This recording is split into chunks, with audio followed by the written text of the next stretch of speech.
Hello, good evening. Welcome to the stream. Good evening to Connor and good evening to N8 Scooby.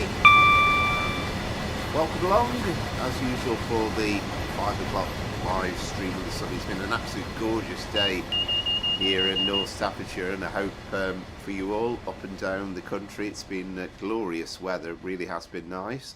So we're exclusively Train Sim World 5 tonight.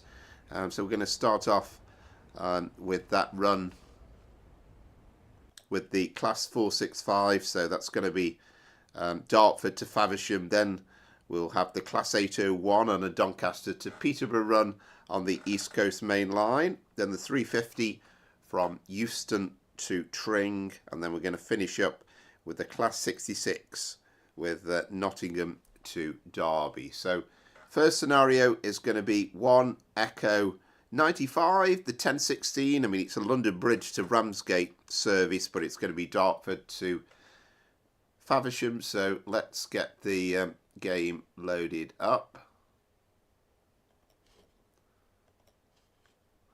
And let's get going.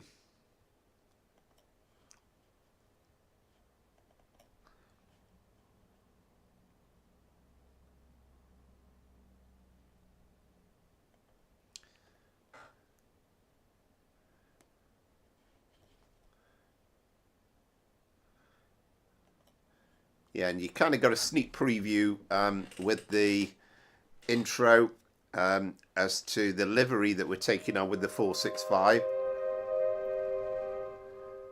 So we're going to use that Network South East livery one that's been repainted this week, unveiled this week at Charing Cross. There's been all the YouTubers out in present to watch it, and it's all with this 200-year celebration of the railways, the Stockton and Darlington Railway, which of course was the first public railway to feature steam 200 years ago. Wasn't actually with passengers mainly, they were horse-drawn to begin with, but that's another story. So anyway, let's get going. I'll just turn the sound down on the game slightly because it's always a bit loud, the intro. I'll turn it back up again in a sec once we get the scenario loaded up.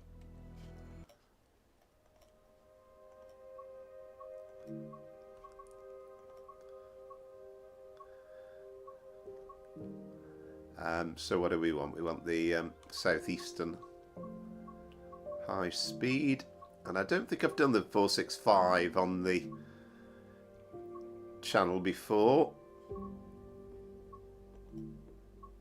So that's the one we want, that Southeastern High Speed 200.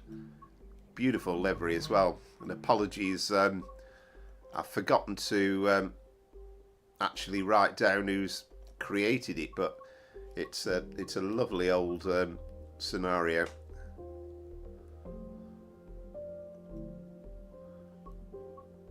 Sorry, it's a lovely reskin, I should say. Right, let's get going.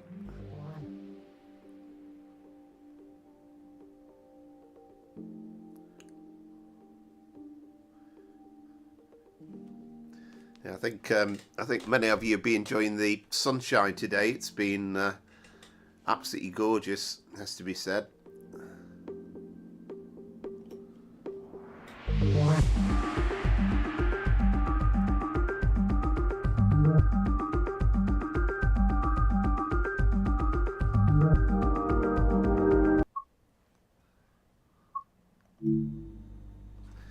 Alright, so here we have it. Here's the Class 465. So this is the livery.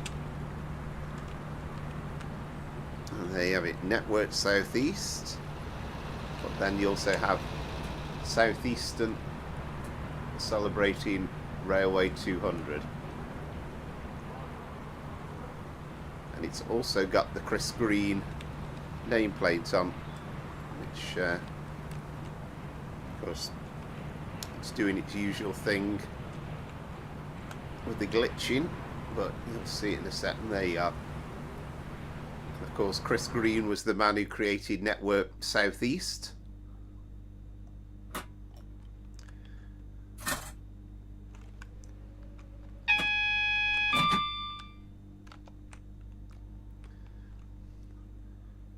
let's get the right doors unlocked, and then also need to get the tail lights off, as I recall. Tail lights are off. And headlights, marker lights, night running. Yeah, we'll go for marker lights, I think, as it's a glorious day here. Good evening, Christopher.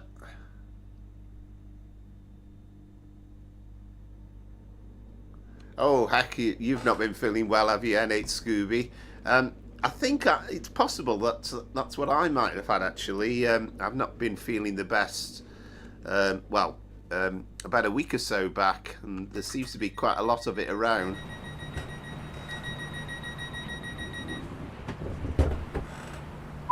All I have to say is, it's not nice, but at least once you're over it, you're over it. So I'm sure you'll be okay.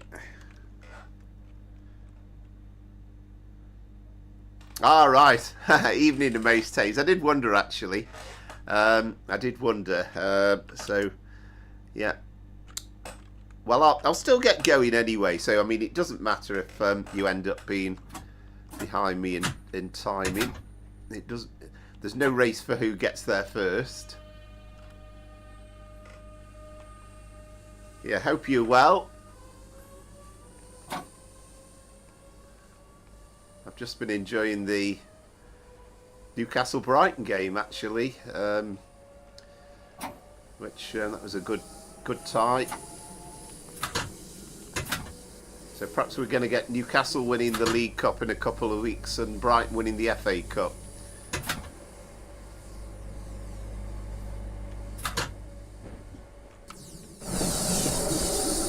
Look at that livery, isn't it great?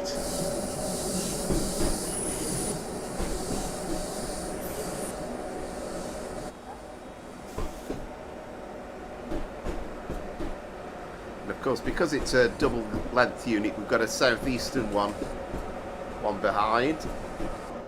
Yeah, we are indeed, Christopher. Yeah, we're all trained Sim World 5 tonight, so you're going to see the better graphics. So we've got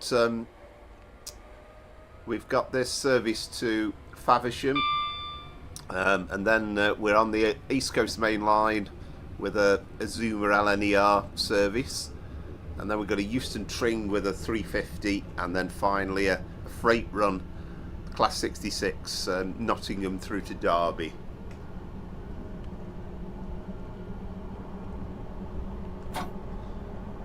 I've not kept across all the football this weekend. I can't remember. I didn't look out for Shrewsbury's result today. Oh, this weekend I should say. Stoke managed a glorious 0-0 draw against Watford. But hopefully it's a step forward in the right direction slightly.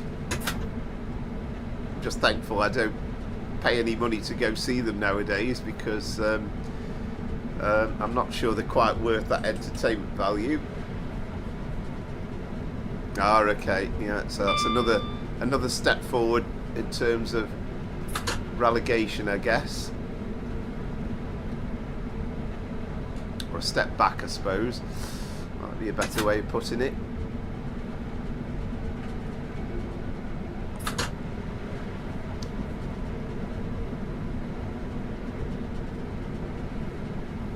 Ooh, hell's bells.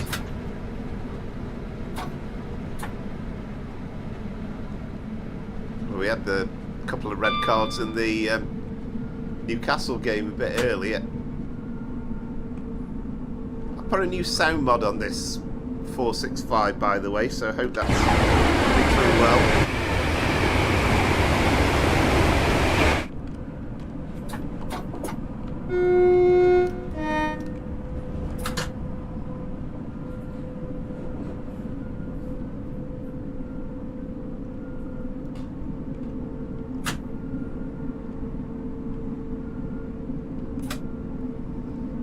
All right, excellent.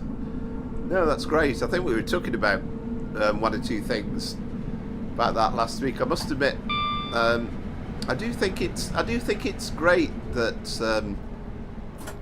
that has taken off. And you know, at first it was kind of like, well, they were played in front of small stadiums, which was you know, small crowds, but it's great that they are actually getting decent crowds now, and you know, it's all brought about with that Euro success now, which was when was that, 3 years ago, wasn't it?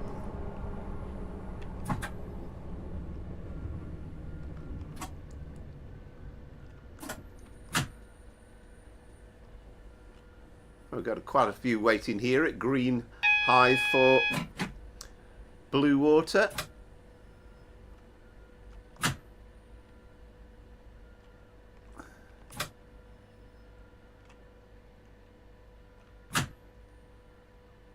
think we're that far platform down, far cameras down the end, with it being such a long train.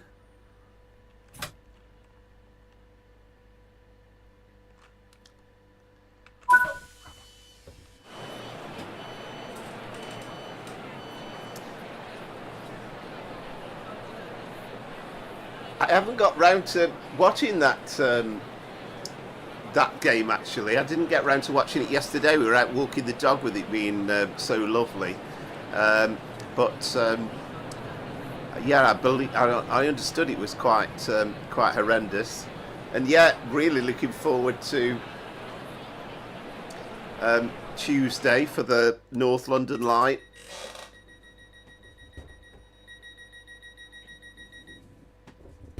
Yeah, absolutely. Yeah.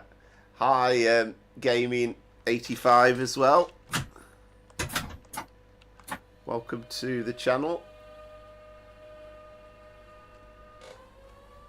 Hope you are well. But yeah, I'm hoping very much to do a... We've got the reflection there, haven't we?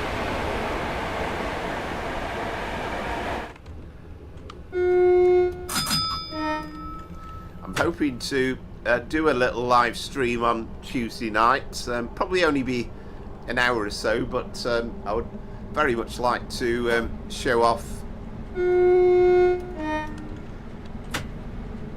the North London line, and very much looking forward to it.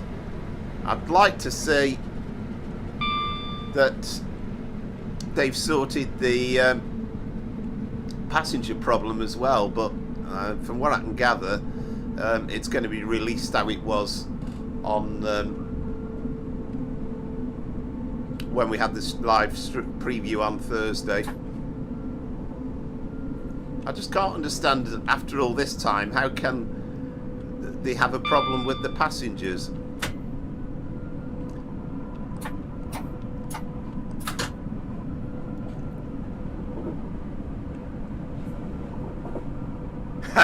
Yes, thank you. Thank you, Christopher, as ever, for the reminders. And I've got to say, actually, whilst we're on that subject, thank you for all the lovely people that have subscribed in the last week. It's done wonders for the numbers. And I think, and thanks for all the people that watched Thursday's video as well.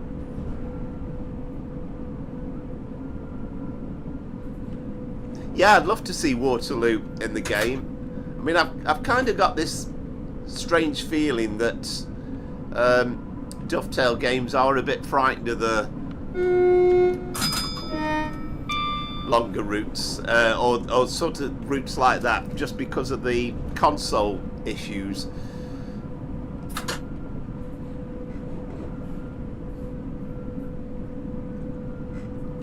But I would love to have a busy Waterloo in the game. I think Mace Tays made a very good point last week and said, well, when the next generation of consoles comes out, then this whole thing about the difference in the game between the consoles and the PC is going to be a thing of the past. It's not going to be so much of an issue.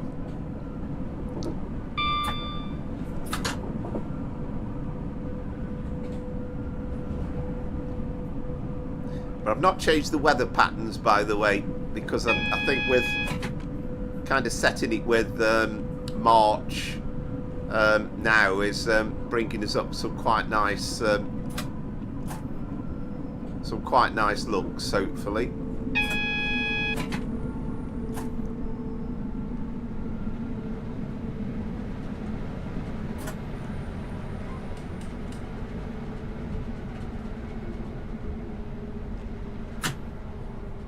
Ah, excellent. Yeah, excellent.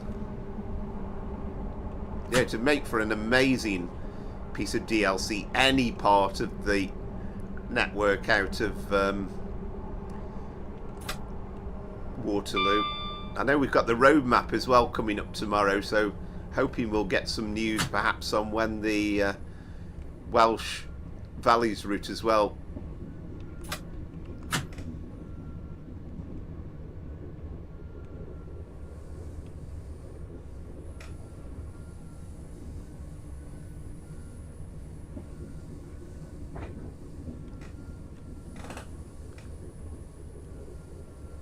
Yeah, oh, that's interesting, Christopher, yeah.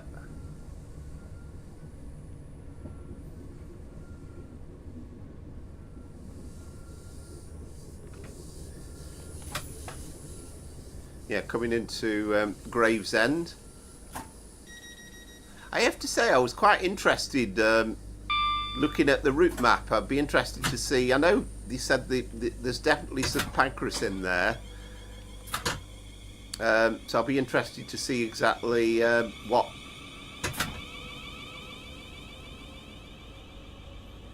they've actually got in terms of the route map. See if there's a few extensions on this North London line. Again, we're going right down to the end, aren't we?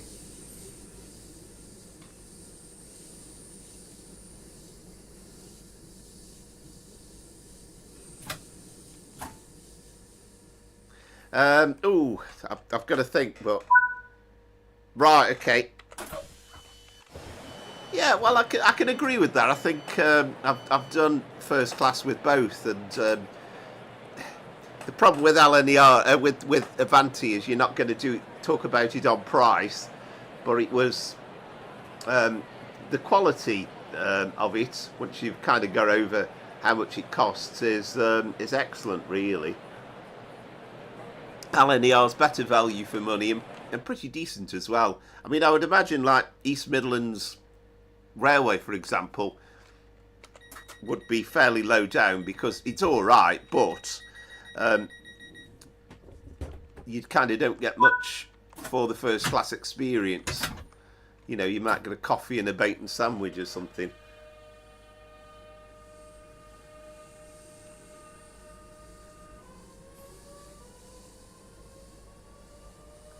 Yeah, definitely would, Gaming 85, and be interesting to see what incredible trains has got to offer us in terms of London for the future.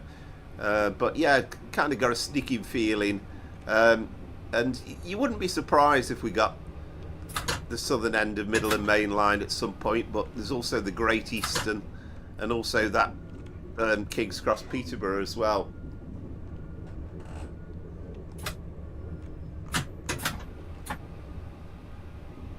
Stroud is next. And good evening, Hayley. Ah, right. Thank you for watching.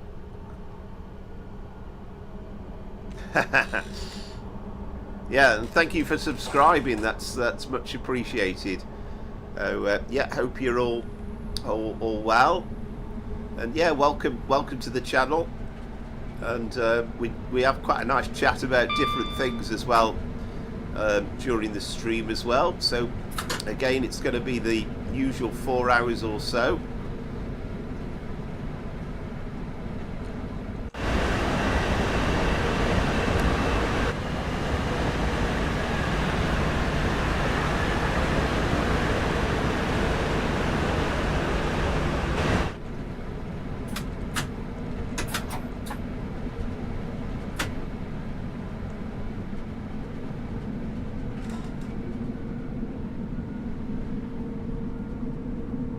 Yeah, I mean, I'd love to see the entire tube network, but it's all going to take time. I mean, I'm kind of hoping more for the Met Line or the District, or maybe the Piccadilly with the existing trains, not the new ones. I have Haley, but I have to confess I haven't got the latest version of it, and it's a long time since I played it. The original one was a bit bland because it was pretty quiet, really. I'm guessing the new one's a much better experience.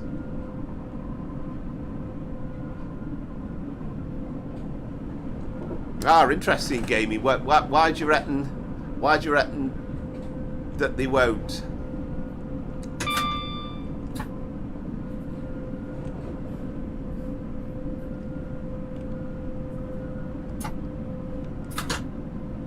I'm trying to concentrate. I know the moment I say this, it'll all go wrong, but I'm trying to concentrate a bit more on the driving because I've got this contest with the Maze Taze. He's doing the same run at the moment, so. I lost every one last week. There was a couple of close ones, but we'll see. But I've not got great confidence in that respect.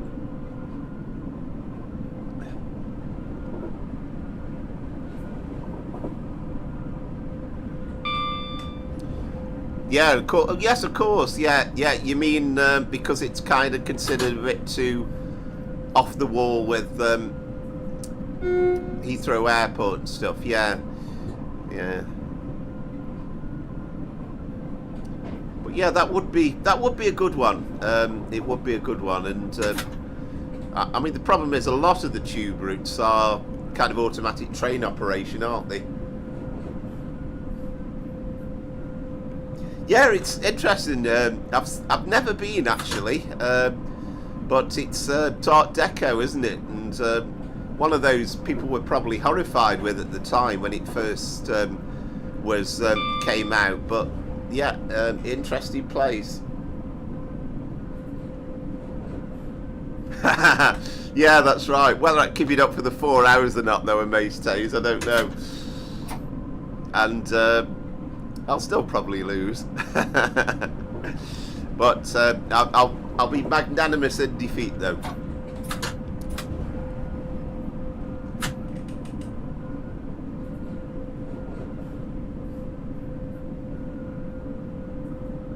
Yeah, that's kind of what I was thinking. Do you know, I've got to keep remembering, haven't I? Being I've got to remember the right buttons for the horn. I keep pressing the guard one in between.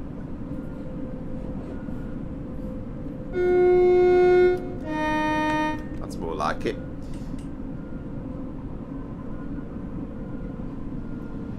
Yeah, I think so. I think it's certain that we're definitely going to get more, and I would hope. And he didn't rule it out on the stream, did he, on Wednesday? But I would hope that Incredible Trains is going to extend the Midland Main Line down to Richmond or Clapham Junction. And I haven't had a chance to study we had a brief glimpse of the map at the end, and you know, were the tracks in at Clapham Junction? I'm not sure.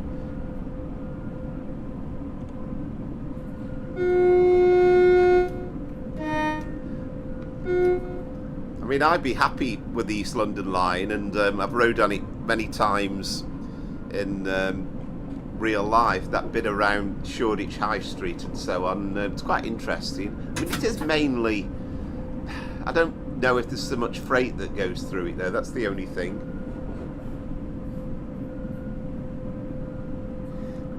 It's not, Christopher, no, unfortunately. And again, I think one of the problems about them bringing it out, I mean, I would love to see it, to be honest, but of course all the underground sections would be automatic train operation. I mean, I'm sure they could do it as a bit of a workaround where you could actually play it properly and use the ATO feature, but you could also have, if they could put in the facility where you could override it as well. That's kind of the only way I can see it materialising.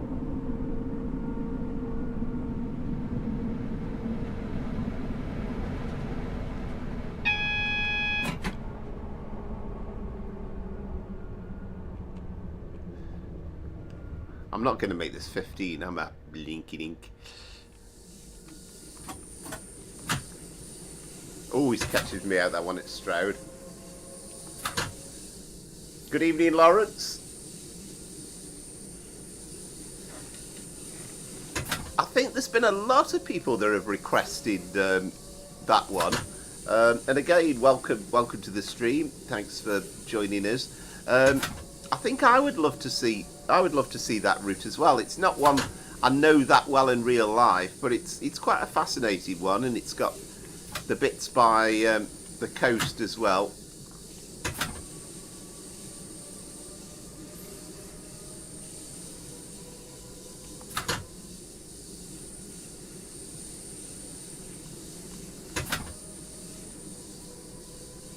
Yeah, I think that's the case, isn't it? And I mean, I did hear incredible trade, say Johannes, with the stream that they did the Elizabeth Line livery stuff at Stratford, and he was kind of expecting that he might have to take the logo off the trains, but they TfL kind of said no, we're absolutely fine with that.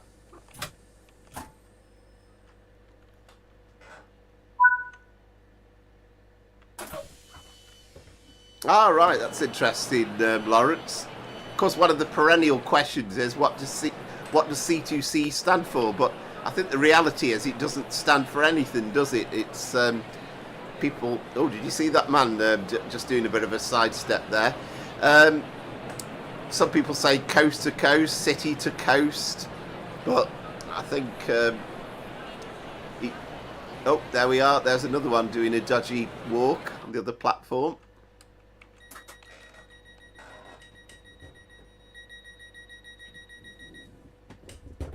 All right, excellent. Wow, there we go. That's really international.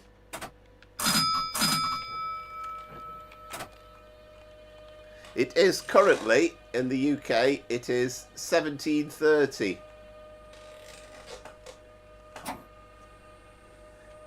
Yeah, it's an interesting one, that C2C thing, because there's actually no official name, is there? It's kind of left up to people's imagination, really.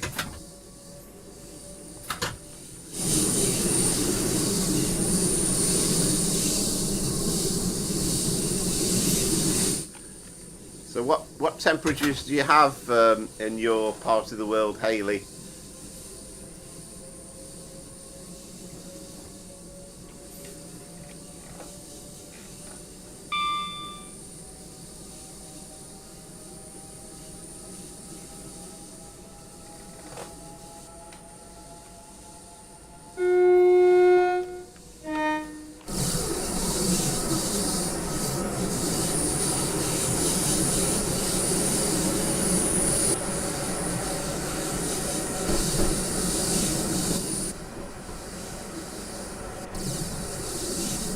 Submarine posted out there, haven't we? on the river.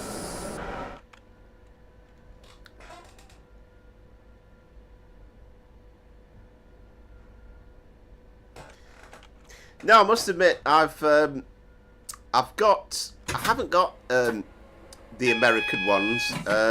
You know, you've got the that New York Trenton one, haven't you? And there's a couple of ones I've really not kept up with, the New York ones. I mean, I remember many years ago we got the Northeast Corridor route, which was originally, I think they went New York to I forgot where the end point was now. So coming into Rochester for a Thameslink train alongside us. Oh, excellent, Lawrence. I've got to run on the 3:50 scheduled a bit later on. We'll be going doing a London Euston to Tring tonight. It's a while since I've done that one.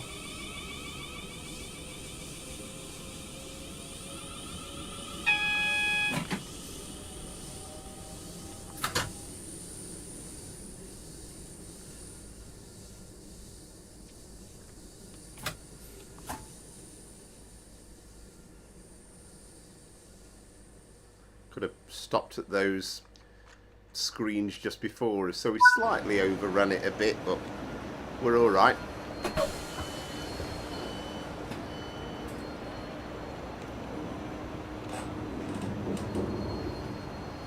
Oh, excellent, Christopher. Yeah, right. And he's got Shropshire links as well, hasn't he, Charles Darwin?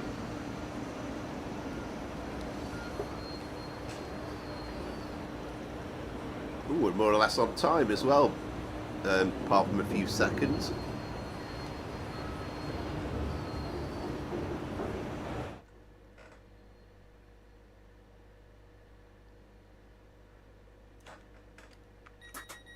What do you think of the quality, Hayley, of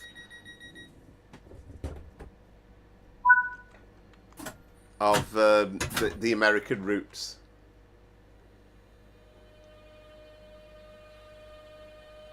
Yes, exactly. That's what I was thinking. Yeah, I wasn't doubting you. I thought, well, perhaps he has got a link with Rochester. Right? Yes, Charles Dickens, slightly different. Very good. I knew the Shrewsbury one because of the shopping centres. One of the shopping centres named after him.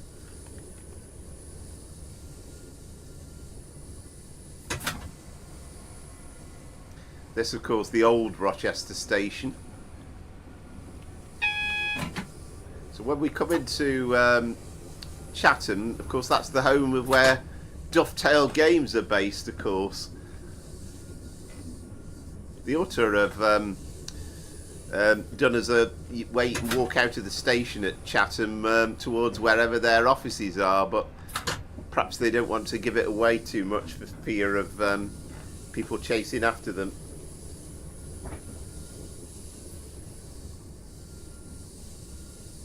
I like it. Well, there's been quite a few, I suppose. I suppose Reg Mitchell's probably top of the list, isn't he, for you know, the Spitfire and all that. Certainly done well with Sportsman over the years.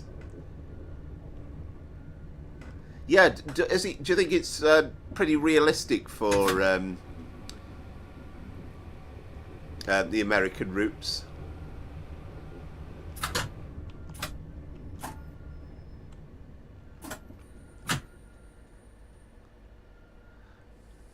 Right, what I'm going to try and do is actually look at the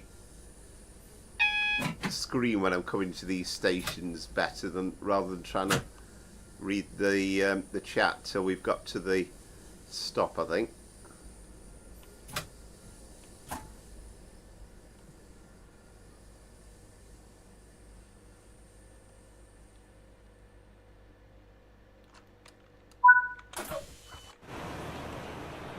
There we go.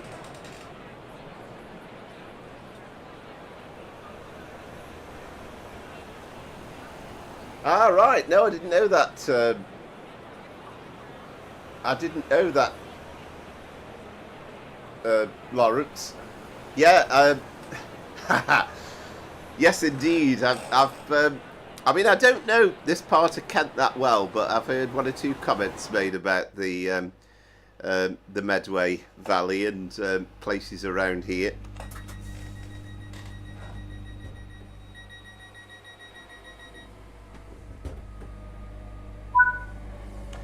Yeah, we're on the PC. I've never, well, I don't even own a PlayStation, to be honest, or any of the other consoles. So yeah, I prefer the PC because you can also download a lot of mods, which it very much improves the playability of the game as well.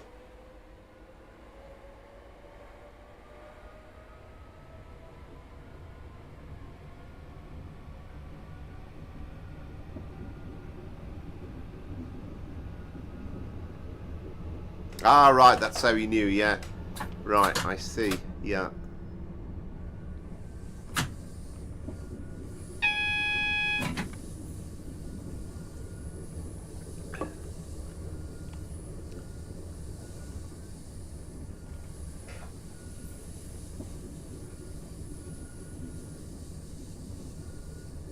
Yeah, absolutely, Christopher. Yeah, yeah. I mean, sometimes it's kind of look, um, no judgment, but you know, I sort of it just occurred to me about that 313 route in the week on the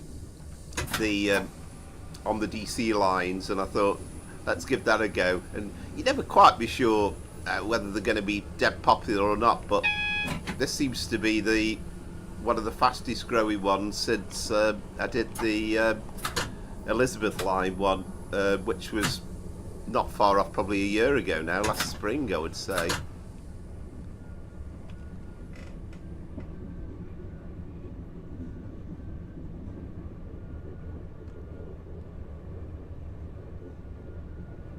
Ah, right, excellent, Lawrence. Right, how do you find Twitch then? I mean, I've kind of been doing it via YouTube. I've not. I know a lot of the streamers like Twitch.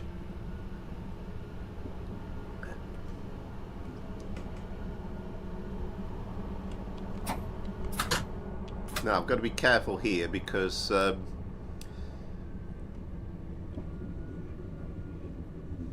we might have a red signal before we get to Gillingham.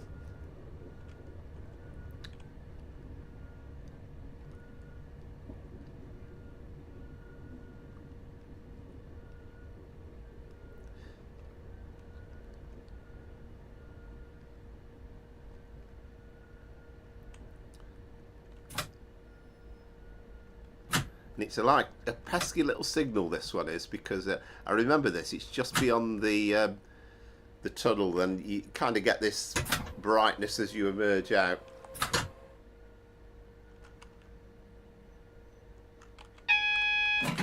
Now we're all right. We've got a single yellow, I think.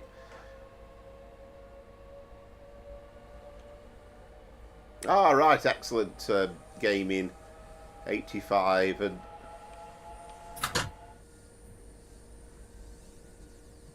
Right, so it's a bit complicated as it's streaming with the PS5. I mean, touch wood, apart from I had some weeks of problems a couple of months into streaming, but I've kind of got used to I've kind of got used to this OBS Studio, I suppose, so I've kind of settled in on that. Ooh, we've got one of these dubious 395 liveries now. So we've got Transpennine, I think. I wish there was a way where with the reskins where you could actually kind of make it route specific, so that you you kind of got them on the places that you wanted to get them.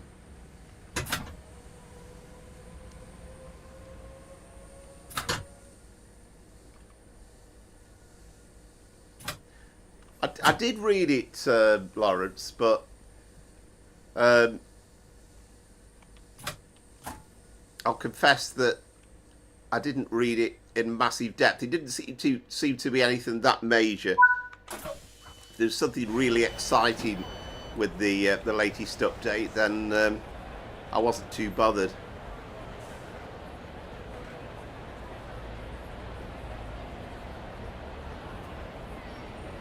Oh, excellent, Christopher, yeah.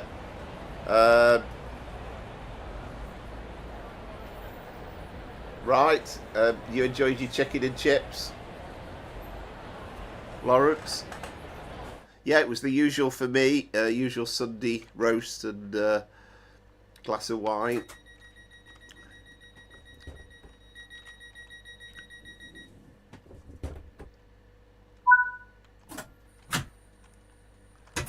Right, so actually we've got a bit of a fast run now here, 60 miles to Faversham, which is our final stop.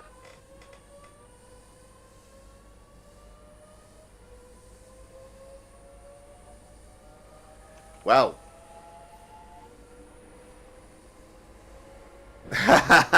I know. Well, funnily enough, I actually did. I did bring up the Flying Scotsman the other night when I was playing around with the game, but before I do it, I've really got to kind of learn exactly what to do with it, because It's certainly not as easy as driving one of these things. So once I can get the hang of it, when I can make sure that I'm not going to blow the boiler up, and also that I can get it moving, then I will give it a go.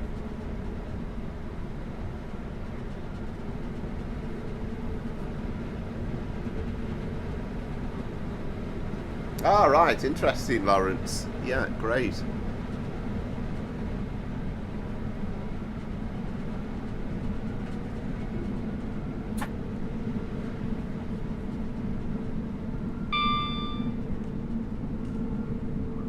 I've got a bit of 80 mile an hour coming up.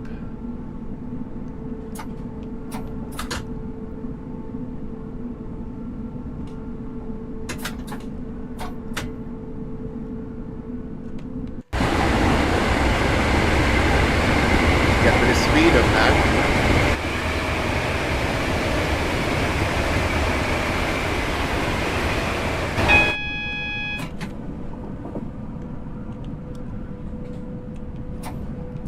That's assuming the AWS allows us anyway. We might get held by a train.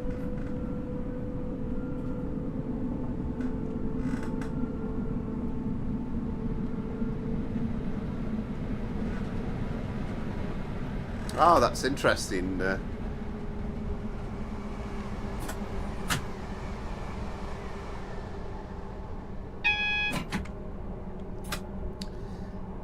Anybody watched any of the videos this week about this this class 465 coming into Network South East Livery?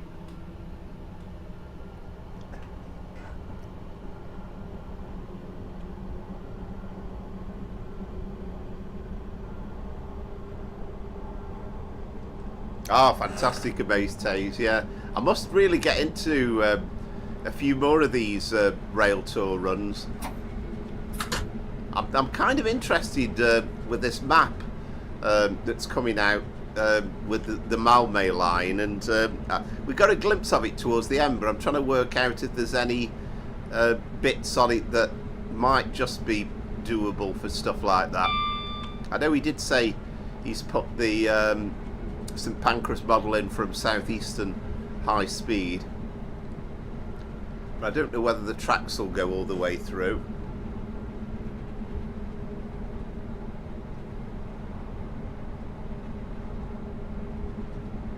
Ah, brilliant, Lawrence. Yeah, I mean that's worth its weight in gold in its own right, isn't it? Having free trade travel. I'm well jealous on that respect.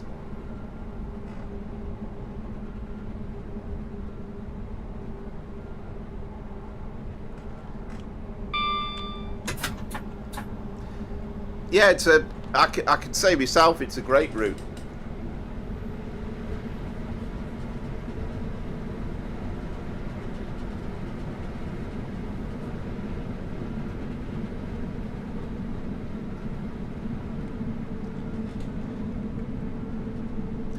Yeah, it's certainly one to be taken advantage of, having free train travel. That's incredible.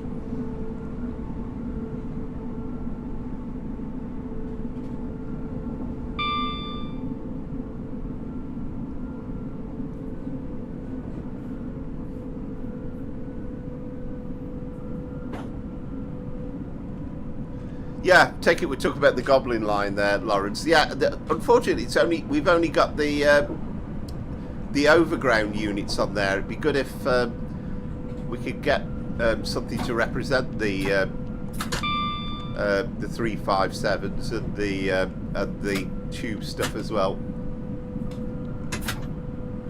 Right, we've got greens now, so we should be able to get up to 80 here.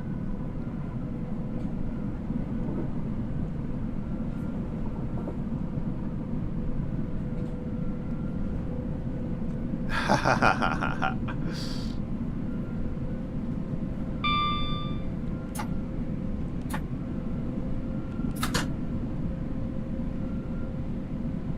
we've got about 10 or 11 miles. I'll try and make sure I get down to be 70 mile an hour. But yeah, it's a great little line, the Goblin line. I mean, I've streamed it a couple of times, and I mean, it's a year, and it was last year, wasn't it? Last spring when that came out.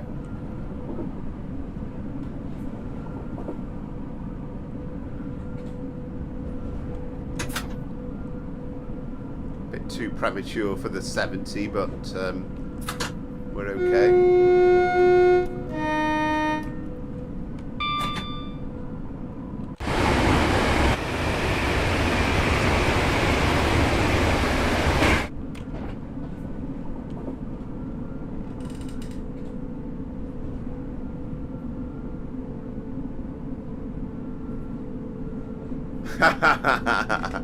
Excellent, the main stage, yeah.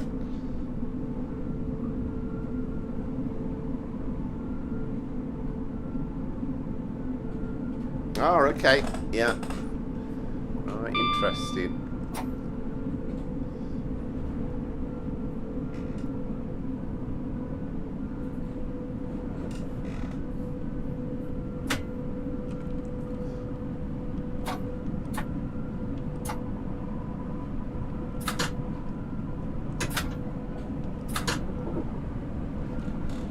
Well, it's great to hear from, you know, people that work on the railways in all different shapes and forms, and also great to hear from people across the world as well. And again, I know Christopher's done a great job of reminding people, but again, just to say, particularly if you're watching back, if you're watching this on another day, then if you do want to like and subscribe and you've not done so before, then I'll be genuinely appreciated.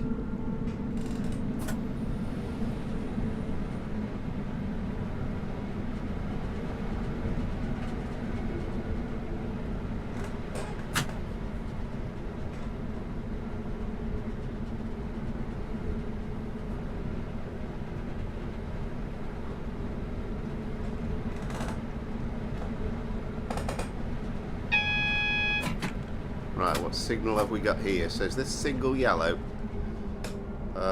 It is. Right, so I'll have to keep an eye out because the next one could be red.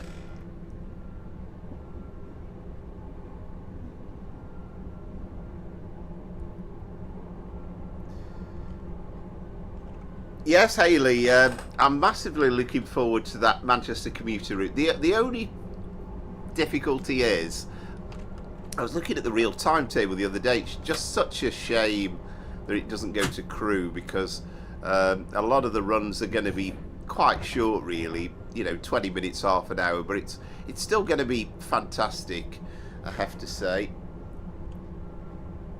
And yes, thanks, Christopher. Yeah, I enjoyed it. I have to say, looking back at the video, I must admit, there's a few bits about the Train Sim Classic where I thought, just looks a bit too dark, and I must play around and just get it looking, Train Sim Classic looking a bit better on the stream. I thought that was the only thing that spoilt it. And I think the next major one might be a Blackpool to Euston one. Not necessarily a major subscriber stream, I mean, but the next kind of full run. But I know next Sunday it's definitely going to be a proper look at the North London. We'll have that stream on Tuesday night for an hour or so, probably about 8:30. What have we got here? Is it yellow? Yeah, we're all right.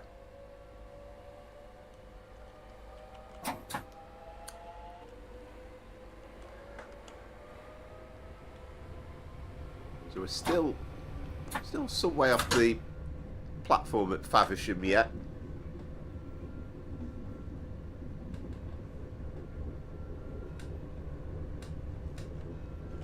And then maybe I think, yeah, next Sunday we'll do a proper look at the North London line, the Midland Main Line, in a lot more depth. So, but yeah, the road map's tomorrow night, incidentally, isn't it? It's not normally on a Tuesday, but because they're bringing out... This is Sittingbourne, isn't it?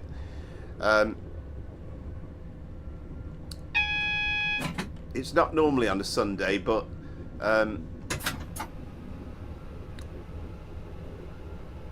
Sunday, what am I talking about? It's not normally on a Monday, but obviously with the Midland Main Line coming out on Tuesday, then they've put the road map forward until tomorrow.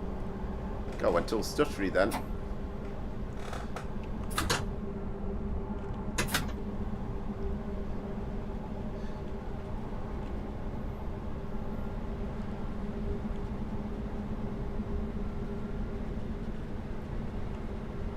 I'm hoping we might get some news tomorrow on the Welsh Valley route line when that's coming out, and hopefully a little bit more news on the Manchester commuter route as well.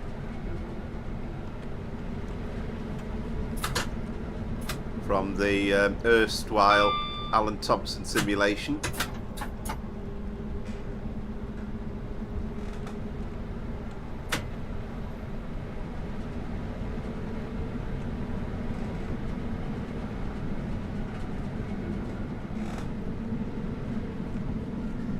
I believe so, Christopher. So I'm desperately trying to avoid the 4-0 defeat, I have to say.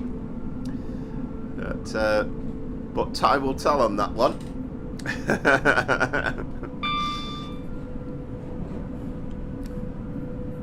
But if it is a trouncing, I shall take it in good spirit, of course.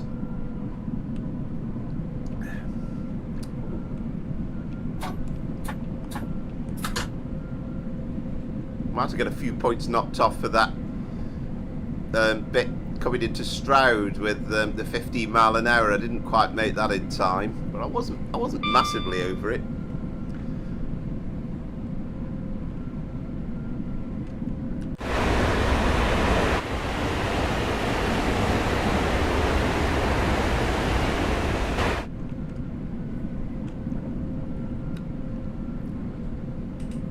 And I do have to say, it's given me a bit more time this weekend, with not having to worry so much about downloading stuff for Train Sim Classic. I mean, the only thing I've literally had to do was download this reskin for this run.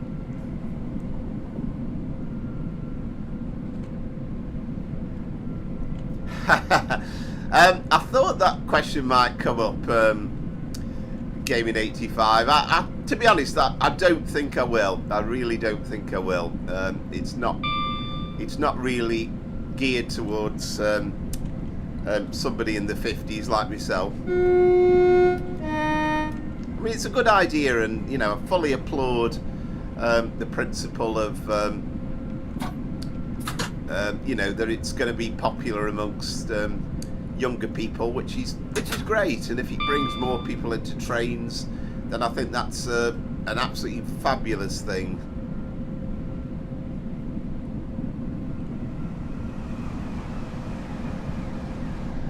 I don't know, perhaps I might one day get it in a sale or something.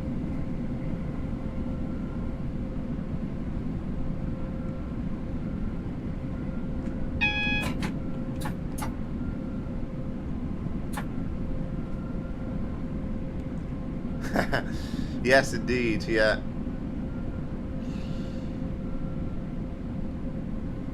I mean, you know, credit to DTG that they managed to get the license with Mattel, I suppose, because it's I don't think that was particularly easy to do.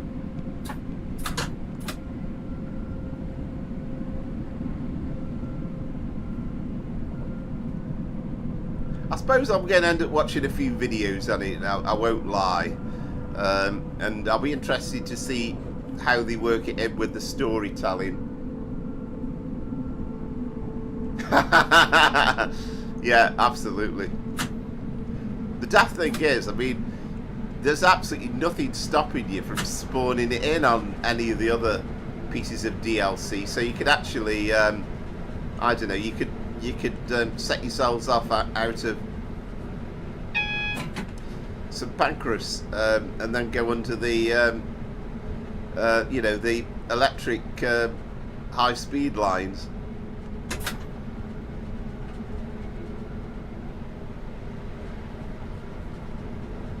Yeah, I think I'm a bit like that, to be honest, the base Taze. I'm certainly not. I'm not going to get it at full price.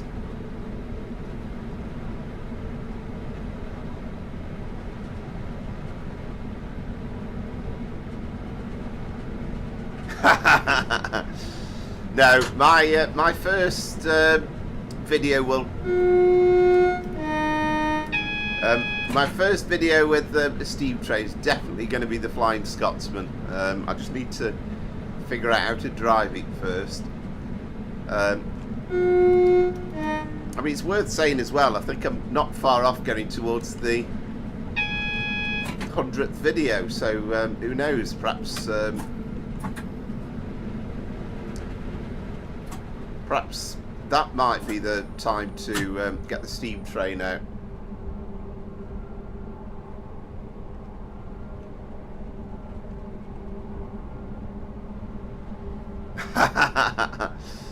Excellent, amazing Taze. What name do you go under on the forums? I must confess, there's a couple of forum entries I've looked through, and I was kind of wondering. I was thinking, I wonder if that's you.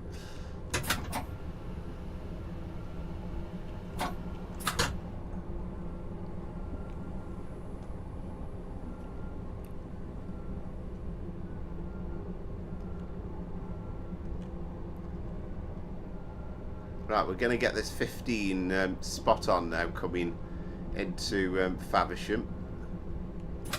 Although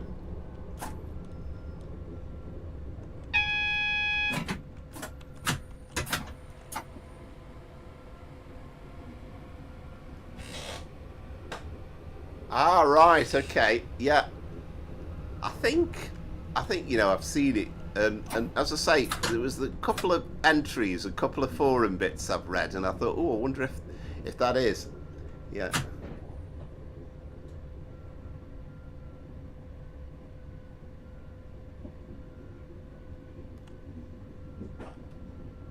Well, I do that at the best of times, gaming 85.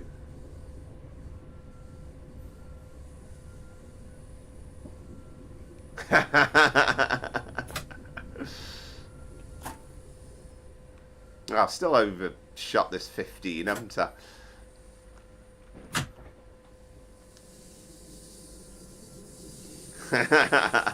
I like it.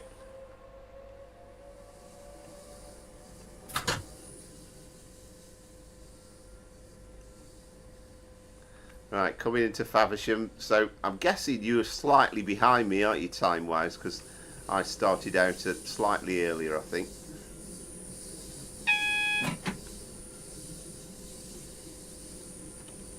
All right, excellent gaming. What's the channel called?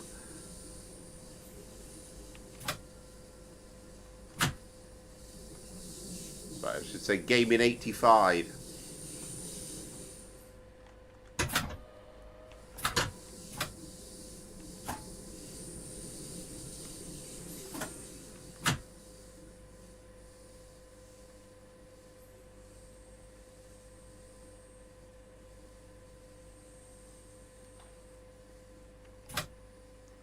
Yeah, I thought so. Yeah, I thought you would be. I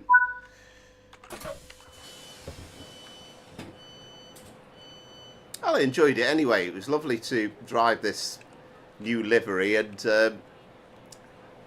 I think the fact that it's got Chris Green with the nameplate on there as well is absolutely wonderful. And I was very interested to see him on Jeff Marshall's video, and he's looking good. I can't remember his exact age, but I think he's in his 70s now.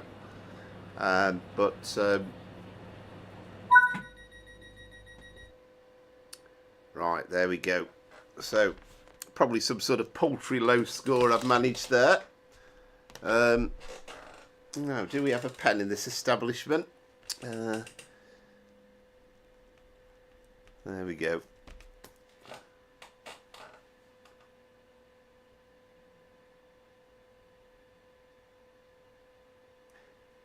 Yeah, absolutely. Not sure yet. Not sure. It's going to have to be something something very special. But I don't know. We'll see. It kind of depends as well, because there's bound to be some new stuff that comes out between now and then. So it might be possible to do something particularly special that just isn't a thing at the moment.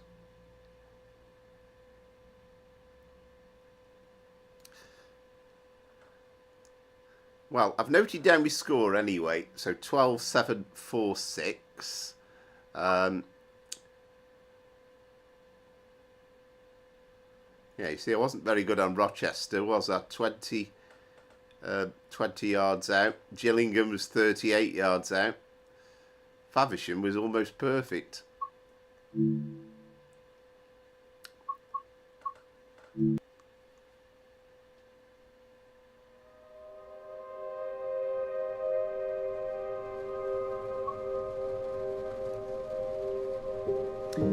Ah, excellent, Christopher. Yeah, I'll have to take a look and get that sorted. I mean, with all the kind of the subscribers over the last few days, I've not actually gone in and had a check, because there's some subscribers you know, I could put up and subscribe to if I haven't already.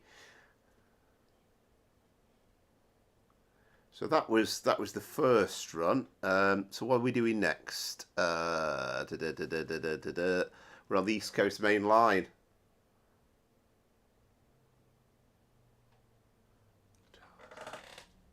Oh my word! Well, that was as close as they come, wasn't it? 12,746. 12,924. Wow! There you go. Yeah.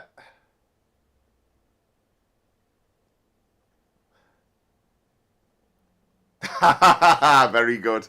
Yeah, it might be the only way. That might be the only way I win.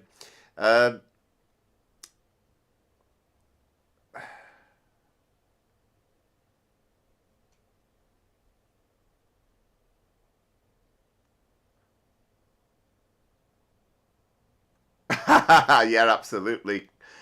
Absolutely, Christopher. Yeah. Yeah. Yeah, that's excellent, gaming 85. Yeah, it's good to. I mean, there's so many varieties, isn't there? And I mean, I'm limited a bit because kind of trains, really, from a gaming point of view, is my only thing. But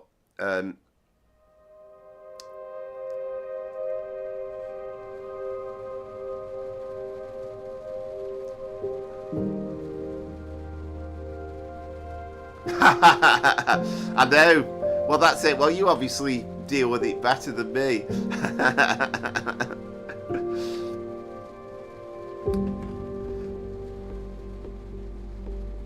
I did think I'd try and just bring the chat up on my phone and I could kind of read it at the same time, but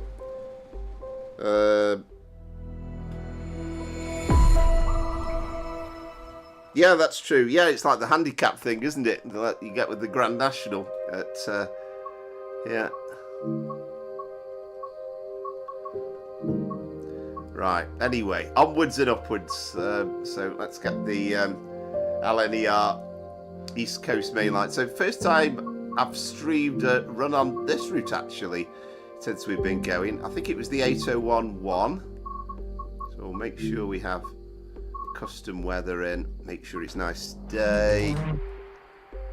And then what service was it? 1 Alpha 39.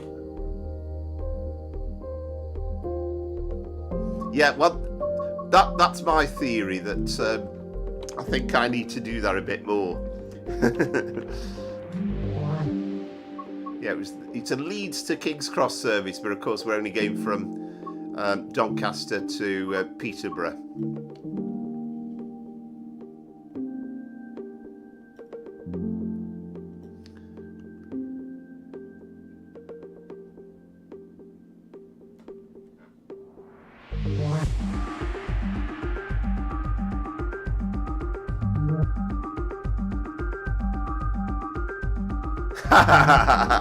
Yes, indeed. I think you're right.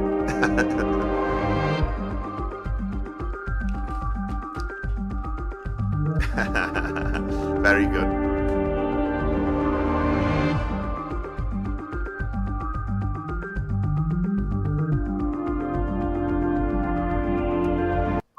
So I think we've got more or less all the stops on this one that's possible. So master key on.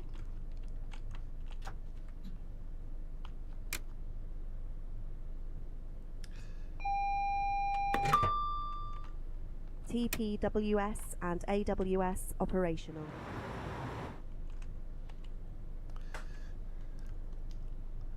Alright, headlights on. What do we want? Dim full marker, I suppose.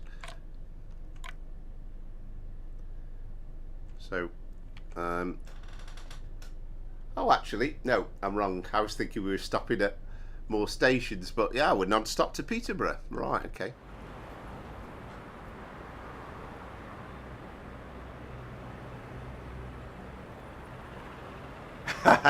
No, absolutely right. No, I know.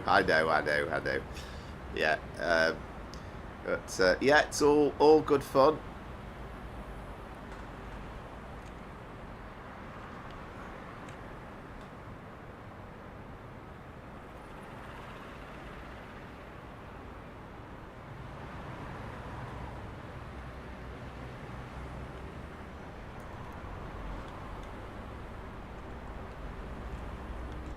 Some great videos from LNER themselves driving this unit, and there's a Newcastle-based driver who's driven this train on the game, and she kind of compares it with the real thing. So really interesting to listen to.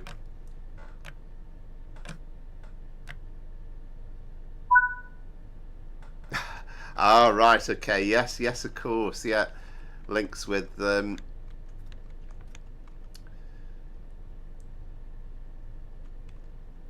yeah, Shrewsbury Town.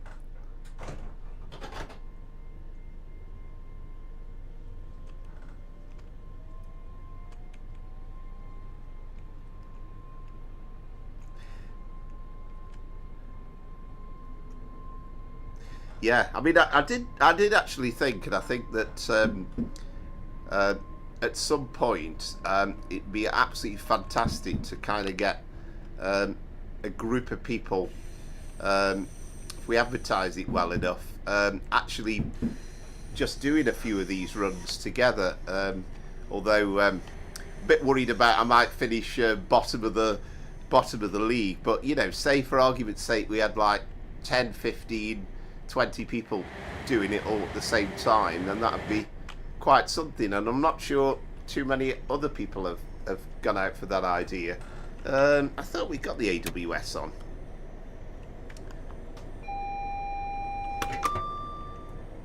TPWS and AWS operational.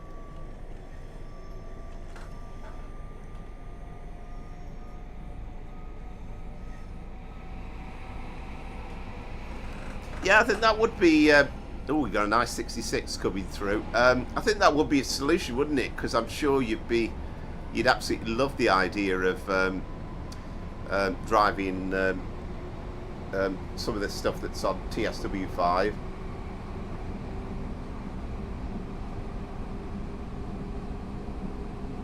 Oh, good evening, 156 Andrew Shortbread Express, and welcome once again to the channel.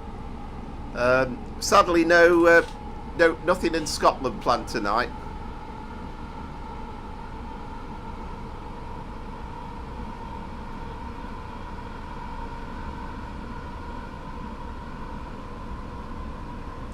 Yeah, hope you're well. Oh, we've got a 66. I presume that's waiting for us. The only thing missing on this Azuma unit is having the cruise control feature, which I know is on the train in real life.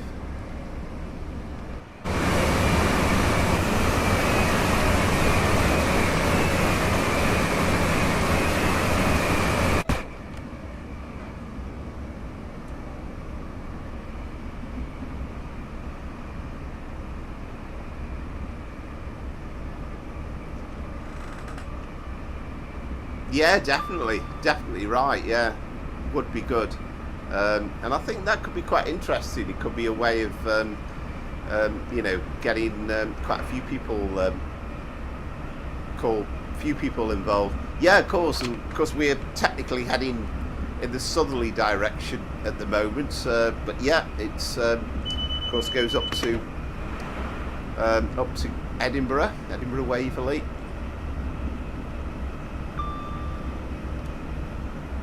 And there is a route on Trainsim Classic that does the whole thing from King's Cross to Edinburgh all in one go. You can, in theory, do it in one route without changing routes anywhere.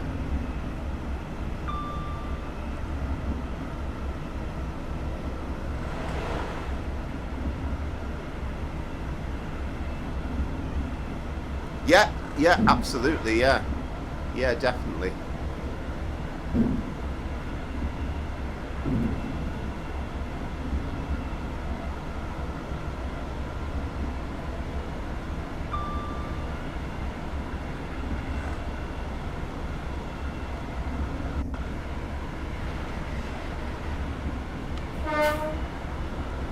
Well, you're asking the right person anyway. Certainly not me.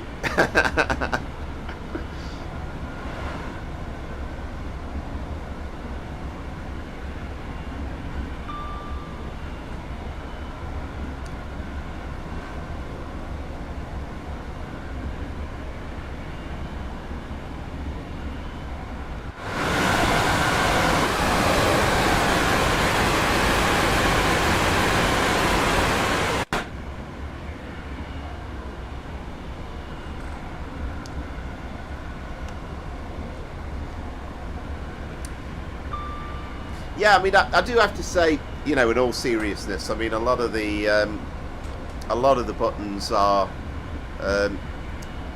pretty similar on all of the trains. So it kind of helps in terms of setting the train up. And then the rate you're going, you might end up driving the Flying Scotsman before me.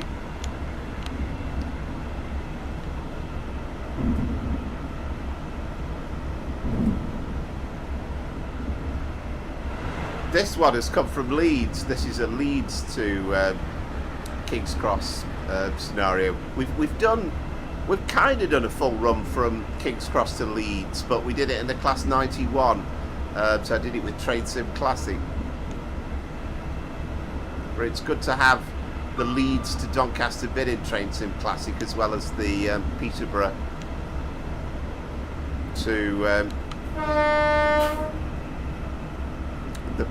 to King's Cross in as well.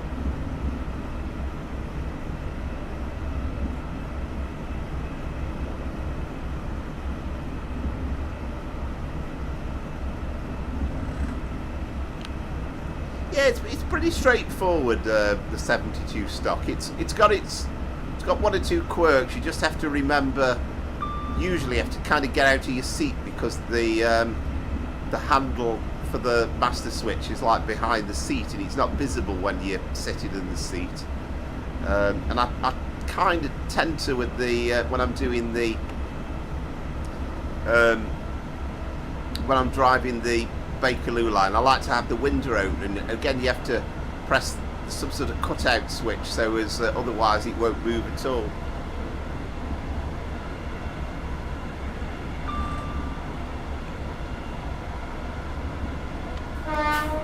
And I think that's the thing. It's the case with all the routes. Yeah, you need to keep coming back to them to refresh your knowledge a little bit on them. A bit like how you would in real life.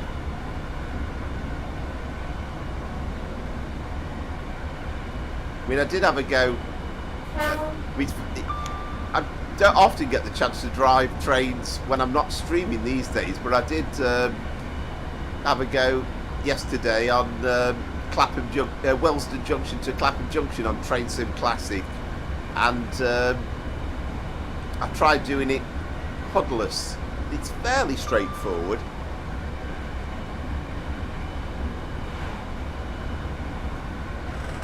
Yeah, definitely. Yeah, we must definitely do some German routes.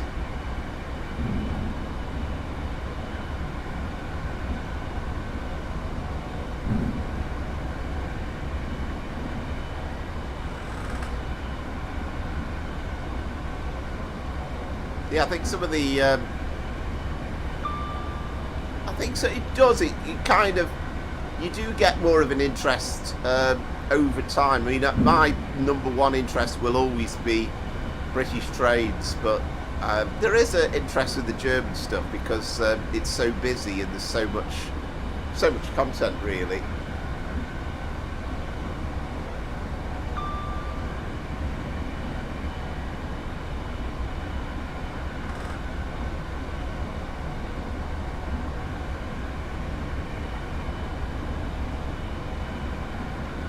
And I think we were talking about this last week, weren't we, with the German safety systems, but I think it's great that they've got them all in there, you know, with your, your CIFA and all that. I could get the hang of, that's quite easy, but, and I think it's slightly easier than it was because it'll give you the guide on what speed you have to go down to when the signal comes up.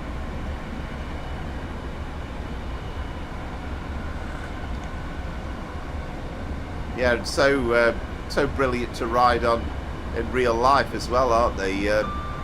Hurtling along at terrific speed.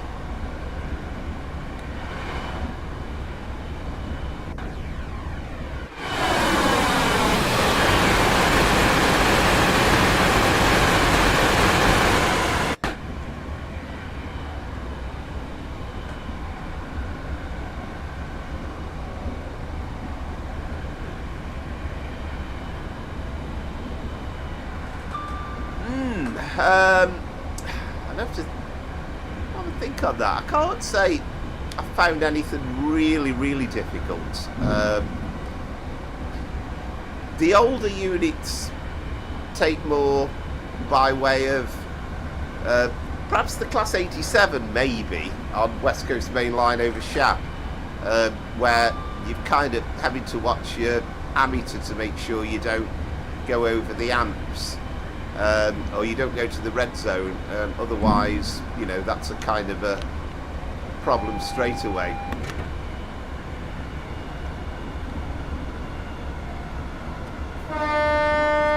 Retford, isn't it, this station? I remember that with the staggered platforms. I think probably the 87, and then you've kind of got the situation where on the older trains you put the brakes on. And you don't get an instant effect, and it's the same with taking them off as well. So the 101's a bit like that as well.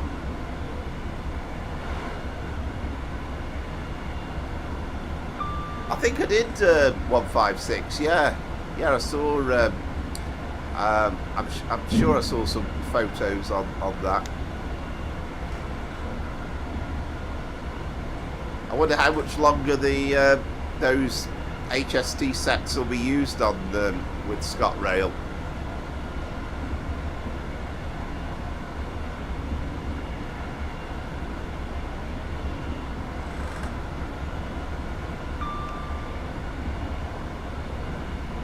Yeah, it's definitely a lot easier with the PVC power brake controller. So, yeah, basically, you know, you just literally A for the A for accelerator and then B for your brakes, whereas of course your older trains you've got a completely different handle for the brake.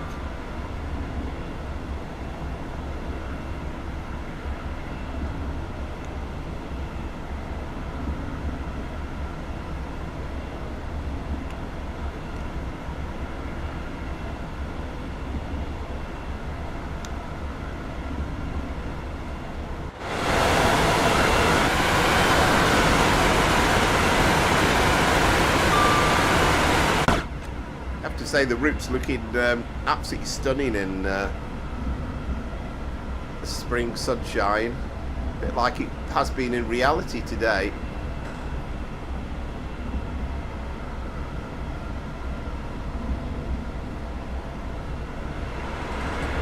Yeah, and how to get it started as well. Yeah, I promise I will. I will make an effort to learn it. I mean, I don't know whether with this Railway 200 thing, whether we're going to get stuff from Dovetail Games in connection with that. You would have thought it's an opportunity not to be missed because of the publicity, and it'd be a golden chance to get Mallard into the game, because you could have that chance of hurtling down Stoke Bank and try and see if you could do that 126 mile an hour in it or not.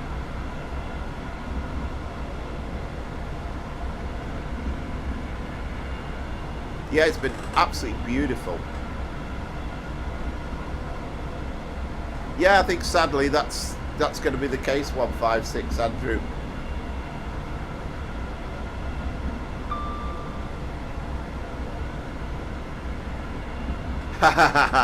Yes, indeed.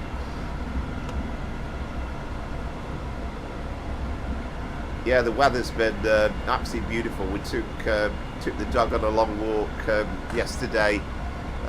You know, only didn't go out in the car or anything, just walking around the countryside around here. It's absolutely beautiful. And then today's been nice as well. So yeah, it's been a perfect day in many ways. I enjoyed watching Newcastle Brighton earlier on. Good cup of tea, nice Sunday lunch, and everything's good. It almost felt warm enough to be sitting outside, but perhaps just a few degrees less than that.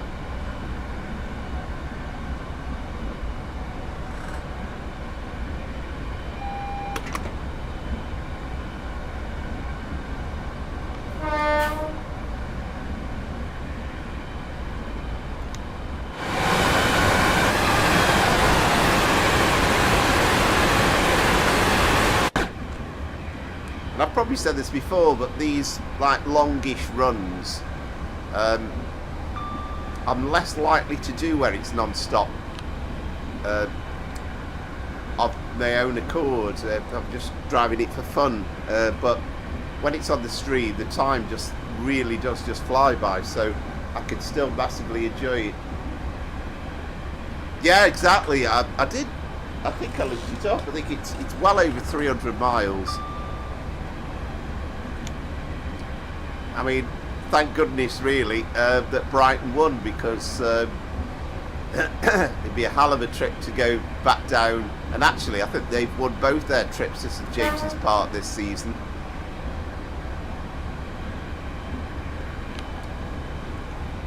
And Danny Welbeck scored in both of them as well. So we had a green that changed from double yellow then. So we must have something not far in front of us.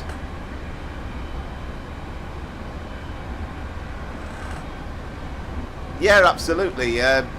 It's kind of slightly easier because all you've theory got to do is just make sure you don't fall foul of either adverse signals or the reduced speed limit.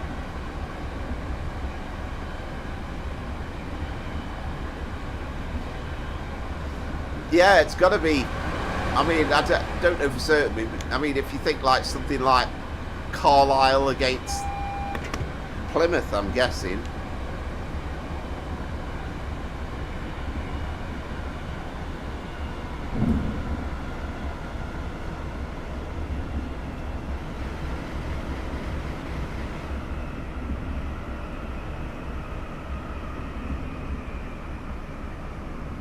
And now we've got a green.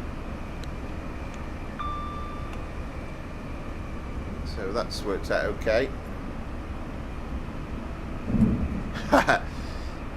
Yeah, it could be. That'd be, you know, I suppose you've got Gillingham, haven't you?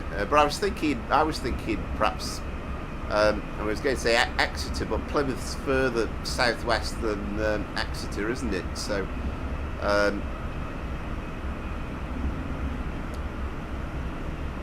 yeah, that's another possibility, isn't it? That'd be an interesting one.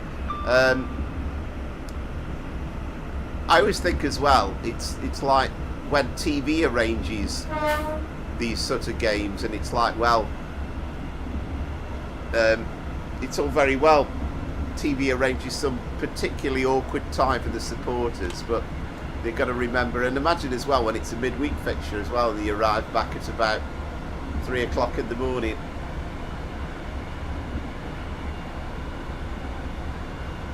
Excellent, Mace Tays. I think I've got the Lumo livery in, if I remember rightly.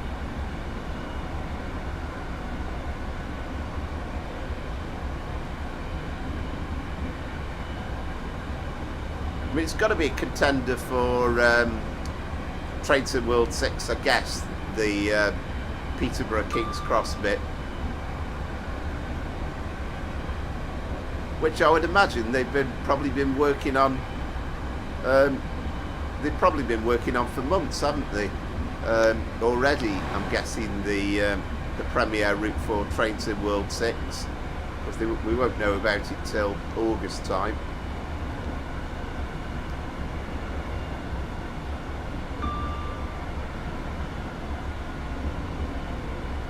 Yeah, and imagine. I mean, I've watched, went to Anfield for a League Cup tie involving Stoke a few years back. We got a 2-2 draw, I remember at the time.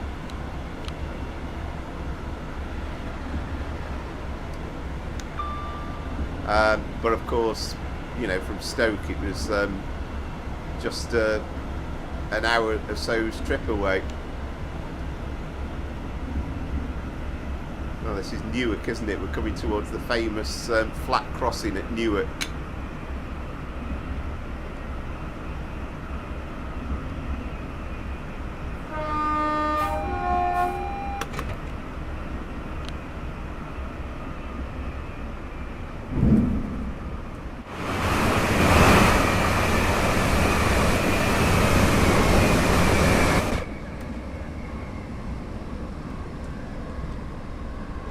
Oh, right, wow. I've always, what do they call them? Footex.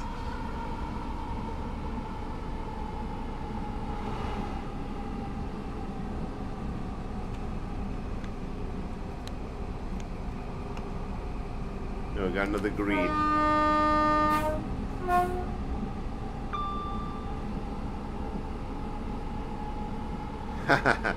I've always wondered about those Footexes. You know, you kind of get the view like these ones from the 70s that you would get broken windows and the carriages, the old Mark 1 carriages that get trashed and all sorts, but I've never been on one myself.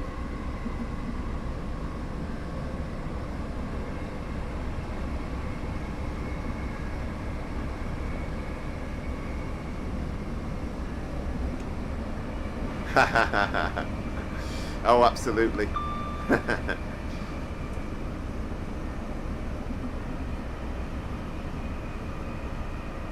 I remember buying a ticket. I think it was one of those weird competitions, but I remember buying a ticket for Stoke against Leeds at the Victoria Ground. I think it was something like the Simod Cup or something, and I remember them saying to me, "Oh, do you think we'll win?" And I said, "Oh, no chance." And they thought it was hilarious. I was buying a ticket for, you know, a game that I thought we got no chance of winning.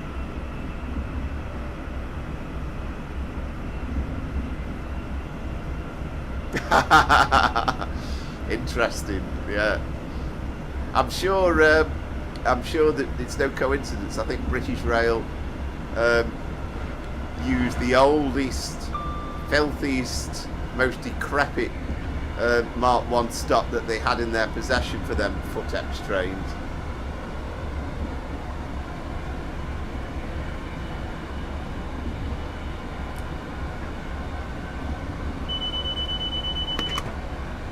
That's one we could do for the stream one week. We could perhaps do a Leeds Manchester on the North Transpennine as an old Footex service.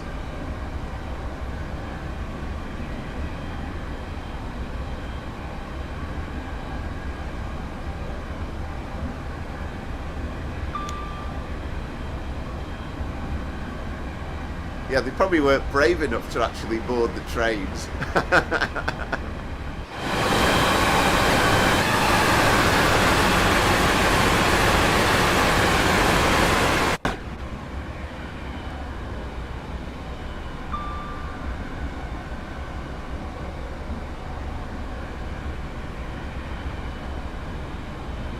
I don't know. I really don't know.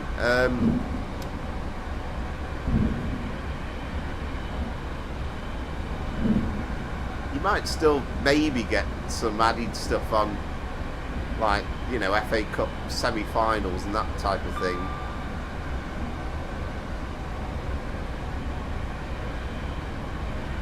I mean, I think it used to be fairly easy to charter a train as well. I know back in the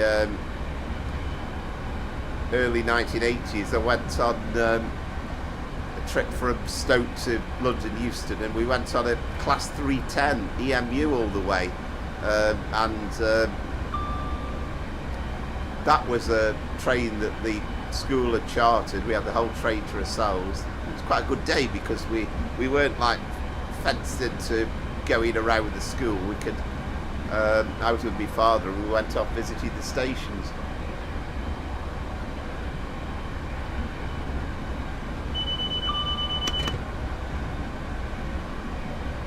Hi Emma, welcome to the stream. So far we did the first run we did a Class 465 on a Network South East Livery train from Faversham. No, we didn't go from Faversham, did we? Where did we go from? We went from Dartford to Faversham.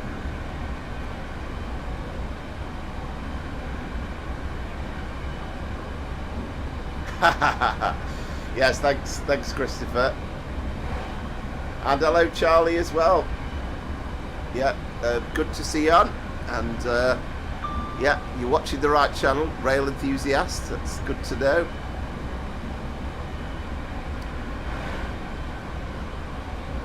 And again, let us know if you've what games you play.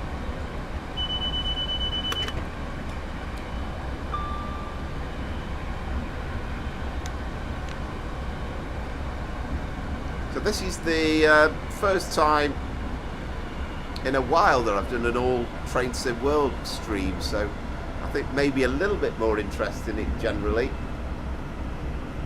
And good evening South Coast Simulation as well, how are you?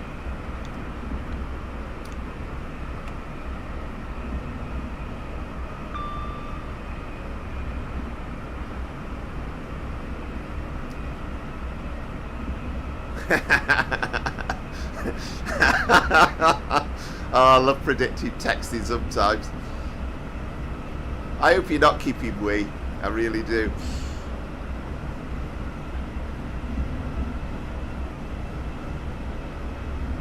Oh, excellent, Andrew. Well, I suppose if it was a girl, it'd be rude to ask, but as it's not, oh crumbs, voice went a bit croaky then. As it's not, then I guess I can ask you, how old?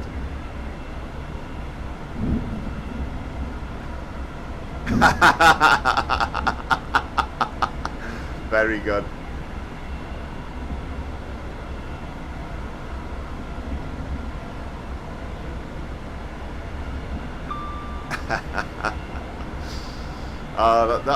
That has to go down as one of the best texts we've had so far, I have to say.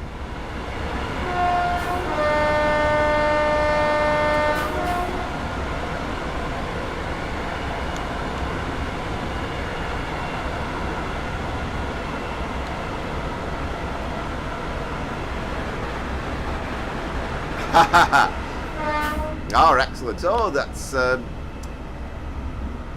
about my brother's age, actually. Let's think. He's 38 this year, I think. Oh, to be 37 again. Yeah, hope you have a nice time. You got any special plans? I mean, I find myself as I've got older, I do absolutely nothing.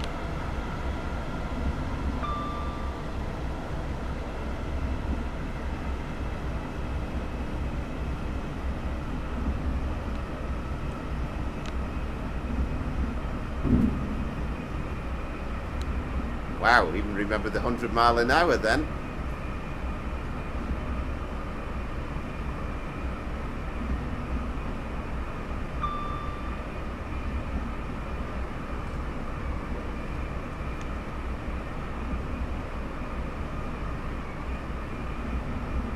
Yeah, I think I found personally it was like turning 30 was absolutely fine. 40 wasn't so bad, but beyond that, things start not working as well as they used to do. There we go, that's Grantham, isn't it? So we should be... I'm right, I'm getting my geography right, aren't I? We should be climbing Stoke Bank, I think, in a moment, and then we'll be coming down the other side. Of course, Mallard, I think, was going the other direction, wasn't it? Haha, very true of those days.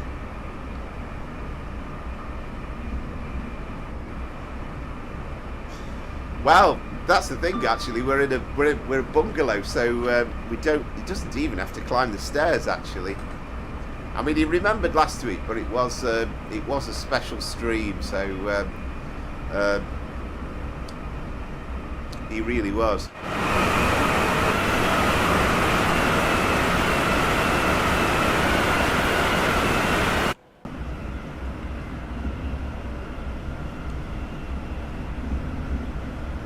I mean, I know it's Little Bytham, isn't it, where I think I'm right in saying the name of the place where the 126 mile an hour was achieved with Mallard. It was a long straight section.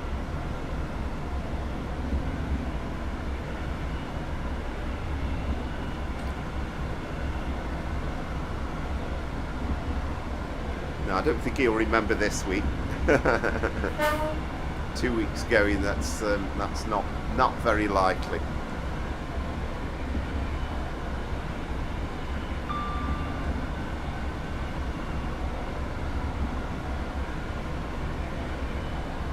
The only thing I will say is I don't think you feel any different.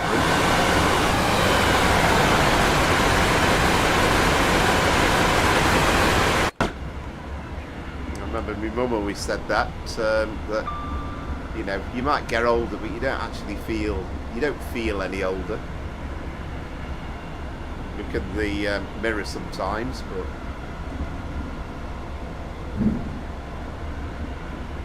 yeah, I kind of guessed there was, but I'm kind of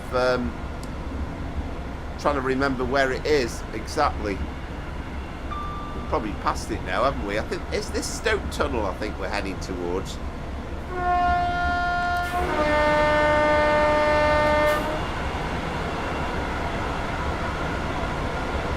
But I don't know whether Dovetail Games have completely given up on steam trains, but it would be that would be a good one to have this year, I think. The Mallard.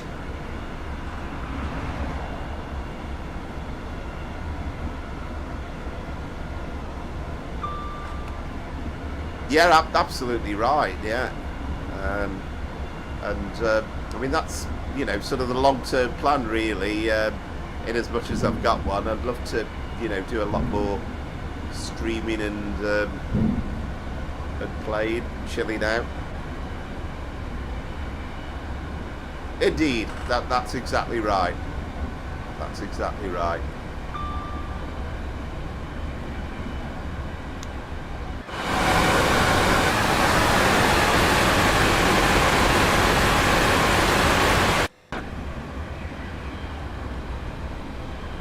Yes, I think we're kind of coming down the other side of it now, aren't we, Stoke Bank?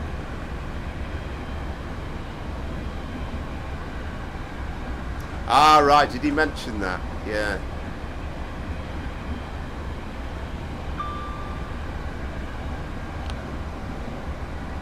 Yeah, I don't think they ever completely conquered it.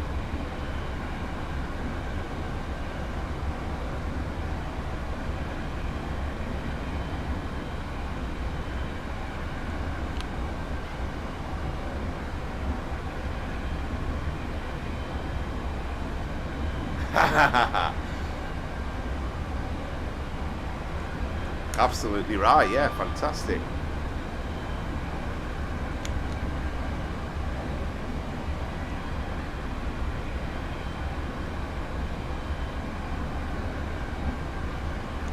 I can't remember, in all honesty, how many times since I've owned this route, how many times have I driven from Doncaster to Peterborough, but I must confess I've enjoyed every second of it.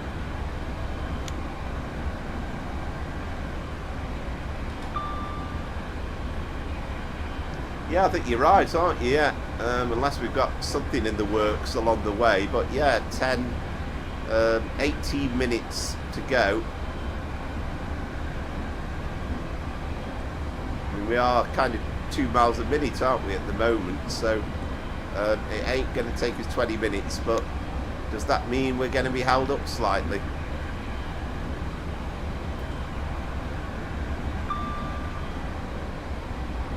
Oh, that's the flashing green, isn't it? So that was put in when the 91s came in for Intercity 225. The idea being that they could actually run them at 140 on this stretch.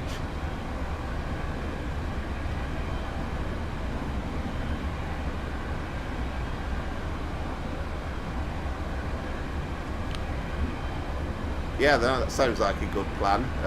I know me and my brother, a few years back, we had one of those all-line tickets. We tried to get as many journeys we could in a week, but they're costly old affairs, though. But it got a bit of kudos when the ticket inspectors came along a couple of times, and it was, oh, I've heard about those tickets, but never seen one before.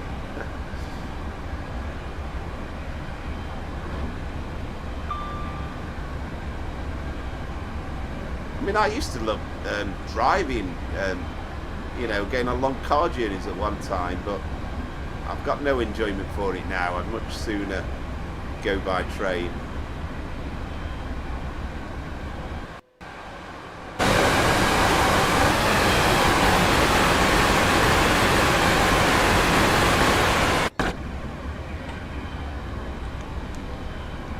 Yeah, I'd love to do that, I must say.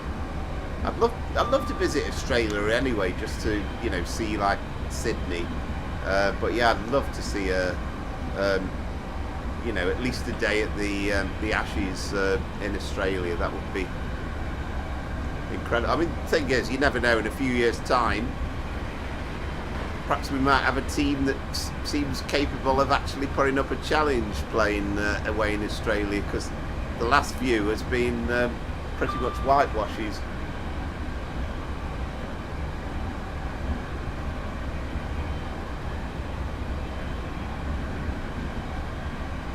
Yeah, absolutely. That's the one you're going on, isn't it? In a few weeks' time.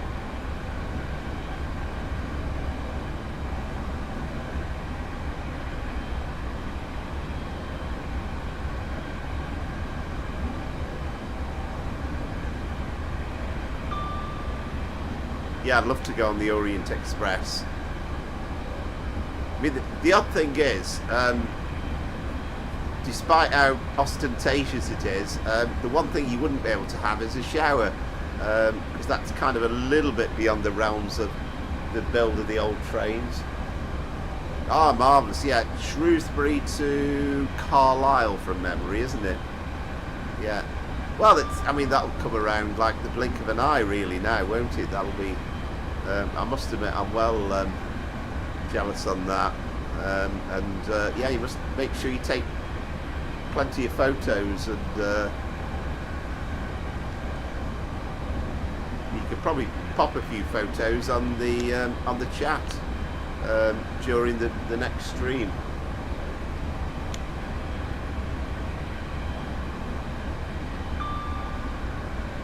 Yes, generally Victoria, wasn't it, into London Victoria.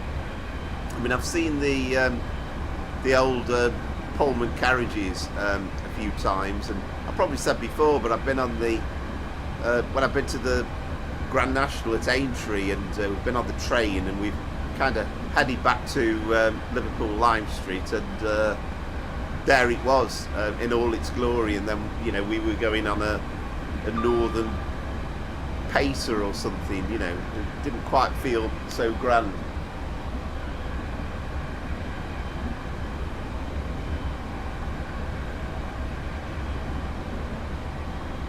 Ah, right, didn't know that, Christopher, yeah.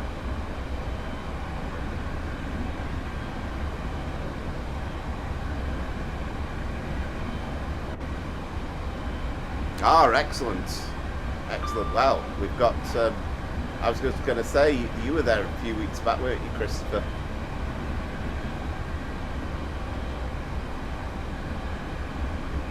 Yeah, that would be a good one for the game, wouldn't it? The 73. It really would. I mean, there's so many routes I'd love to have, but I think they went through a phase where they kind of said, dovetail games, well, we're not going to do any more routes, southeastern routes on third rail for a while, but I'd love to see some at Charing Cross. I'd love to see like kind of that Charing Cross, Cannon Street, and you know, obviously we've got Victoria already, and extend it out a little bit.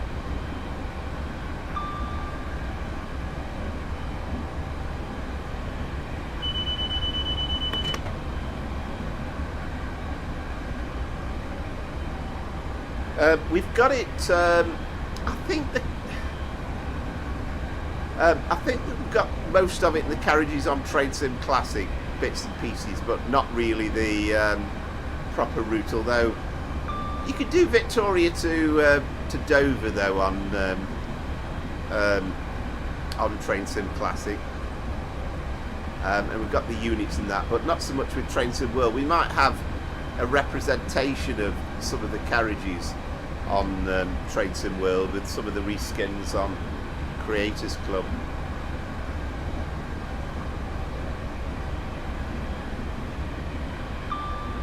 Yeah, very excited about what Johannes is going to do, and he taught very well, didn't he, on the stream the other night. It was great to see, and I can't wait till Tuesday till that comes out.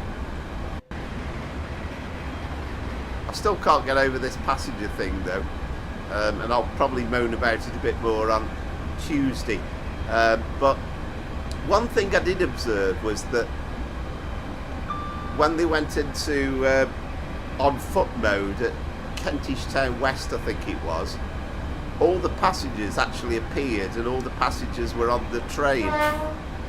It's just that when the station came up, all the passengers kind of descended from space, so I'm kind of wondering whether that's the thing to do it on foot. Yes, I remember seeing that actually. That blew me away, and you know, he got St Paul's and everything in the background with the London skyline. It was lovely.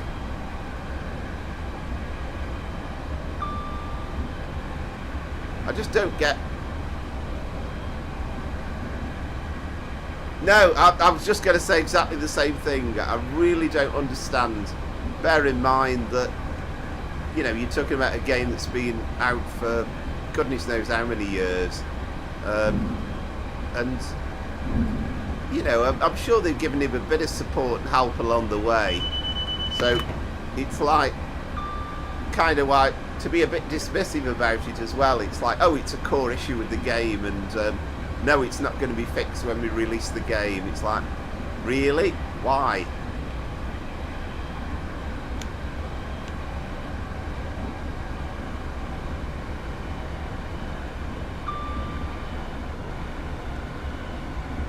You will on this route, yeah, on Tuesday. You can see all the in the distance. It's a fair distance off, but you can see a load of the London skyscrapers. It's absolutely incredible, actually. And we have got stuff for Train Sim Classic where you can see the buildings a lot closer up. I know, absolutely.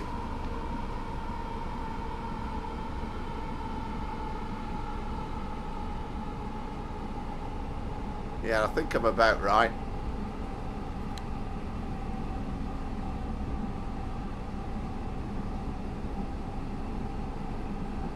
It's kind of one of those where I'm wondering whether we've got some last minute change of points where it kind of doesn't really give us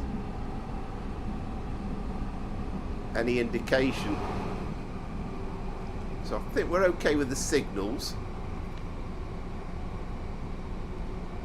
Well, it's a bonus, isn't it? I mean, when I'm on trains and I'm early into the stations, I think, wow, that's great.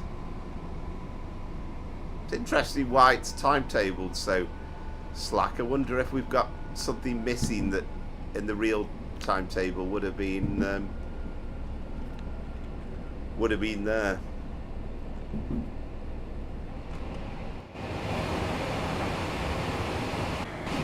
Oh, it's interesting we've got a GBRF 66 there, because every time I try and load it up in the game, I can't get it to load up, but obviously there's different ones.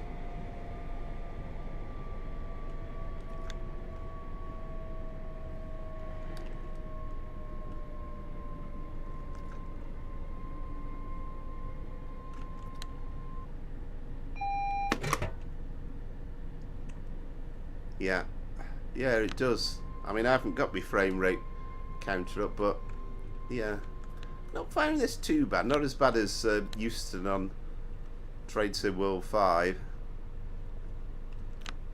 which actually we'll be coming up with next, won't we?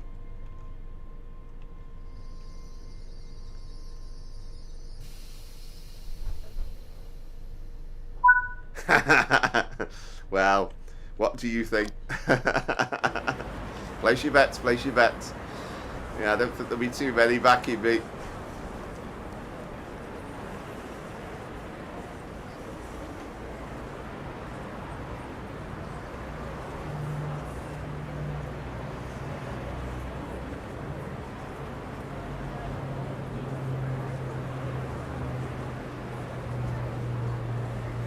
Yeah, I think so. I mean, it's good actually that you can actually spawn any other train into the game.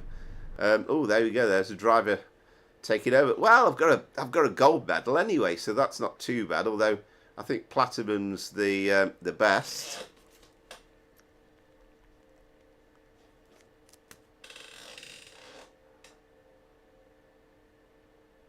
Very good.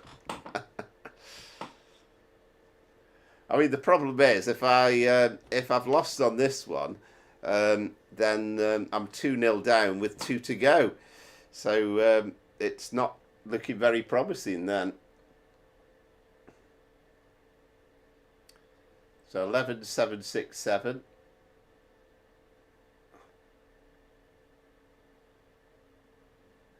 Yeah, you would have a nice wait. I mean, it's good. I love the fact that you can carry on with Train Sim Classic and carry on the run down. But of course tonight we're all Train Sim World 5.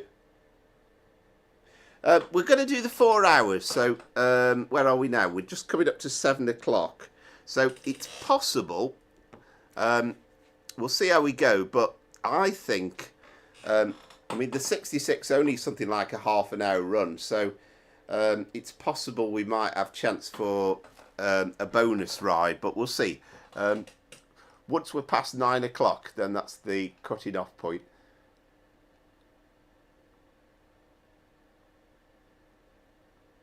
Oh, well done. There you go. Yep, there you are. Crikey, you're miles off. There must have been something I didn't set on the game for it to be that much different. Wow.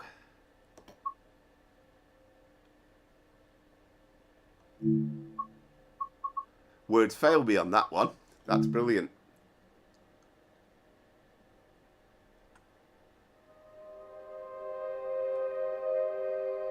Oh, excellent. Yeah, very good. Very, very good. Right, so that's 2-0. 2-0. I'm beginning to... I've kind of forgotten when I last had a victory now. It's such a long time ago.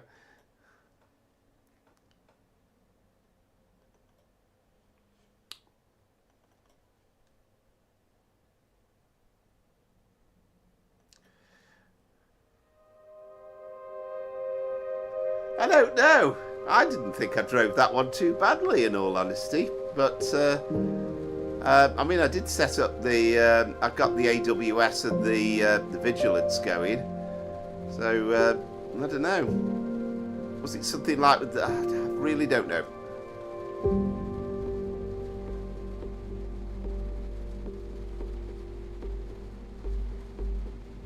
Yeah, that is brilliant. Brilliant score. Well done.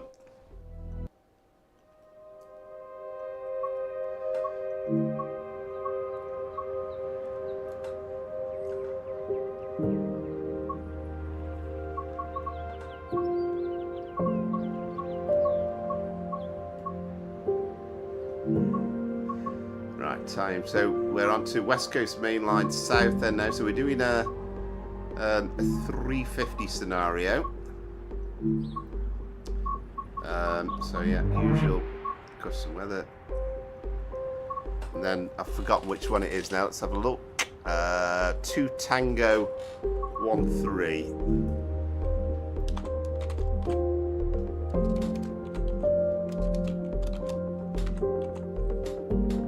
Oh, 752.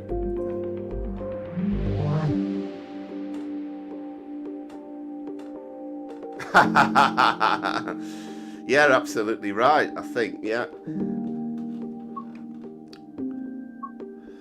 Like he says, I think perhaps blindfolded might do the trick.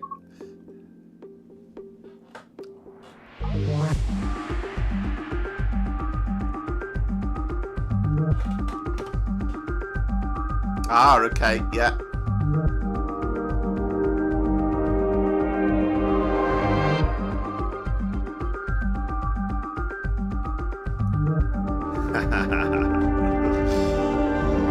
That's great. Yeah, I think there's a chance we might have a bonus run, but I can't. Well, I don't know. We'll decide when we get there. We'll see how time goes on. But I think it's about 50 minutes or so to Tring.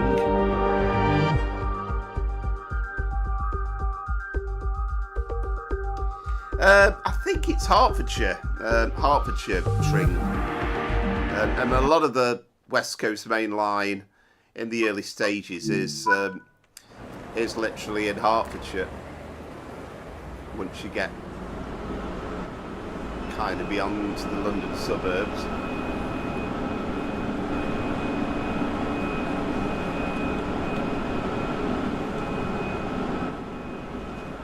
Yeah, I mean, I'm not making excuses on that, but I haven't.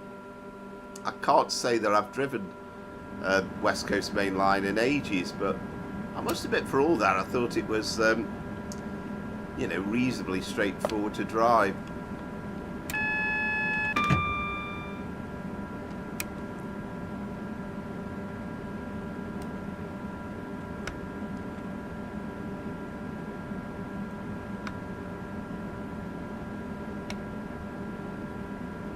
Go for daylight.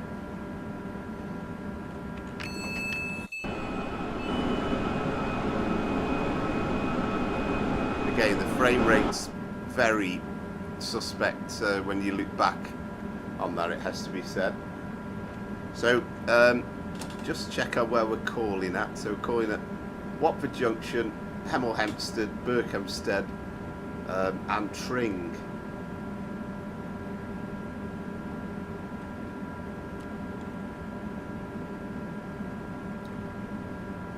Oh, excellent, Sir Mate. Have you got any plans for the week off?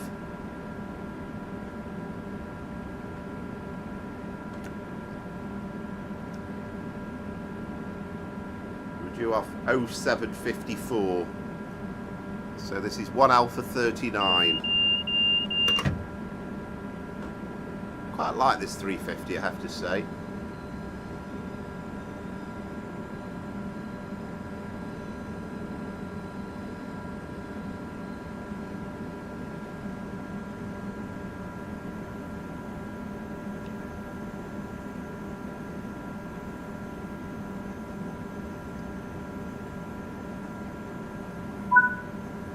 Ah, excellent. Well, that's nice as well, isn't it? It's just nice to to chill out and finish work and think, you know, I've not got anything to do or anything to worry about. Absolutely love it.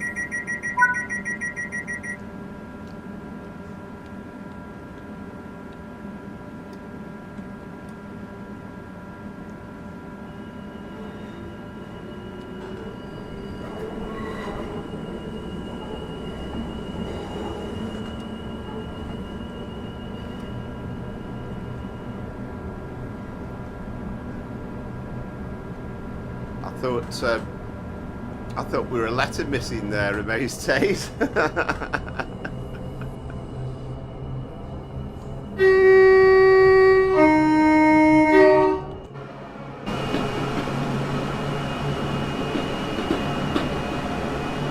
love that view as you come out Euston. I mean, talking about like buildings in the background, but to see the old BT Tower or whatever it's called these days.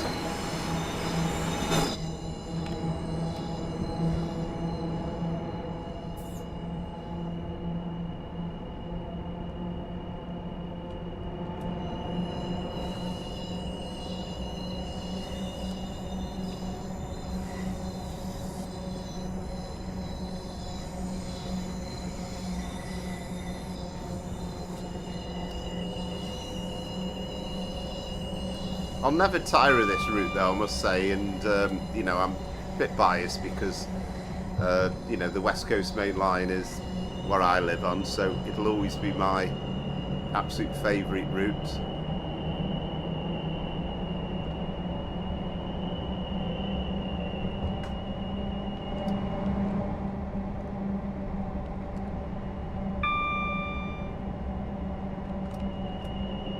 Climb up Camden Bank. Oh, excellent. Excellent, Christopher, yeah. Yeah.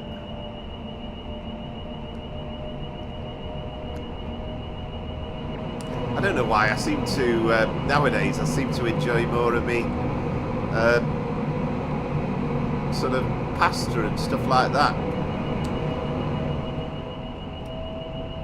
That's become one of my favourite meals.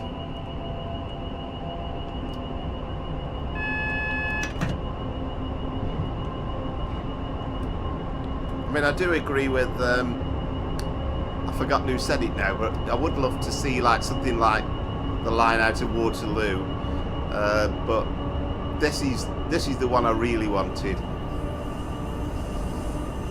And I must admit, if they'd done, you know, say Rugby to Stafford or something, I would have been disappointed. This was the got that 40 again.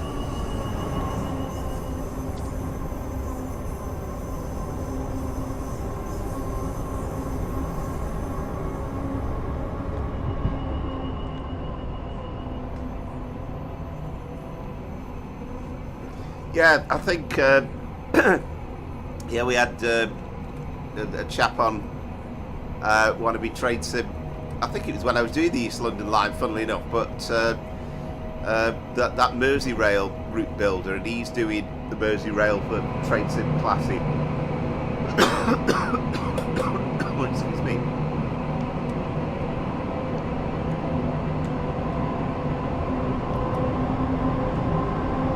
But I would love to have the Merseyrail network. It's particularly with the old peps, the 507s, the 508s.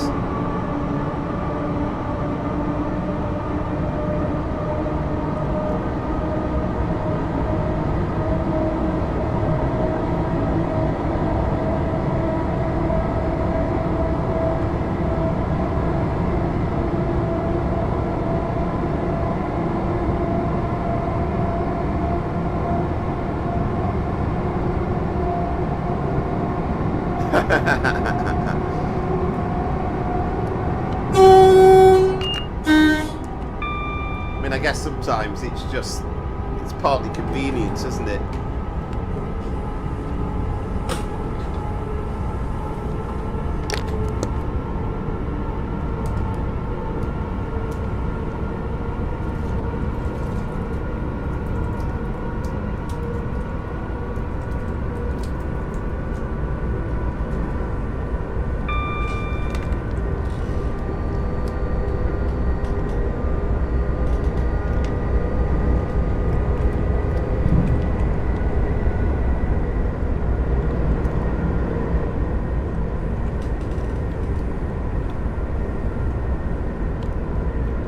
Can't go wrong with this. This is brilliant.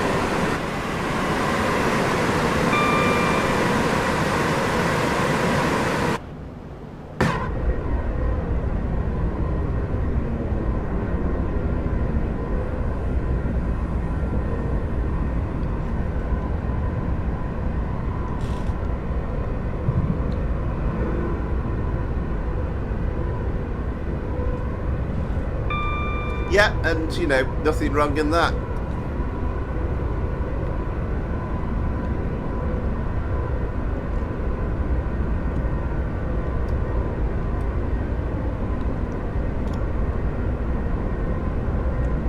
And on a Thursday and Friday I do a little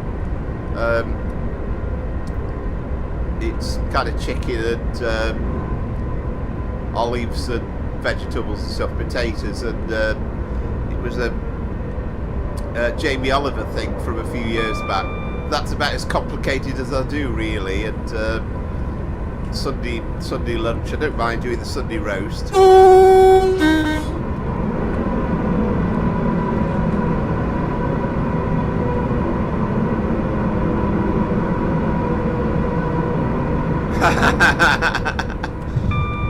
Well, this is one of the weeks. I mean, it's not happened yet. It's probably more likely to be me than a Maze Taze, but at some point I could.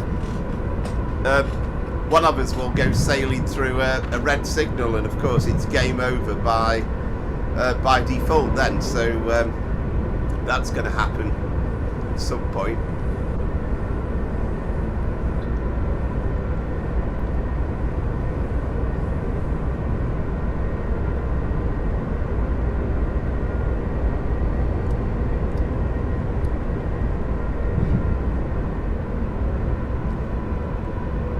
Yeah, I mean, I must confess, I mean, you know, for many years it was always Mum's roast on a Sunday, and it wasn't until she died a few years back that kind of learned how to do my own, and it's something I regret, really, in all seriousness, that you know, I kind of think, why didn't I just learn how to do it and make her a Sunday roast every now and again, because I'm sure she would have absolutely loved it. And I got a few jokes initially about you know, food poisoning and this, that and the other, but it's kind of too late now, unfortunately.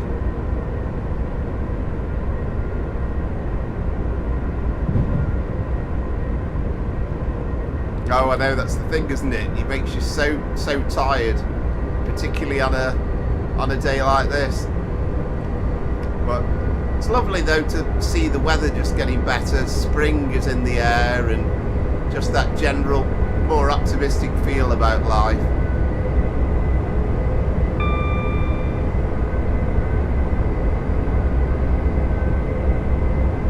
Oh, okay, yep, fine, yeah, no problem. Good evening.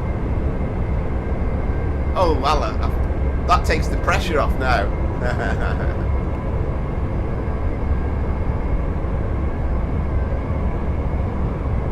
Yeah, well, you know, I don't have a problem with it now, and you know, it's just, I mean, most of it's just so straightforward. It really is.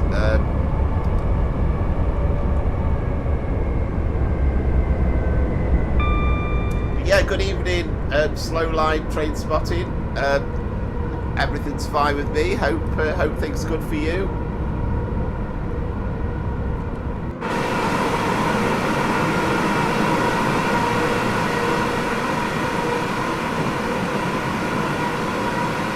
There's the old Wembley Arch in the background.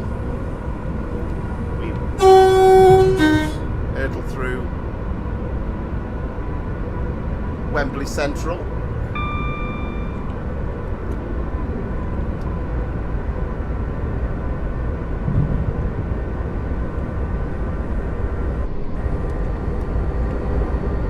I know, this is always the thing. I mean, it's going to happen one week,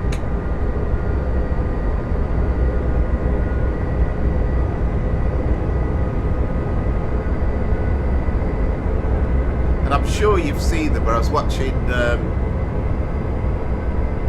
watching one of those Tube, the old ITV series. I was watching one of those on YouTube yesterday, and they were talking to a lady who had just spadded, and again it was only doing a couple of miles an hour, but she made that classic mistake of seeing that the points had changed in front of her, and then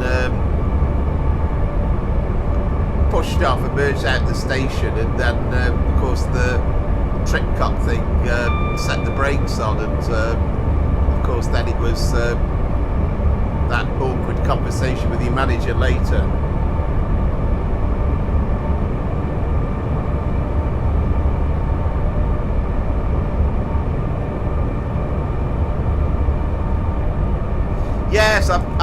Yes, I've seen some of the stuff that you've done.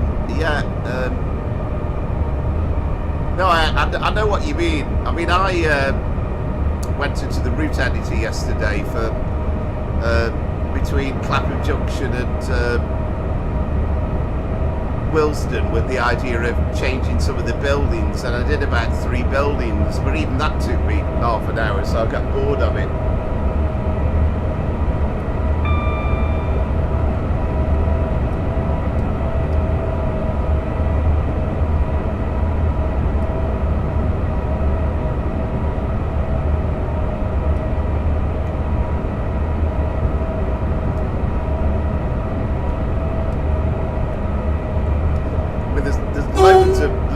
I've started with Train Sim Classic over time. I mean, I've started the process of laying the lines on the East London line from Haggerston, with the idea being putting in Shoreditch High Street and that, but the pace I do is it'll probably be available in about 25 years' time.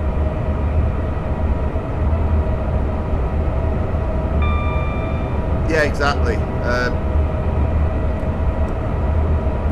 I'm only about okay with putting tracks in, but the idea of laying loads of tracks is kind of way beyond my abilities.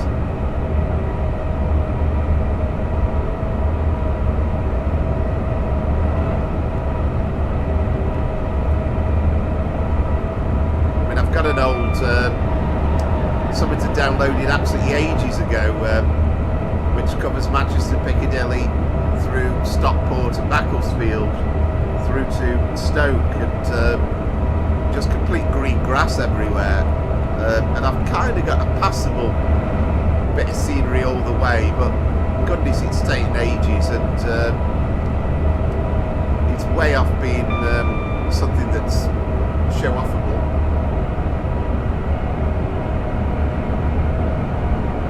I like it.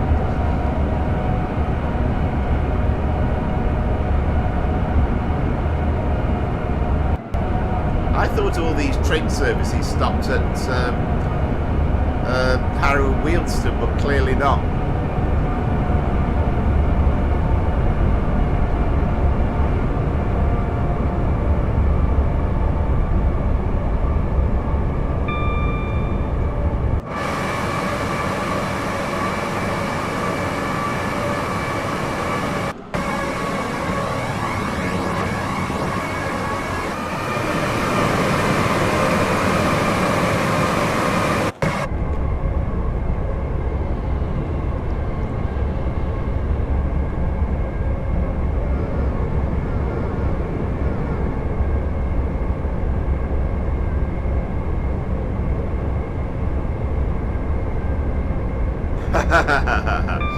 Yeah.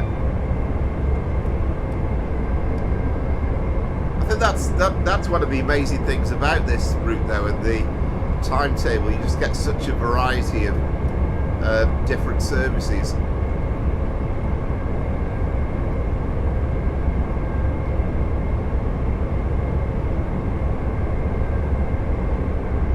Hot noodle sandwiches, I like that. Now we've got to remember to make sure that we stop at Watford Junction.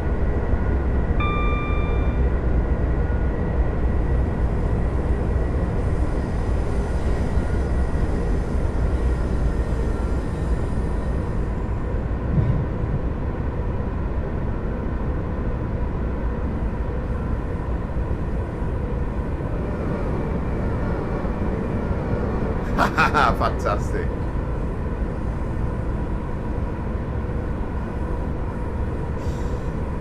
Yes, indeed, yeah. Should be interesting. Did you see, speaking of which, did you see Matt Pendleton getting stuck in the snow as part of the stream when he did the Midland Main Line? I can guarantee you if I do a freight scenario on the Midland Main Line, I'm not going to be doing it in the snow.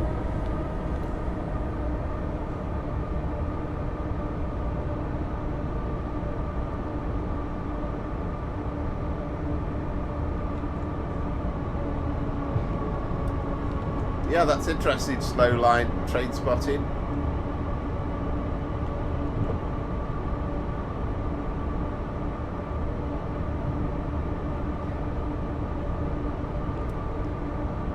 Yeah, it's quite a decent drive though, I have to say. I mean, it's going to be a bit like that on Tuesday because we're doing the 378, which is also got a kind of a restricted view.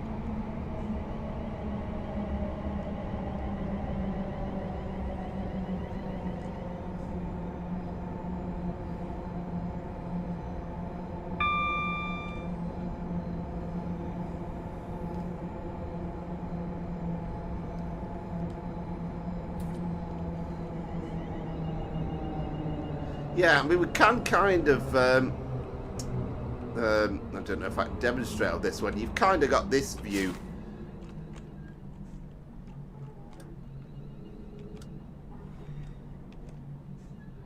But on the left-hand side with the steam tray that you can kind of look out on.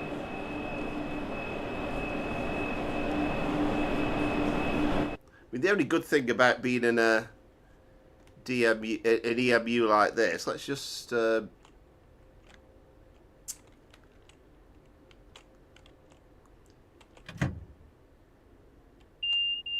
no, I've got to, oh, wait a minute. No, it needs to be where are we now?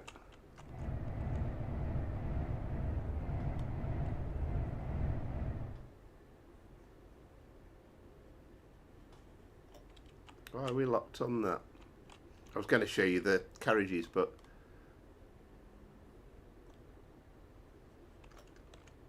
I don't know.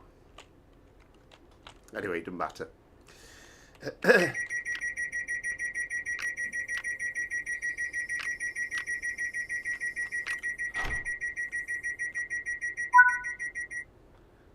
Oh right, okay, yeah. Yeah, you put your DSD on, don't you? Yeah. Yeah, we'll do that at the next station, yeah.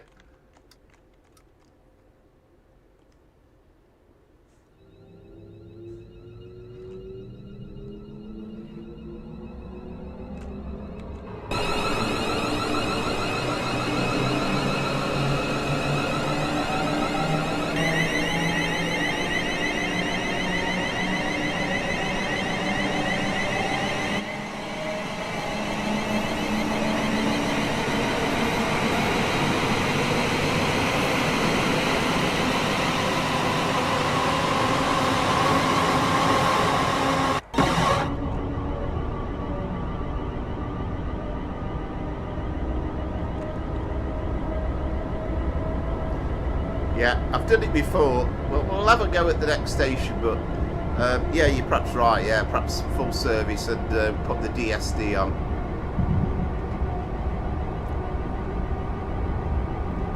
So Hemel Hempstead. So we're kind of going fast through Kings Langley and going under the M25 and stuff. But yeah, I agree. I do like the 700s actually, and again, it's great that we've got that timetable mod now where we could do East Croydon to Brighton with them. And you really do get a good view in the 700. The sounds on that are fantastic as well.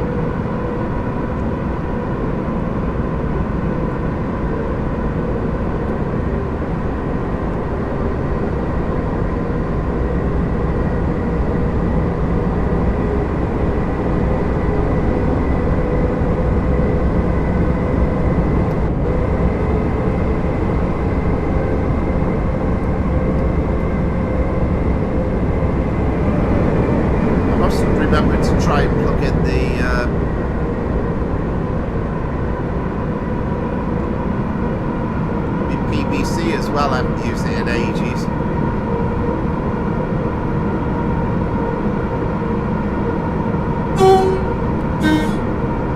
Yeah, it's very enjoyable.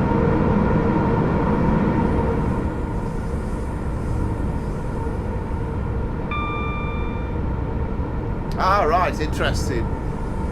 Yeah. Yeah, you never quite get the logic behind some of these changes in the timetable. I'm sure there is one. Oh, that's good. That was an 87 on a Freightliner service.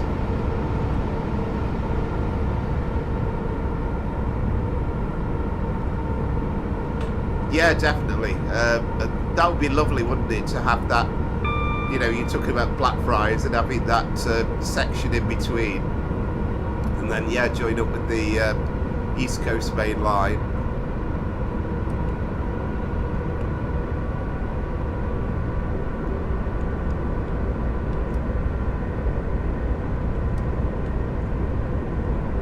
I mean, I'm glad you do it in Train Sim Classic, but again, there's just so many possibilities, little things that could be done that could improve it over time.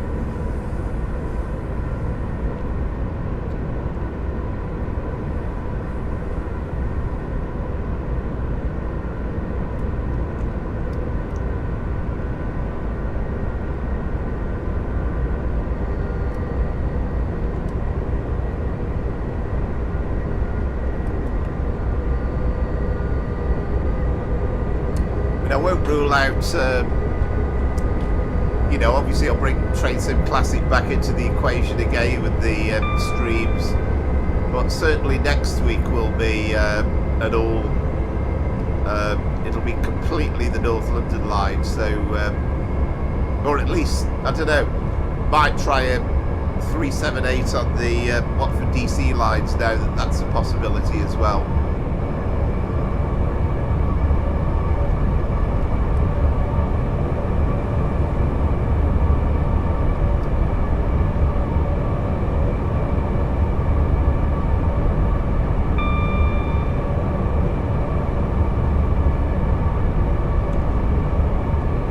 Yeah, I suppose it's a strange balancing act, isn't it, the way they do such things in the timetable. There must be loads and loads of considerations and just trying to try and meet demand. And I mean, I don't know, with the peak time ones, what your chances are of getting a seat, but it's just trying to do it so that you try and maximise it to the best of the abilities.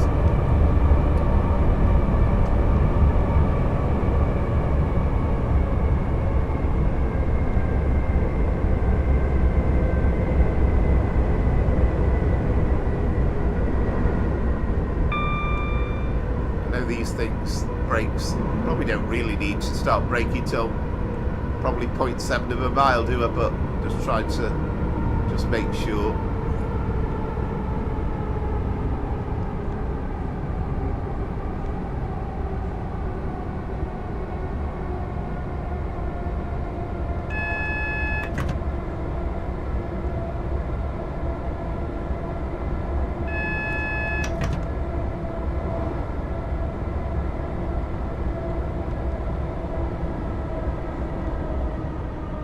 Yeah, absolutely. I mean, in terms of like the TSW5 thing as well, and you know, I mean, I think most people were kind of hoping it would go beyond Milton Keynes, and we were talking about Rugby and Birmingham New Street, but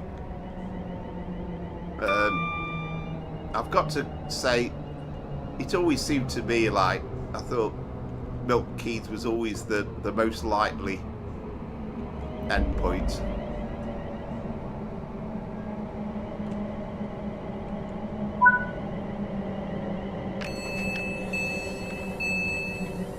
Yeah, so let's just so pop the DSD on for a sec.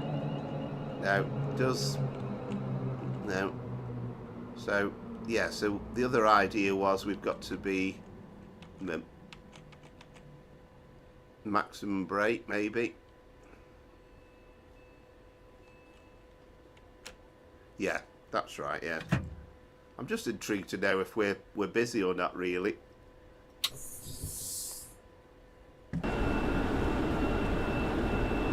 And we are. We're pretty busy, aren't we?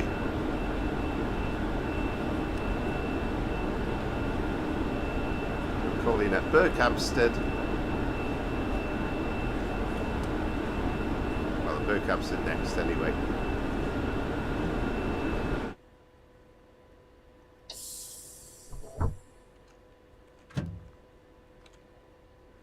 Now, I've got to remember. Where are we now?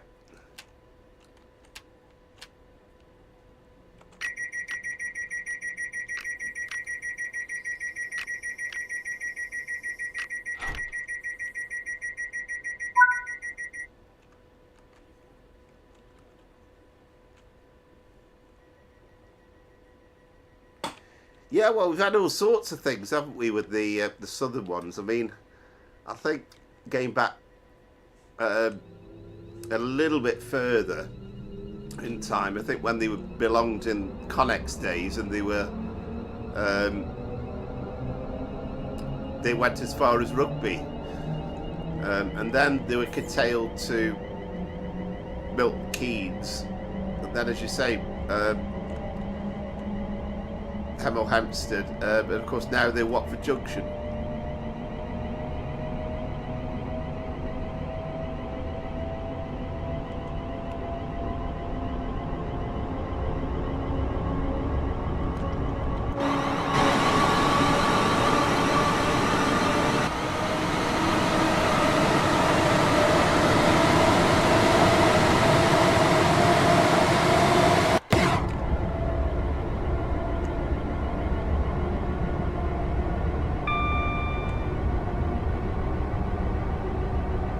I think Amaze Taze was saying, I haven't downloaded it yet, but there is one or two scenarios, at least one anyway, on the Creators Club where you can do at least do Milton Keynes to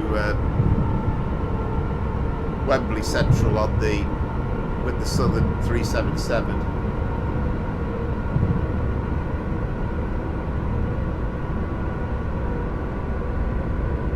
Yeah, I presume it's kind of been not used very much for many years.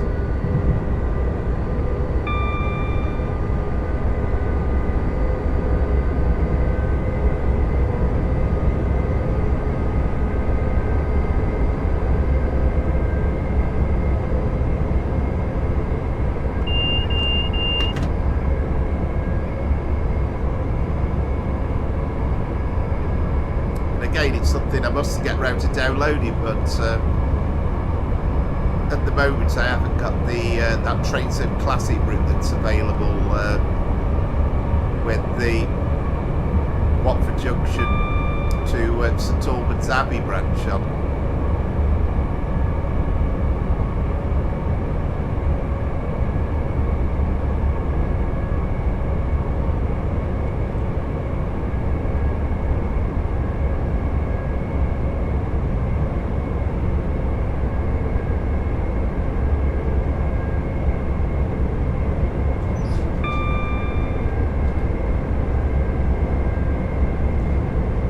I saw some of those with some of the dog coffees around Manchester where I think he mentioned. Oh, thanks, Dan. Yeah, good news. The coffee's in. Yeah, just ready for this extra coffee, I must confess.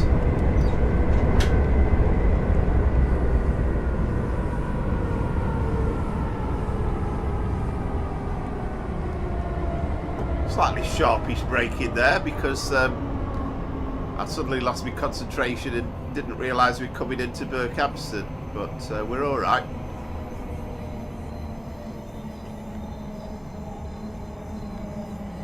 But yeah, there's a few of the Don Coffee videos that were done around in COVID time, and it was curious to see the coming into the stations, but you could see just how empty and deserted everywhere looked. Very, very surreal.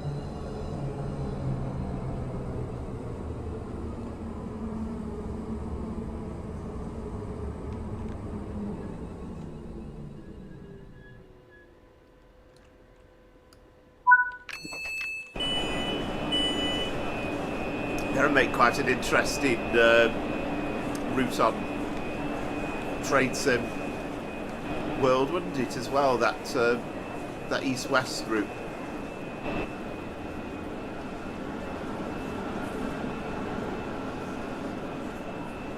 So we're a bit early, we've got about a minute or so to wait.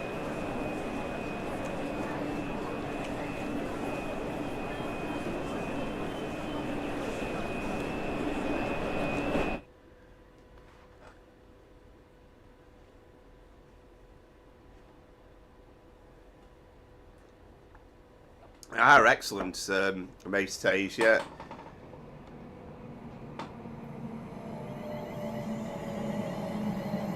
Yeah, I do keep looking back, try and look back at the streams and, you know, just try and check the quality's reasonable enough, hopefully. As I say, that was my only disappointment about last week. I mean, I really enjoyed doing the full run from London Euston to Glasgow Central, but I kind of looked back at it and I thought some of those Trade Sim Classic sections just could have been a bit lighter. So I must mess around with that, try and just get it looking a bit better.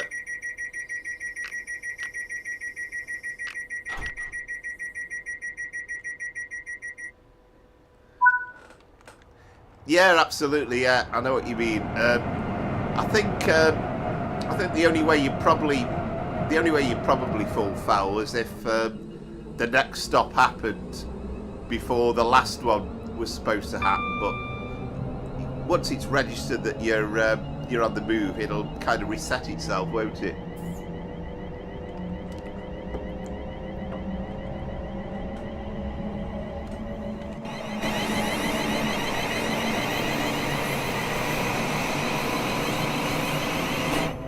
Sure, somebody commented that the 350s on TSW5 were a little bit on the frame hungry side.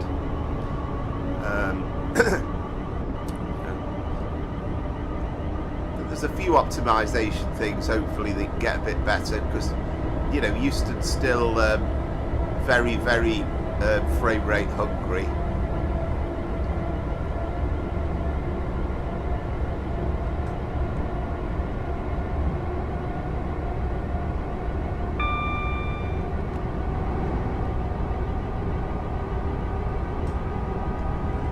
So how are we doing time-wise? So 19:38. So yeah, I think there's going to be a chance for another run after the fourth run, but we'll see. I'm not sure what we'll do yet.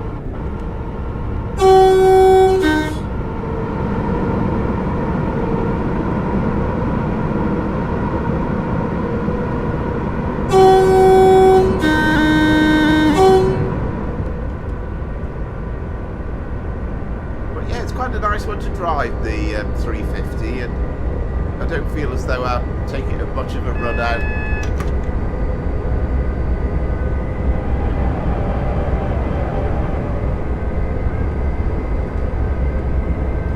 It's funny how some of the timetables almost impossible to meet, and then you get other ones that you arrive there a couple of minutes early every time, so you end up thinking, does that mean they've got the acceleration a bit wrong?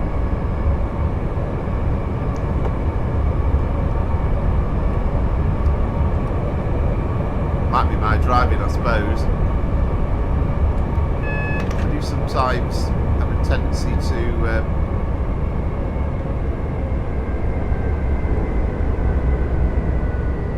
slam it into notch 4 a bit too much as I'm moving on.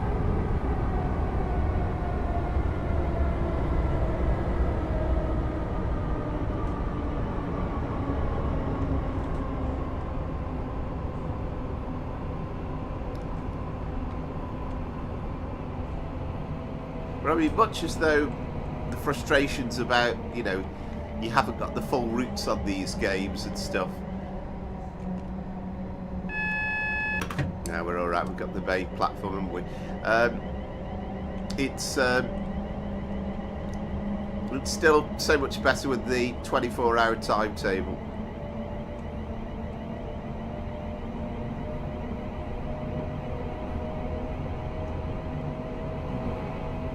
Right, interesting, yeah. Yeah, I can imagine that.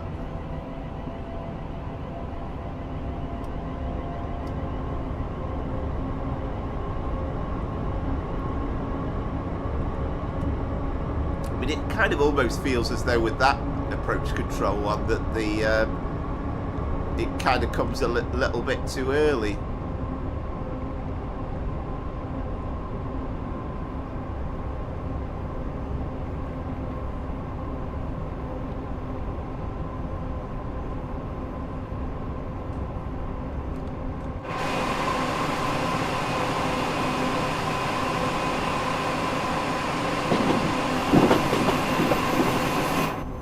So much better with having the branding on, and you know, for all the fact that DTG never managed to sort out official branding, I think it was available within a week of it coming out. Somebody put a mod in for PC users.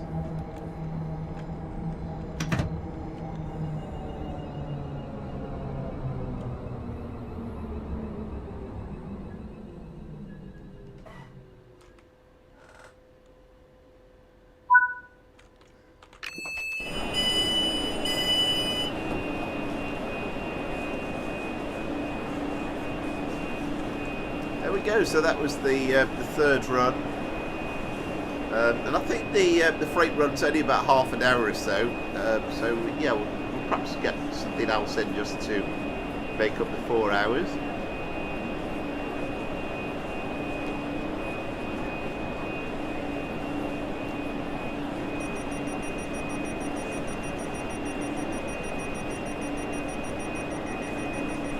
Be quite annoyed with myself if I've got a platinum score now, but I suspect I haven't. Oh, there we go. But even so, yeah, it doesn't sound brilliantly, does it? 10.746. Speeding, hard, stops on time, accuracy. Yeah, it's interesting to study the scores, really.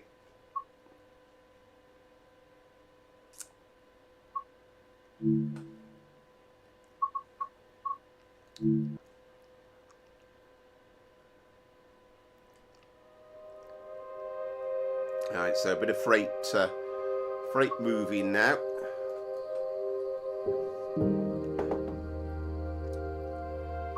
Yeah, thank you very much. Yeah, enjoyed that. Still enjoyed it. That's the problem, you see. Perhaps I obviously feel the pressure too much. I don't think it was that great though, the driving, because there's that point where I came into Berkhamsted and I nearly forgot about the stop, and if I'd been another 5 seconds later I probably wouldn't have made it.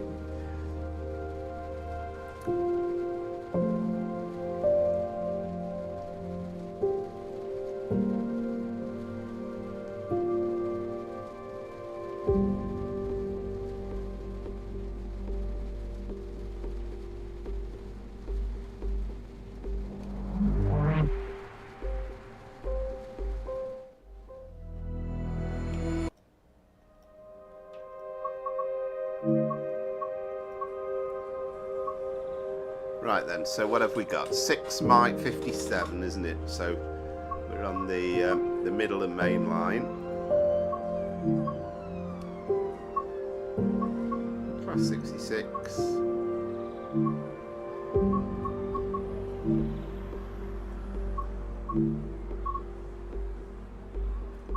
Now let's move it on a bit, make it Maytime this time.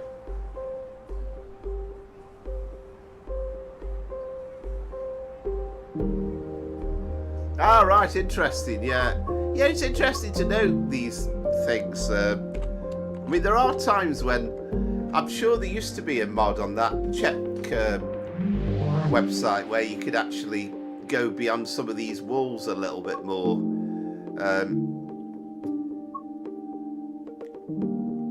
But I think although there is one now, it seems to be a lot more limited than it used to be.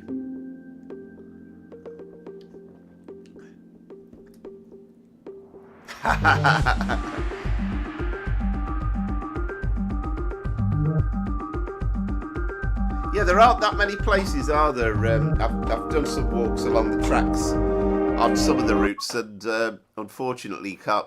Yeah, well, yeah, it's going to be interesting, isn't it, with this heavy thing? It really is.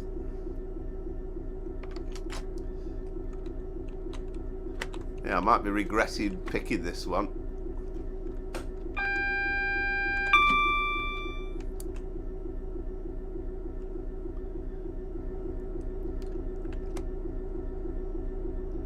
So we've got to wait, I think, till 9:22, see if we get a clearance. So what do we want? Yard with day running, that should do us.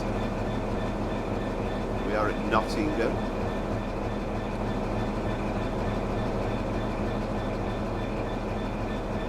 And we have I don't think we can go outside there, can we? Let's see. We've got there. Interesting station, Nottingham.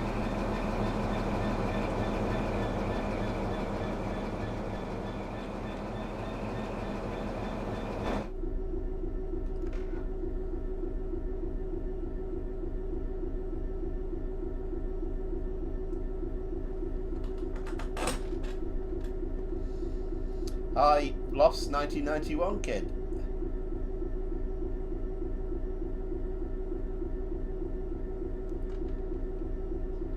Yeah, that's interesting. Yeah. Well, welcome to the channel. Ah, excellent. Yeah, it's good the fact that there is some varied liveries. I can't remember actually exactly which ones I've downloaded.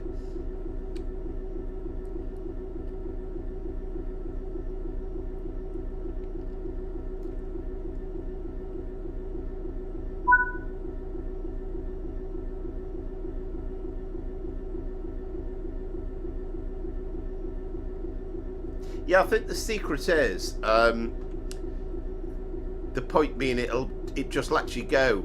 So you can shut your doors, you can move off. In Train Sim Classic, it's a bit different. You've got to wait until it's ready. But on Train Sim World, you'll just get that bleep a little bit later on after you've gone past the stop slightly.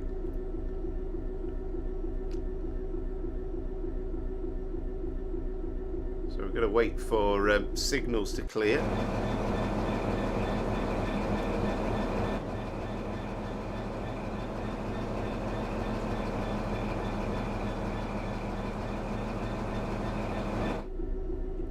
Right, there we go. We've got some clearance.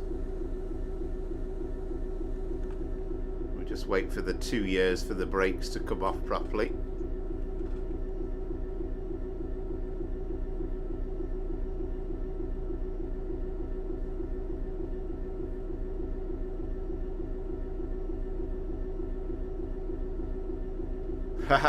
Yes, indeed, Loss. Yeah, I've said before. I mean, I am looking forward to the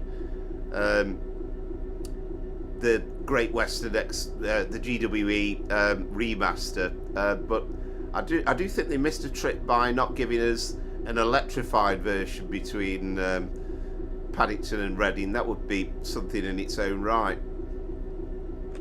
Right, we should hopefully we'll get some power.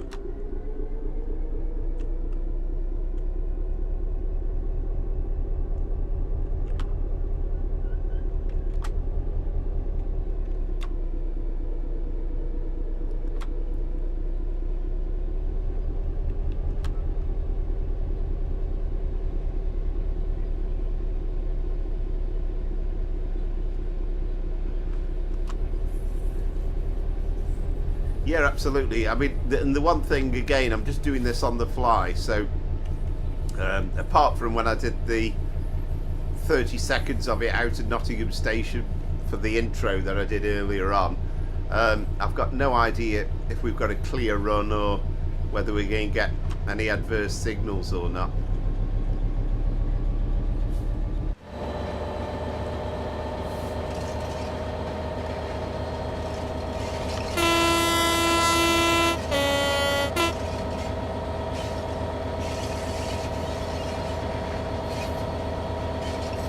it's going to be an interesting ride. I love the look of those tankers.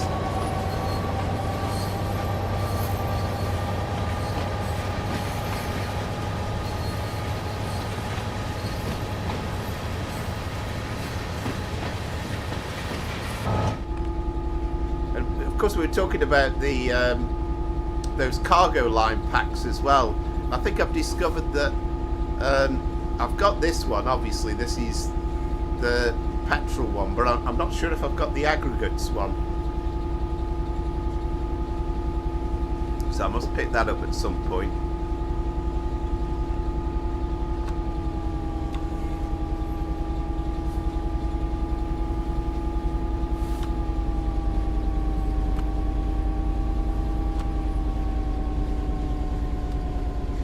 Yes, it's a great unit to drive. I must admit, I never actually bothered to set that thing up there up either.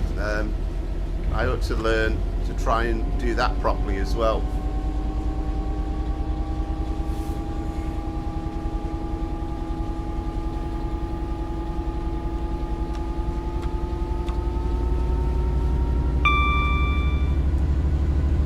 The good thing I think about TSW5 is it will give us a guide as to what the speed limit should be. It won't let us go above the speed limit that we're due to go on.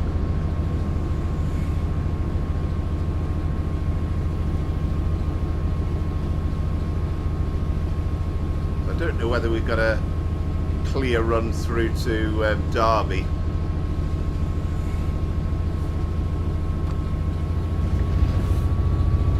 I've got to say, I mean, I've driven freight trains on TradeSim Classic, but I've kind of got a little bit bored with it. But whenever I've done a run on TradeSim World 5, it's excellent.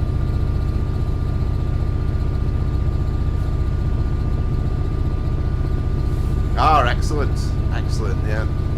I must say, you see these 66s everywhere, don't you? And I mean, I think Matt Pendleton made a bit of a joke about that the other night on the stream, and it's kind of like, but they are the most common loco around, and it's very true. I mean, it would be nice to see another couple of freight locos. Perhaps the 70 would be nice, but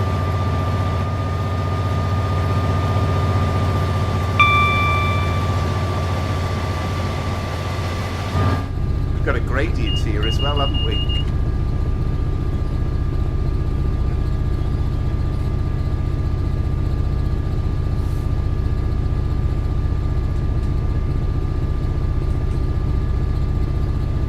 It's going to be great on the North London line, and we'll certainly do at least a freight run on the Midland Main Line next Sunday.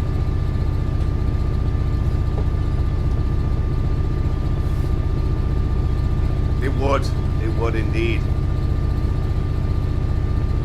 Of course, that would fit in just so nicely as well with the Gemma line as well.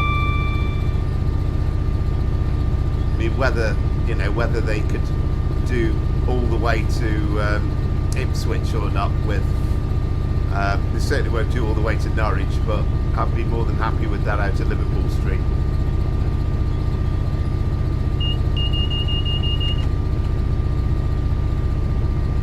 Oh, no worries at all. No worries at all, Loss. And it's yeah, I'm having a great Sunday. I hope you too. Oh, thank you very much. That's really appreciated. Yeah, thank you. And again, just to say thanks to everybody that's subscribed. There's been quite a few in the last week or so. So great to see people enjoying the videos and the streams. It's great, and we do enjoy the chats on these streams as well. And it's sort of obviously mainly about trains, but we wander away onto all sorts of different topics occasionally as well.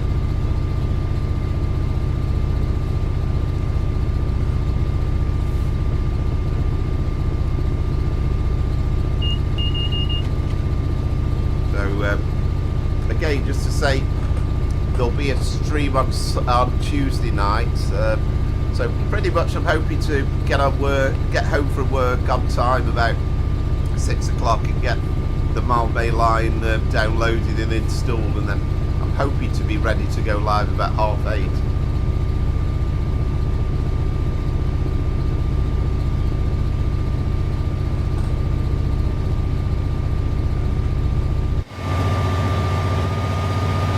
Yeah, thanks for spending some of your Sunday evening with us, Loss.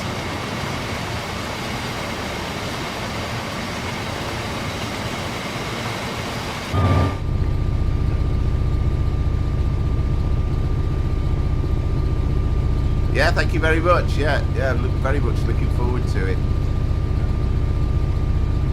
And incidentally, 1991, if that was the year you were born, Lost, that was a good year for Amaze Tays as well, because Tottenham won the FA Cup, beat Nottingham Forest 2-1 in that fight. It was 2-1, wasn't it? It wasn't 3-1, was it? 2-1.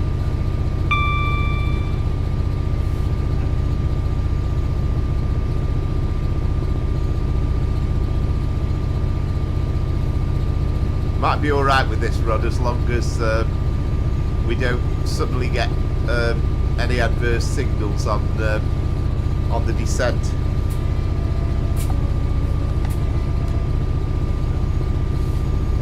Oh, fantastic. Yeah. I mean, for me on the day, you know, as a neutral, I was kind of sad that Brian Clough never got his hands on the FA Cup. But looking back on it, it was a good final.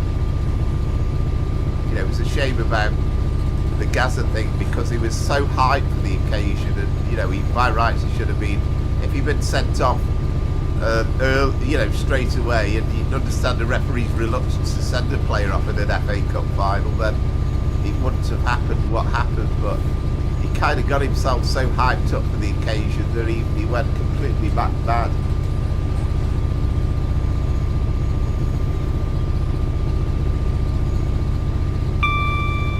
Yeah, strange to think Gary Lineker played in it as well.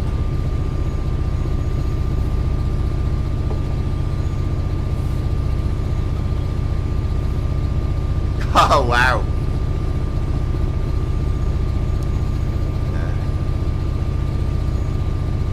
And still Ricky Villa. What a fantastic run. It's there. Or whatever he said.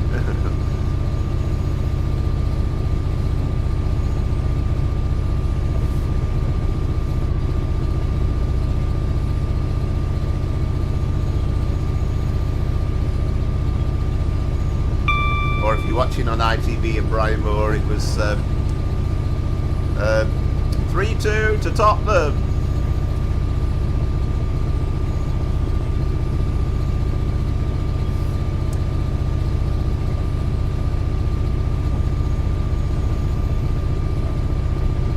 Yeah, I mean, of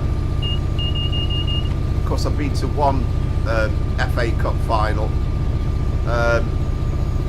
which was Stoke in 2011, where fortunately we lost to Manchester City, but it was still a memorable experience. And I can also say that I was there with my dad as well in the semi-final when we beat Bolton 5-0, which was an amazing day.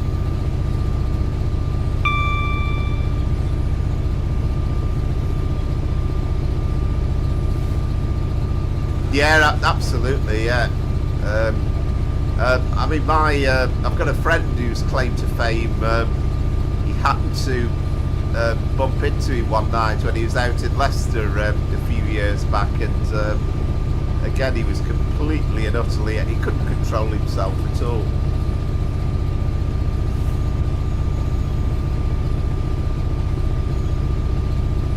Yeah, indeed. Welcome back, Christopher. Been going quite well so far, but we've got the it's going to suddenly get a lot more complicated now, because for the first time in the run we've got to deal with Trent Junction. This will be interesting.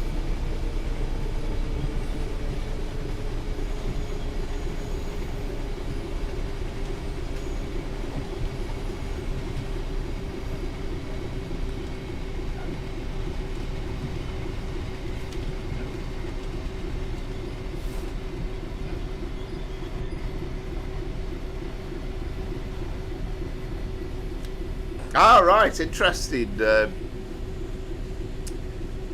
Christopher. Eric Cantona with the winning goal, wasn't it?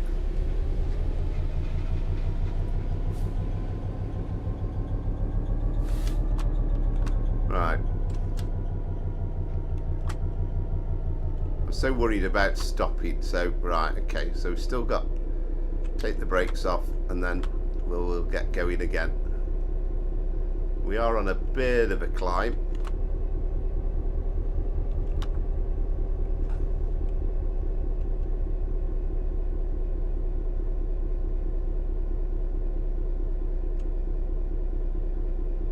Ah, okay.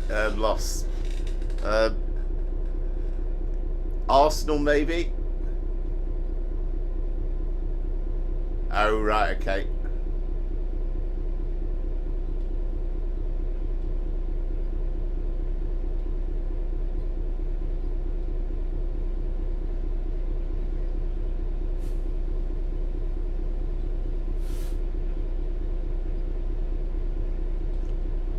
Ah, excellent. Yeah. Yeah, I mean, it wasn't a classic game, that 96, and it was built up as though it's going to be an amazing game, but it did make up for it with the winning goal.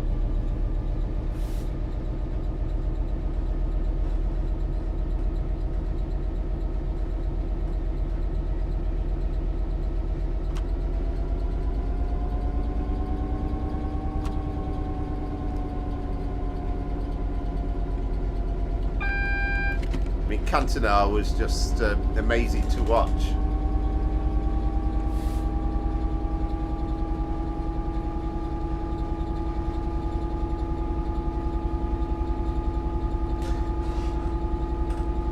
Yeah, I agree with you. Yeah, I think anything out of London Liverpool Street would be nice. Hopefully, who knows?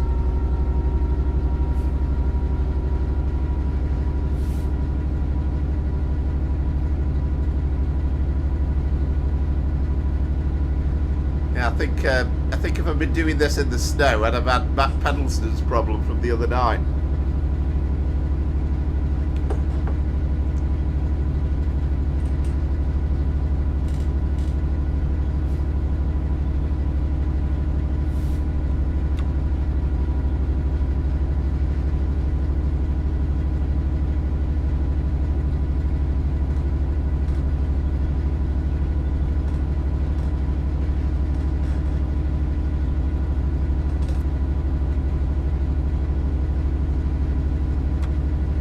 I think probably a lot of the most requested lines really tends to be the ones in and around and out of all the various London stations, but the trains in and around London are absolutely amazing.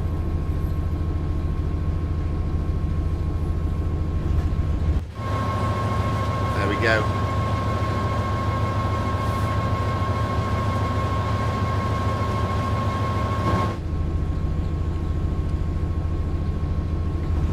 Yeah, we'll wait till we've got some green as well, and then I'll show you a proper rundown of the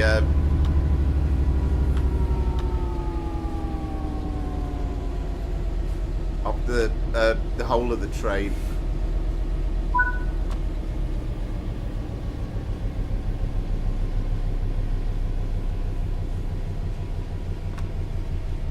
Yeah, that's right. I mean, we've already got in Train Sim World. We've got Liverpool, we've got Victoria, we've got Euston, we've got St Pancras.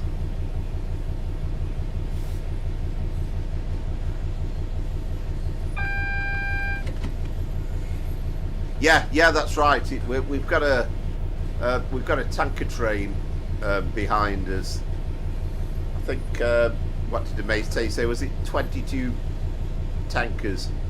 So it's a big, heavy old train.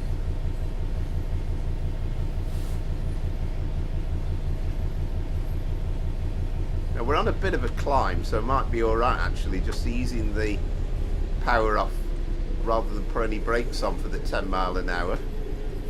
Maybe not. We're not quite going to do it, are we?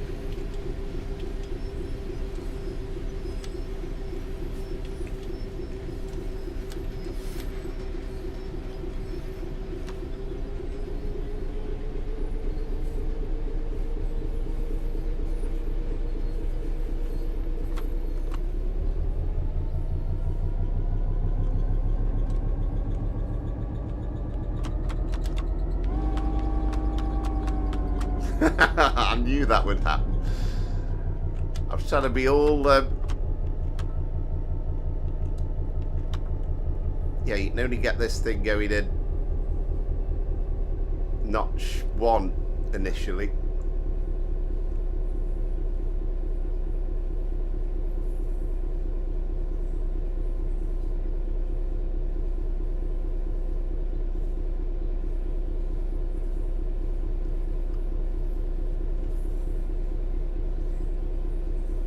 Yeah, definitely right. Yeah, I think Liverpool Street again. It's kind of got that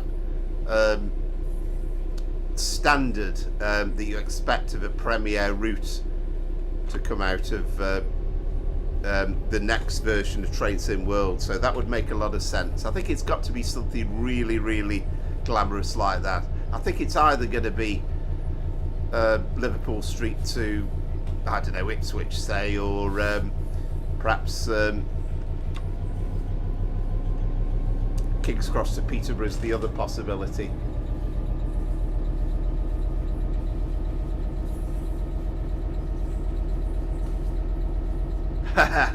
Absolutely, that's brilliant to see. Yeah.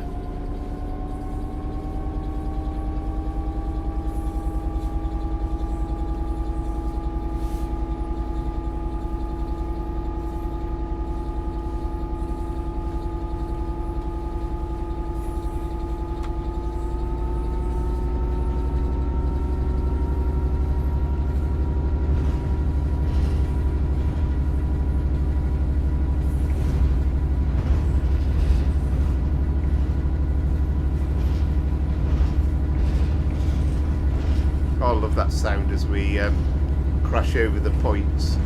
There's a look. You can see the power station as well in the background.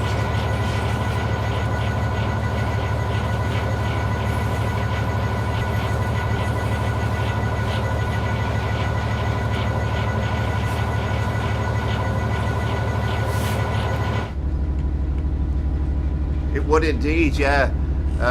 It would be a great route to have on Train Sim World, and I mean, I remember the one for Microsoft Train Simulator, which I'm guessing probably, if you're born in '91, is a bit outside of your time, but I mean that was the biggest bargain ever, because we had I mean, they actually did an extension to Ipswich in time as well, but to begin with, just out of the box, we had Liverpool Street to Ipswich, we had Clapton branch, Southend branch, Southminster, Upminster, the branch to Marks Tay.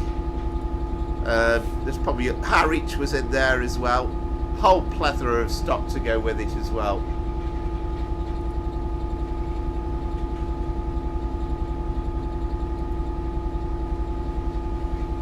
Yeah, it's a lovely old view, isn't it?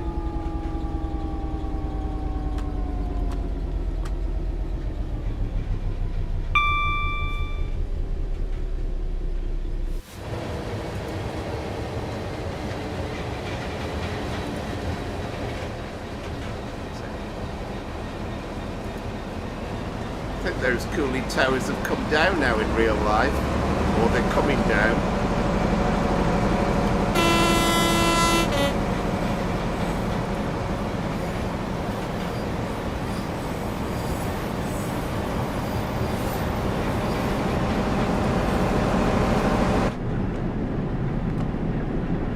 funnily enough, in the back in the day of Microsoft Train Simulator, we never did get the Wherry Lines thing. But I mean, in terms of like the stock that came with it as well, this was all for about 20 quid. You had an 86, you had a 47, you had loads of EMUs, 302s, 305s, 309, the Clapton units, 317, 321, and I think somebody did a passive version of the 310, the 312 as well.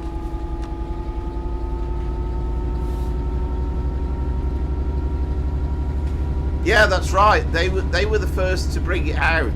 Microsoft were. That was in the year 2000, I think it was, and that was developed by a company called Kuju. Who then went on to build Train Sim Classic. I mean, there was various times when Microsoft were going to do a Train Sim Microsoft Train Simulator 2, but it never materialised.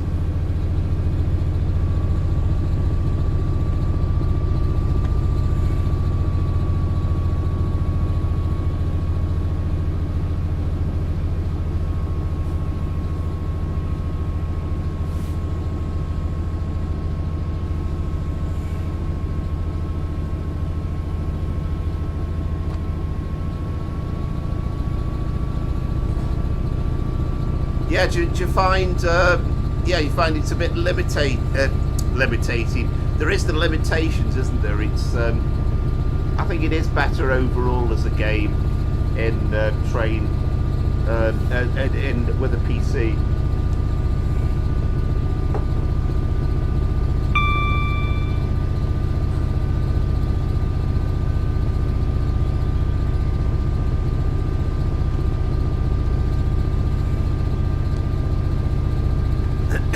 Craig, if we get a few thousand more subscribers, then you know, we'll be advertising PCs as part of the stream, and there'd be some sort of affiliation link.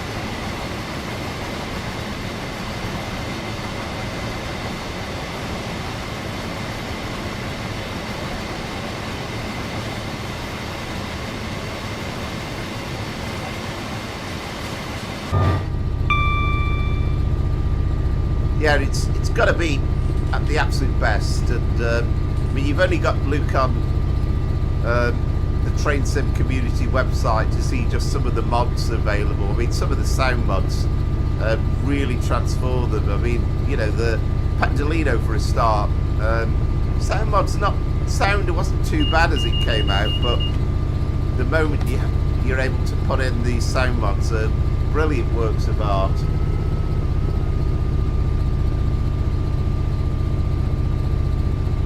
You know, you've got the full stock. You get the full timetables, and I mean, okay, you know, my computer's getting slightly on the oldest side now, so you get frame rate trouble when you get into Euston. But I've heard some of the console users, people saying that they can't even get their train into Euston because the game crashes every time.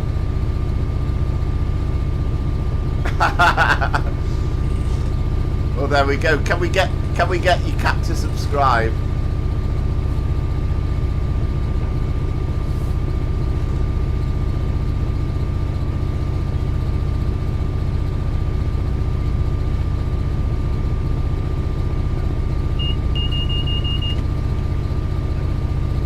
Great idea, Loss. I like it.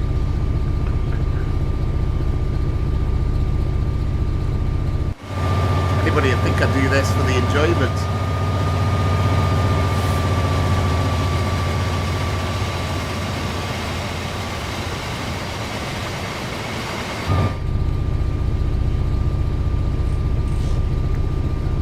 So, I mean, it's only 8:15, so we're going to have a chance to do an extra run because we're way off the 4 hours at the moment. So, might even have a run in Christopher's favourite train, the Pacer.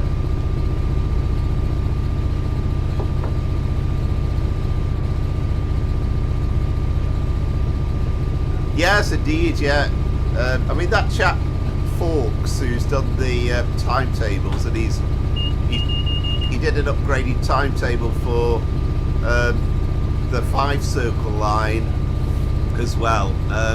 It's worth its weight in gold, because you play on that 5 circle, suddenly you can do the Azuma services and you can do all sorts.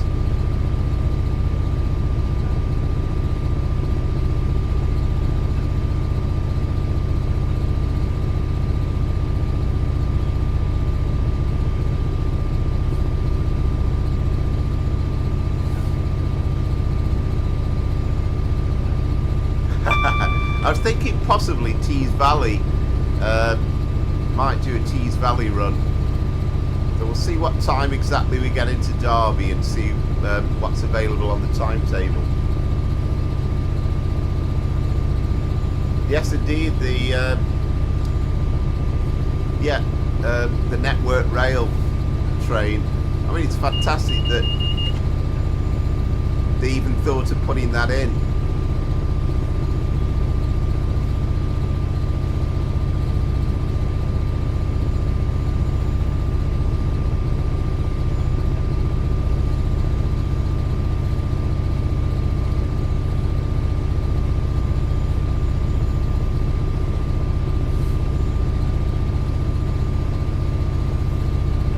Oh, fantastic, Loss. Which livery did you do then?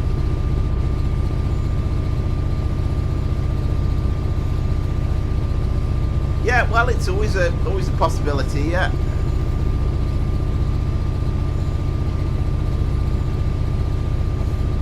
Yeah, I mean, sort of time-wise, I mean, we're only 8:20, so we've got about 40 minutes to fill. So. You never know, might even be able to get 2 more runs in yet. Have to do the full 4 hours, of course.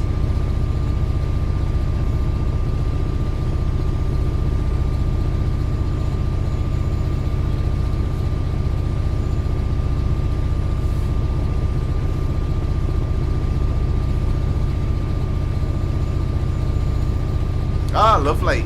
Yeah, I'll have to have a look on Creators Club, and I have to say that's another great addition.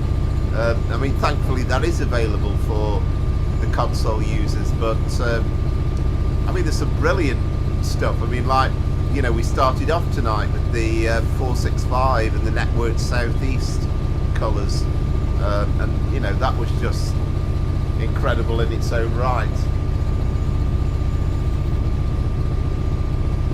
I know, that's right. Exactly, that's what I thought. We've got to at least do the 4 hours.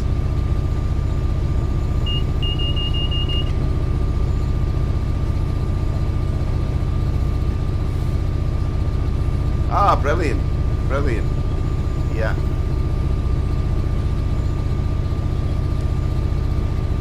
I mean, just out of interest, how long does it take you to actually do one livery to your satisfaction?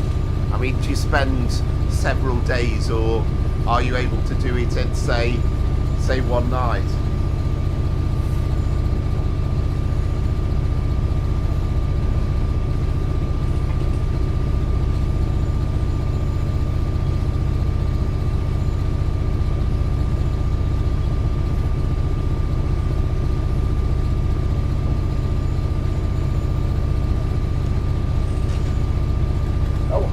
Moss, I hadn't seen that. Yeah, good to see you. And I'm sure you've watched before, haven't you? I do remember that name.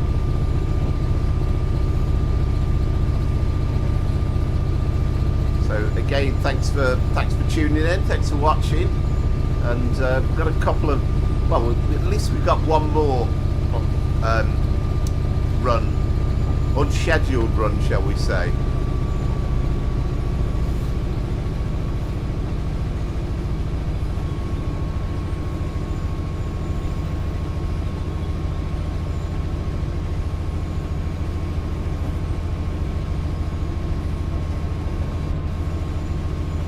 Yes, indeed. Evening, Connor again.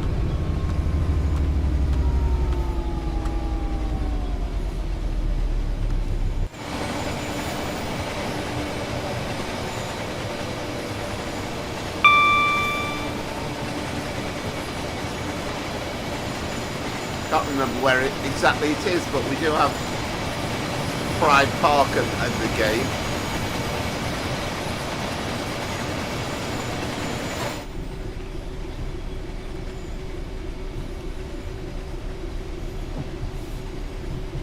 It's a little bit closer in.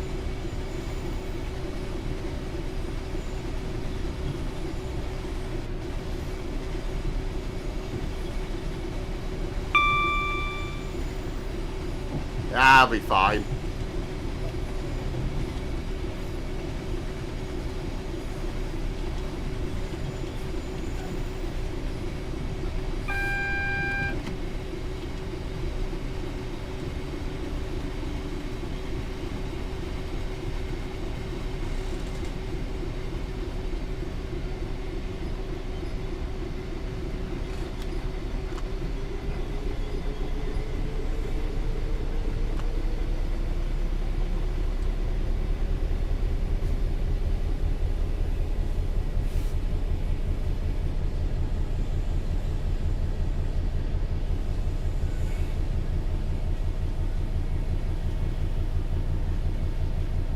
Yeah, absolutely, Loss. I'll have to have a look myself as well.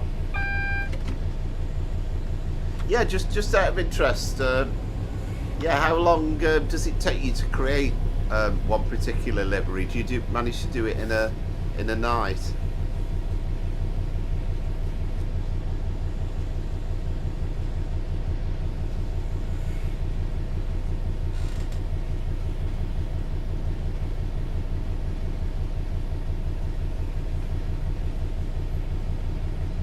I think I saw the 397. Was that based on the 380?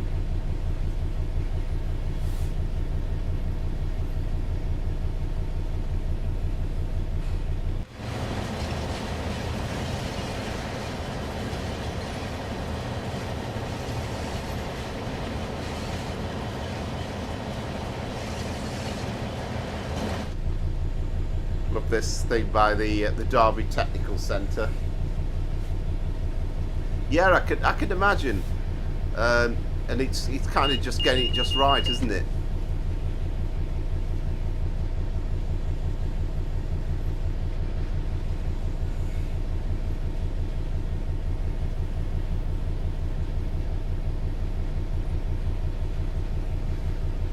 Ah, right, brilliant.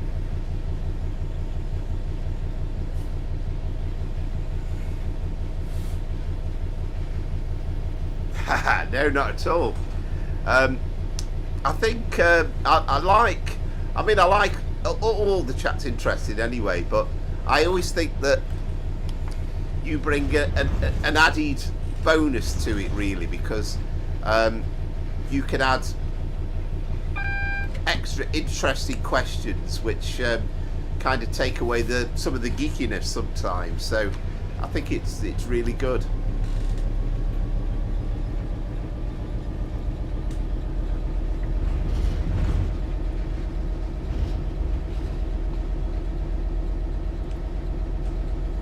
I mean, I always think with me, my brother always says, he'll watch me for half an hour or 40 minutes, but it's like, oh, this is me one chance a week to get a bit of peace and quiet from you.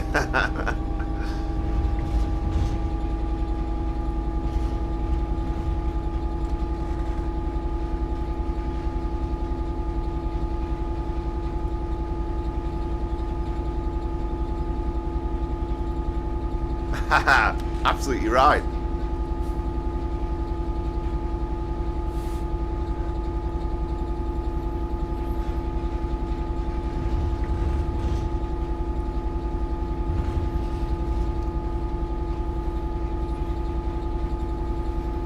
And I think that's the amazing thing about the train sim community, that really bring things out, you know, way beyond what Dovetail Games have created. But, you know, there's some very, very talented people that have done all sorts of immense and amazing stuff.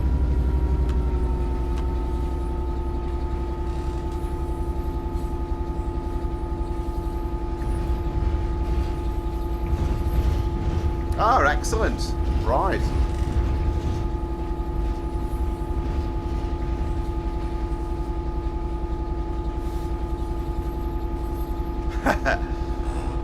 It matters not in the least. I mean, it's all interesting.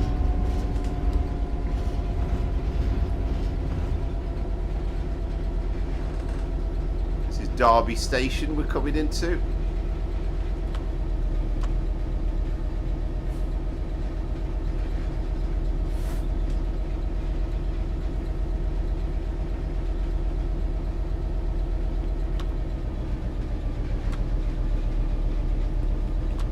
Haha, I know what you're talking about, yeah. I'm sure. Haha, there we go. I know what's coming.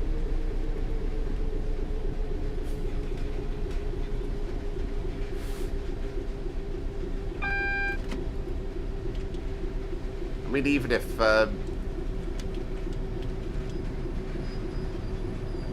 if you've not seen the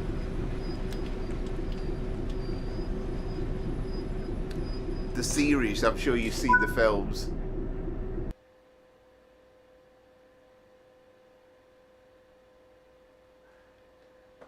Right, here we go. Ooh.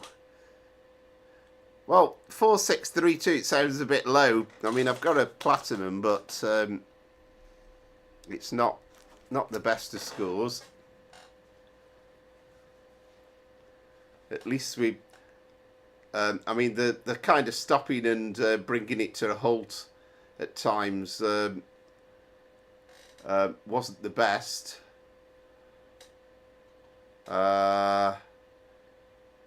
Speeding minus accuracy bonus 320.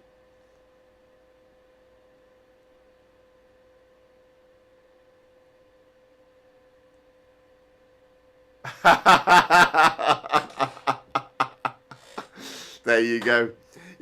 There's the irony. Yeah, your granddad watched it. Not your father, but your granddad. Yeah, I like that. I like that a lot.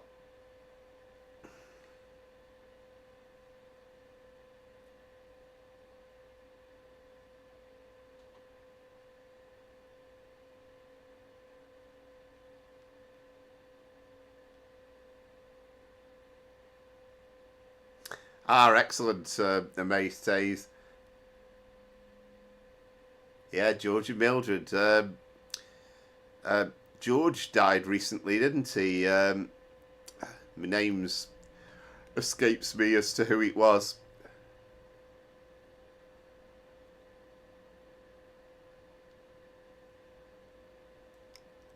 Yeah, well, there was that one.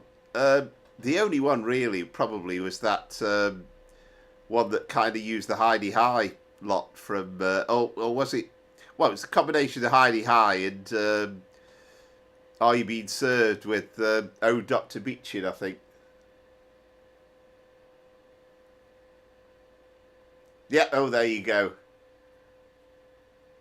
Brian Murphy, yeah.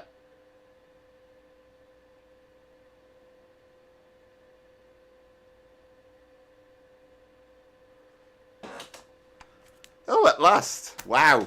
Wow. I've actually won one. My word. Wow. The funny thing is, you know, it probably wasn't the best of drives either in the end. I thought it was 2-1, wasn't it? Because you didn't do the Class 350 one.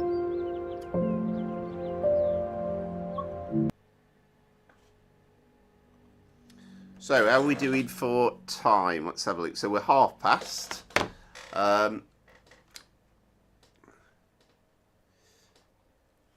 So, shall we do a bit of Great Western Express then?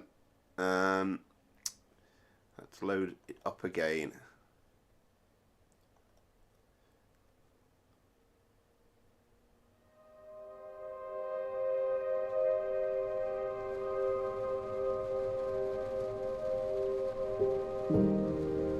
Yeah.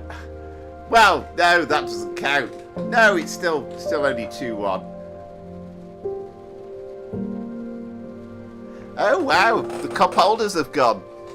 That's interesting. Well, we should have quite an interesting quarter-final lineup, really. We just kind of need Manchester City to be beaten now in the quarter-finals. I'd love to have a really old-school cup final, you know, something like, I don't know, Nottingham Forest against Brighton. Something really different.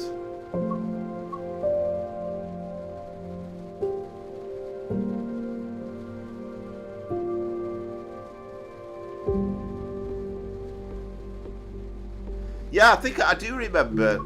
I do remember Colin's sandwich. Yeah.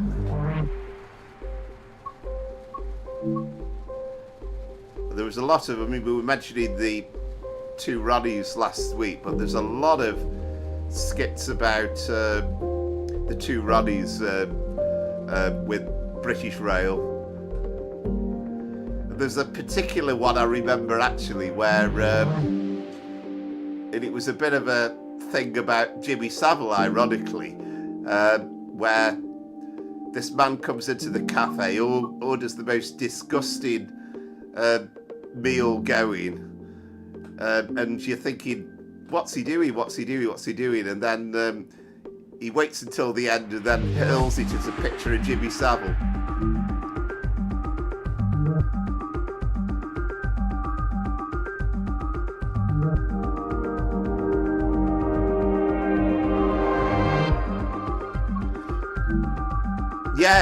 Yes, indeed, yeah. Well, there's the follow-up as well from Porridge, isn't there, where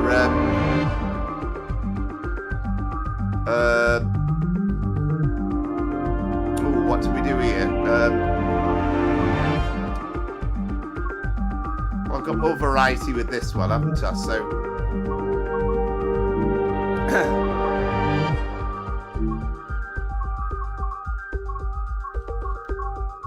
right, let's get some decent weather in.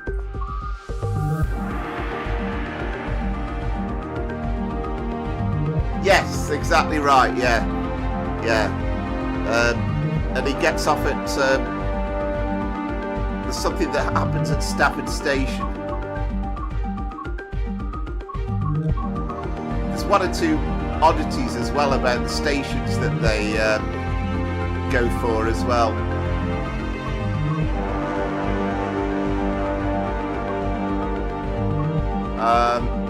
Tell you what, let's do one into Paddington for a change. So I think I'm going to go for the 10:29.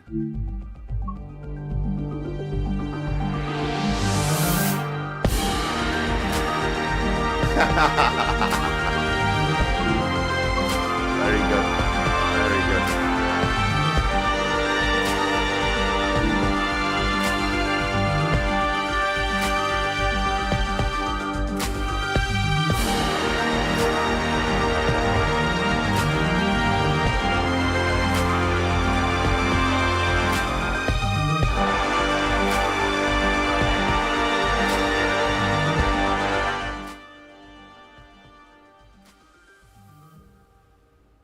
There we go. That's better. Yeah, I think Amaze Taze. I can't remember where I downloaded it from. Whether it was it must have been Tradesim Community, I think. But it just gives you the Elizabeth line stuff when you get into. Well, actually, no, it doesn't. Thinking about it, it gives you 7/10s. But I'll tell you what we'll do then. It gives you them all in the default livery, so it's not actually that good. So I'll do it. Let's do it with the standard timetable.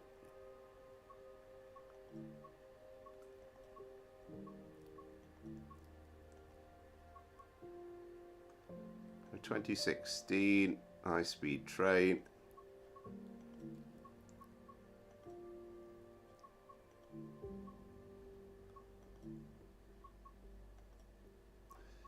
All right.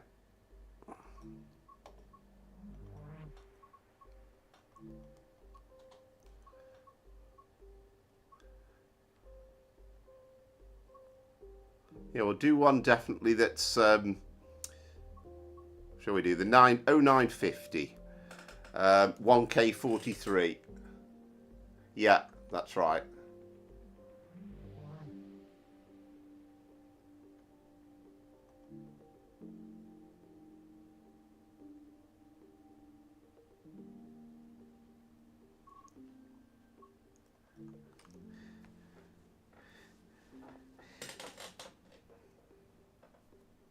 I mean, actually, Christopher, you can actually look on. Yeah, it's 1 kilo 43 Newbury to Paddington. You can actually put up on the website just create. I think it's just creatorsclub.co.uk, and then you can actually view all the liveries and stuff that's available. It's a shame actually with the way the search engine works. It's a bit difficult to set it up. Right, okay, so I'll turn up the sound so that we can hear the train nice.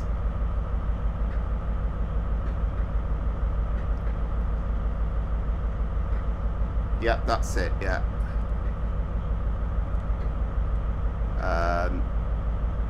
Oh yeah, that's the keys there, isn't it?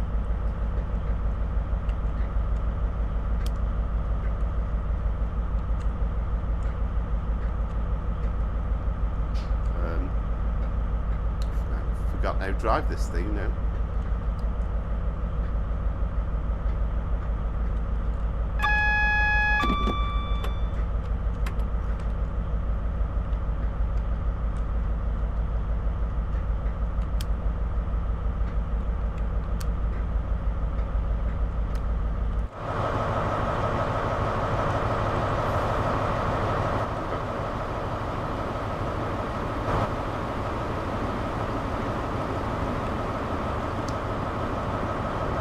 There we go, Great Western.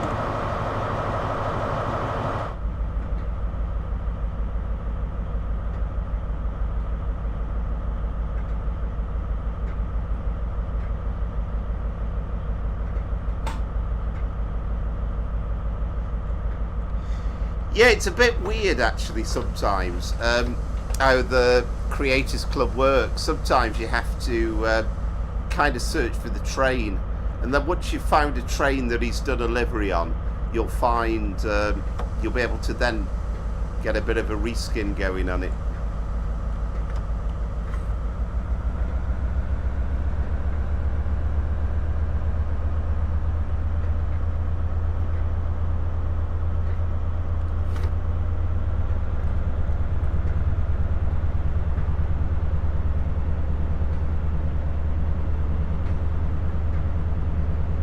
Yeah, there should be a link once you've found one of the liveries, then you should be able to find, there'll be a link on there.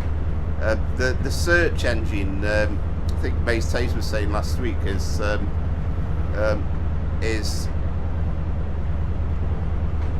rubbish to say the least.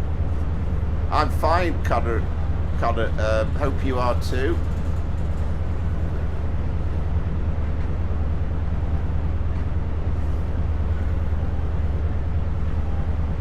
Yeah, it is. It's a shame, really, because, I mean, to be honest, when you download a really good scenario, you end up in a situation where you're trying to find the reskins, and it can take a while sometimes.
Yeah, absolutely. I'll have to have a look, because the point being that you don't actually, I could put it, even if it's not in the chat, I could put it in the comments.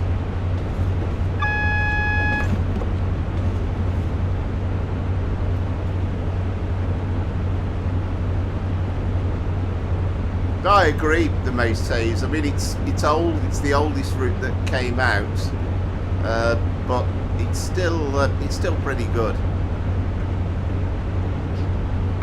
Half of me actually wonders whether the weather systems before we got the current weather upgrade on the more recent routes, in some ways, is actually better.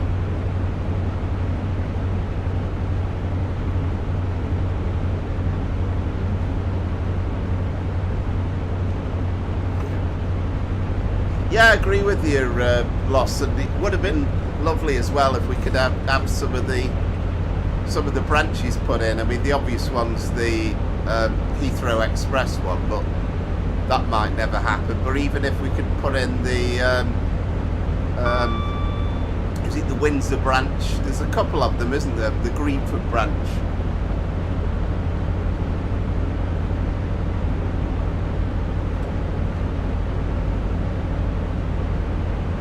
And I always, and I've said this, over and over again, but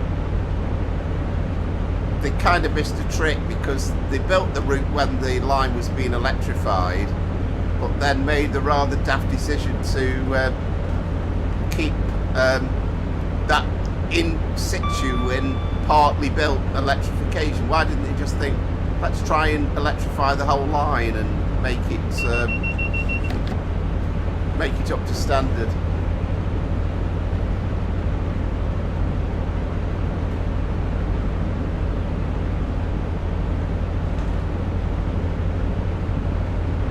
Yeah, absolutely. Although I must confess, I only ever did it once in real life, because the biggest problem really was getting from Euston to Paddington, and it kind of really wasn't all that much convenient, just expensive.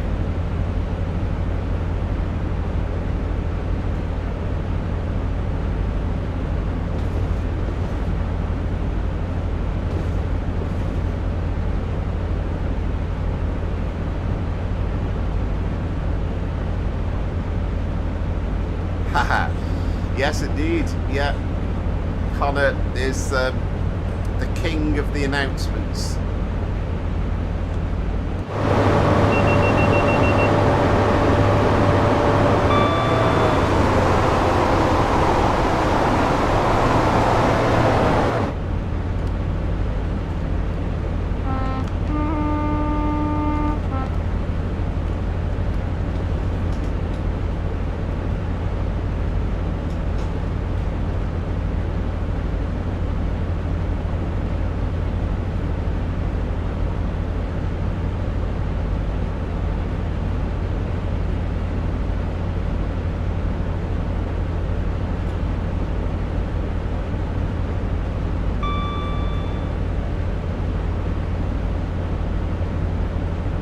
Yeah, I was watching, I think I might have mentioned it briefly earlier, but I was watching one of those tube documentaries, and there was another bit about a lady going through a training to drive to become a tube driver, and she went through the test and was successful, and then she took her first train out on her own. And brilliant to watch, kind of felt for her watching it, and got the excitement of her passing and becoming a real proper fully fledged tube driver.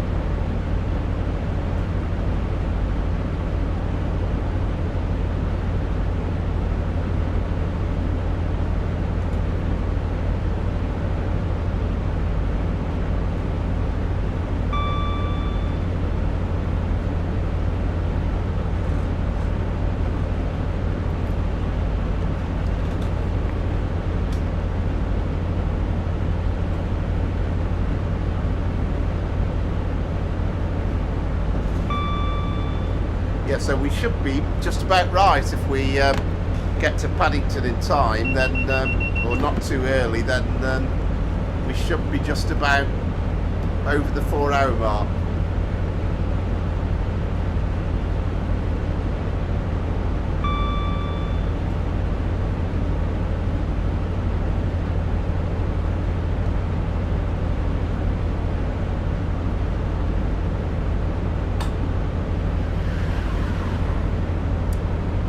Excellent loss.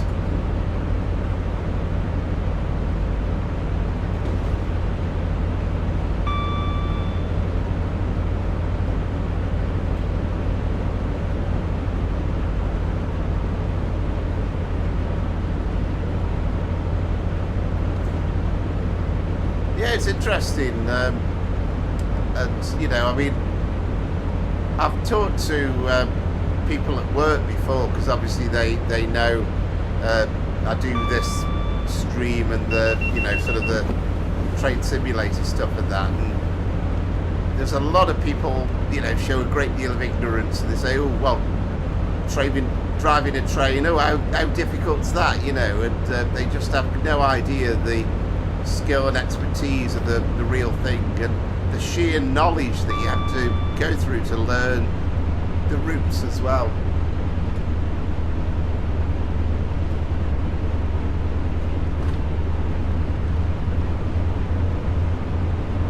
Yeah, I'm sure if you've got that far with it, that it's worth persevering with,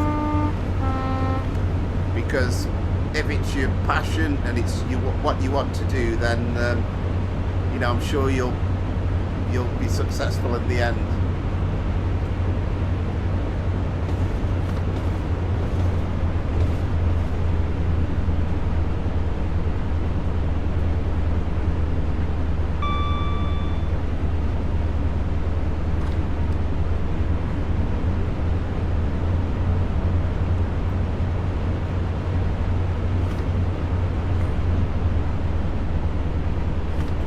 Yeah, you really have, and I've noticed, you know, it's probably not really allowed nowadays, but I've seen videos where the driver's talking in the cab,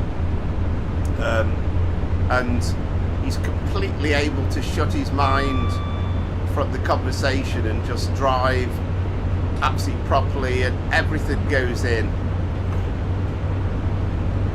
because you obviously can't just, oh, I've forgotten what that last signal is, I can't do this, I can't do that, I can't do the other.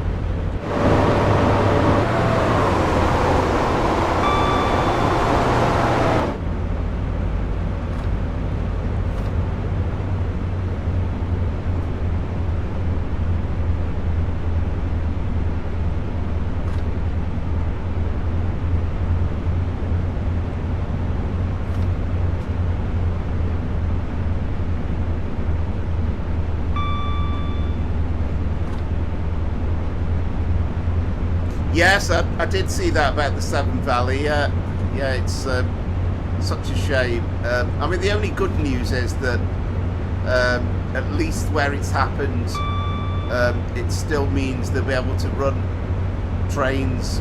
I think it's beyond Hampton Load, isn't it? But I mean, the experience for a lot of people is going around Bridgnorth, which is a lovely place in its own right. So hope they can get all the money together and get it sorted, because the Severn Valley Railway is one of the jewels in the crown in the country.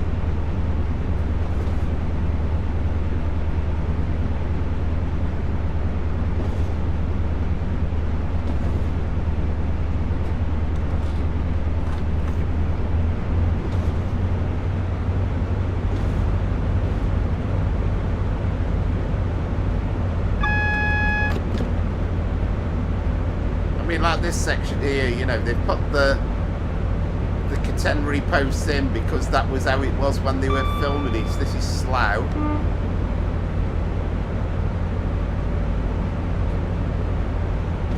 Sorry, I must be thinking of my viewers. Let's get a more square on view.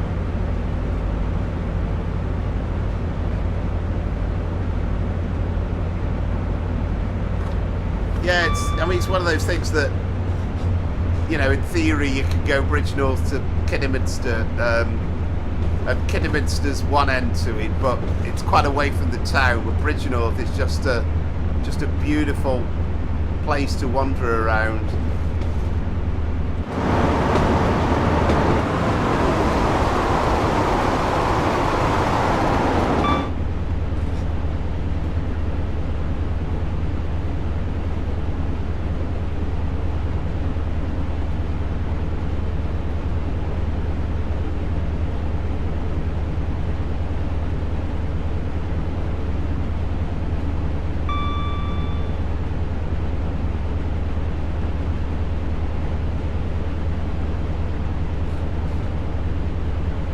Yes, indeed. With one route I've not actually done on the stream as it goes. We haven't got the Severn Valley Railway in Train Sim World, but we do have the West Somerset. But I've kind of been reluctant to do it because it's sort of a 25-mile-an-hour experience, so mainly single track. Lovely to ride on in real life, but not quite so exciting from a streaming point of view.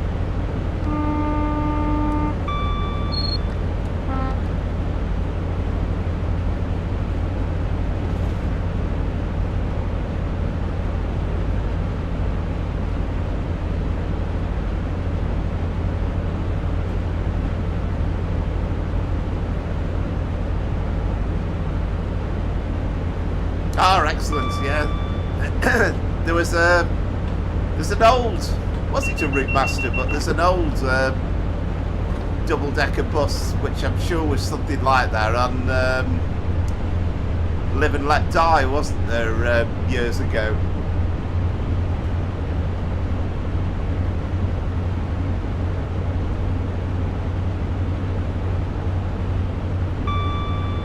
Yes, I like it.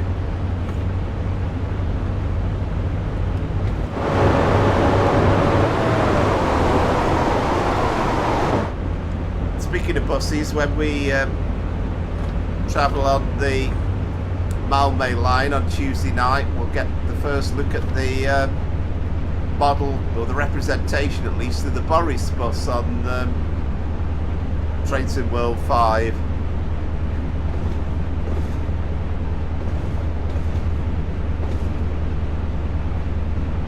Yes, of course, yeah. Old Cliff Richard.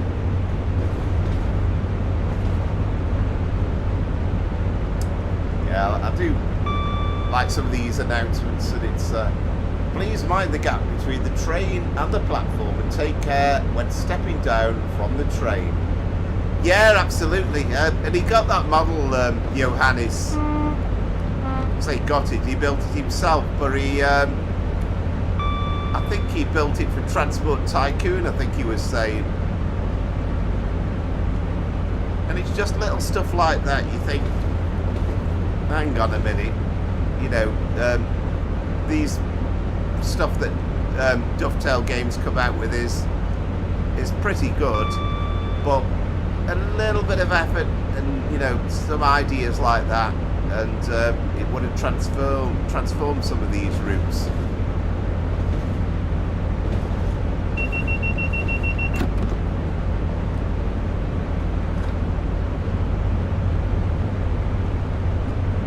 So, I mean, what the plan will be on Tuesday is, I mean, I'm hoping it's going to be about 8:30 if we can get it loaded up in time. Probably just do one run from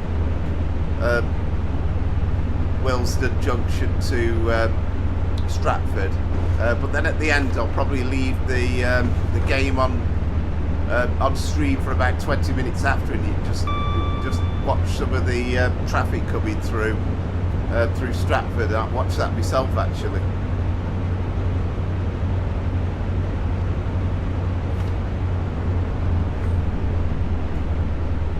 You certainly know all the announcements, Connor.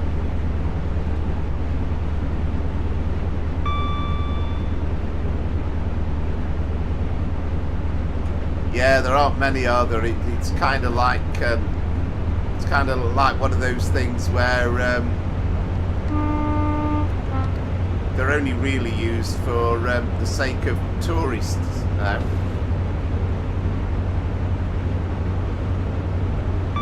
Yeah, that's kind of what I was thinking, because I've said before, but when the Midland Main Line was first announced, I thought it's going to be good, but Stratford's going to be dead. But so glad that they made the effort to make it look busy.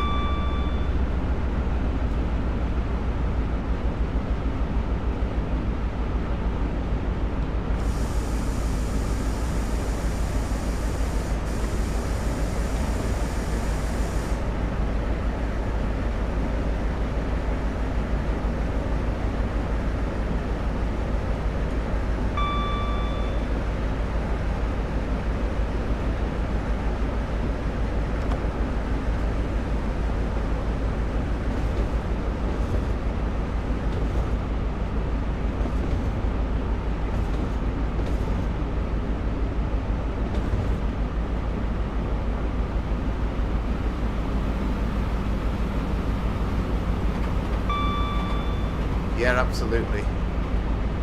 Yeah. And of course there is a link with this line to the Midland Main Line as well, because you've got the yards at Acton that connect up with the Midland Main Line. So I'll be really interested to see the map in some detail and see how it actually connects up.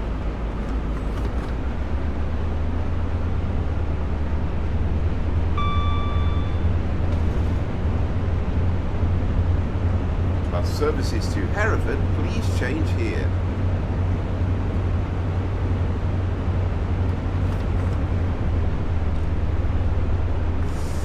But it'll only be probably an hour or so, so it'll be, I think it's about 40 odd minutes the journey from Wilson Junction to Stratford, and then, as I say, I'll leave it on 20 minutes, half an hour or something afterwards.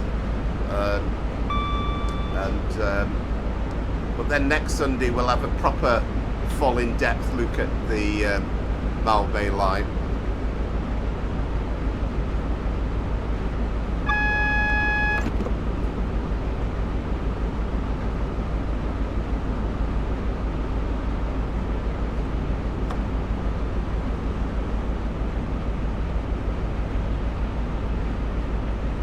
Yeah, absolutely. Long may that continue, Christopher. And I'm beginning to feel as though it's getting slightly easier. A lot of it depends though on you know, when I do a midweek video, whether it's you know, like a rip-roaring success or not. It's trying to find something that's just slightly different. I think the word you used the other week was tenacious, and it's kind of what it is. And if you come up with a good selection, then it gets people's interest going. I'm just trying to find just bits and pieces that people might be interested in.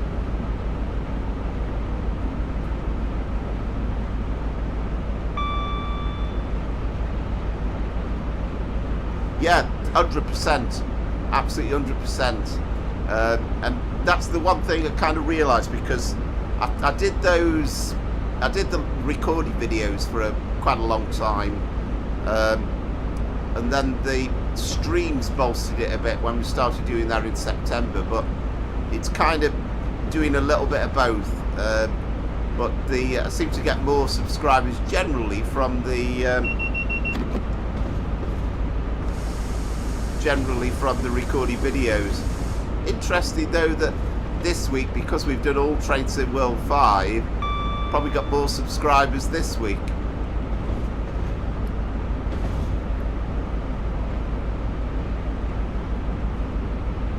Yeah, definitely right. Yeah, definitely right. I mean, last week, for example, but for all the fact that it was a very long run, very long stream, it was something pretty decent.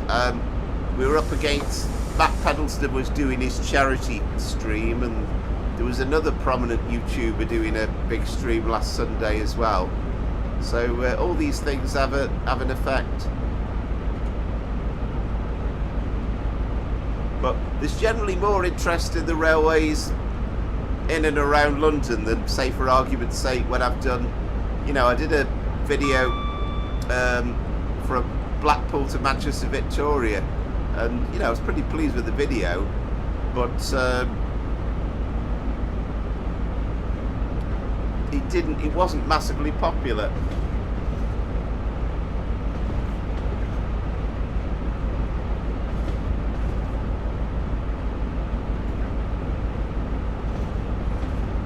Ah, brilliant loss. Yeah, fantastic.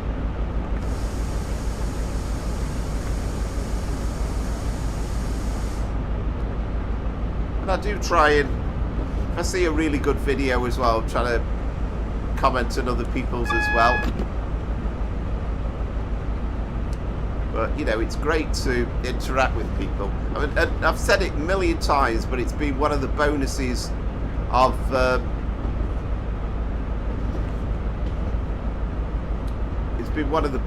of doing these streams, chatting to people, all the different stuff that we cover.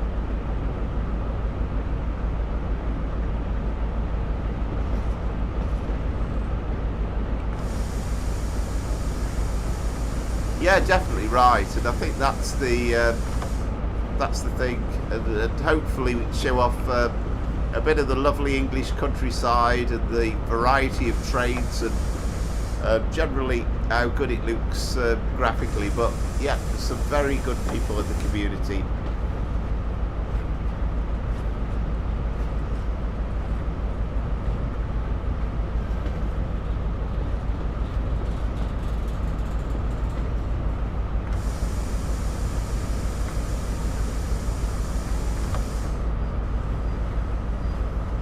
Well, I'm going to be, all bar a few seconds, I'm going to be, well, no, I suppose I'm going to be a bit behind, aren't I? But probably need to put a bit of power on to make sure we actually get to the platforms at the end.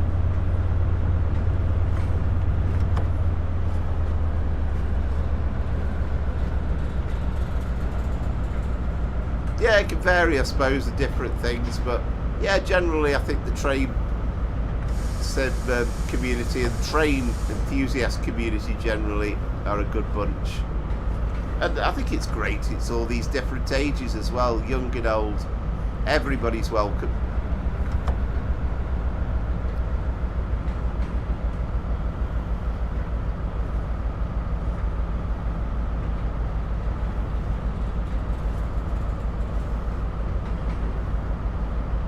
A nice, fairly straightforward run to finish with.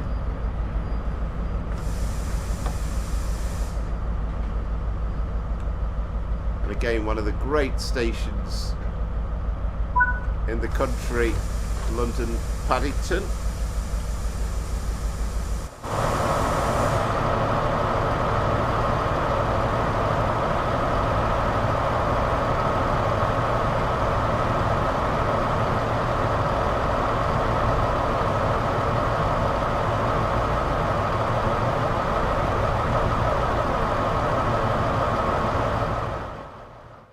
Just turn the sound down slightly. It can be a bit noisy when you get to the very end.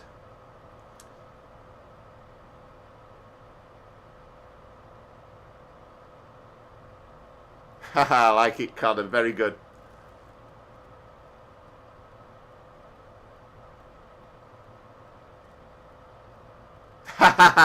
Yes, of course. Oh, that takes me back to my childhood and the 1970s. Saturday morning watching Scooby-Doo, usually followed by Noel Edmonds and his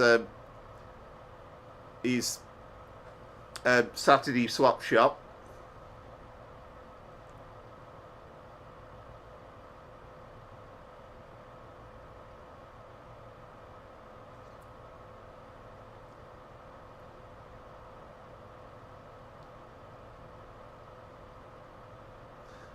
So I think we get an end of scenario at some point.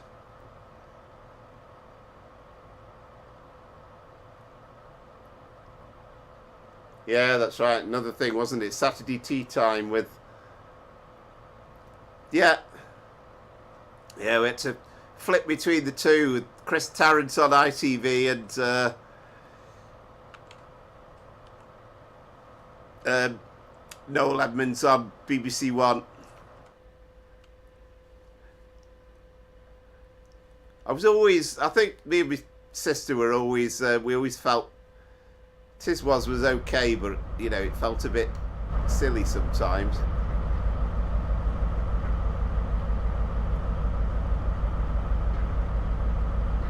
I thought I'd shut them. Hang on. Right door's locked. Right. There we go. Final score. Wow. Wow. There we go. That was close, wasn't it? You can't get closer than that. 9722, 9724. Yeah.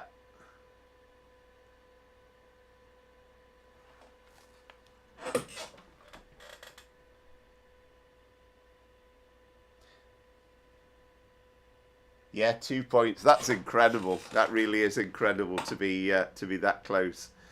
Yeah, good evening, Stargazer. And I think that concludes things. That's let's just have a look at the clock. Yep, 9 minutes past 9. So we've done the 4 hours tonight. Yeah, you never know. You never know indeed. It might have been. Yeah, it might have been.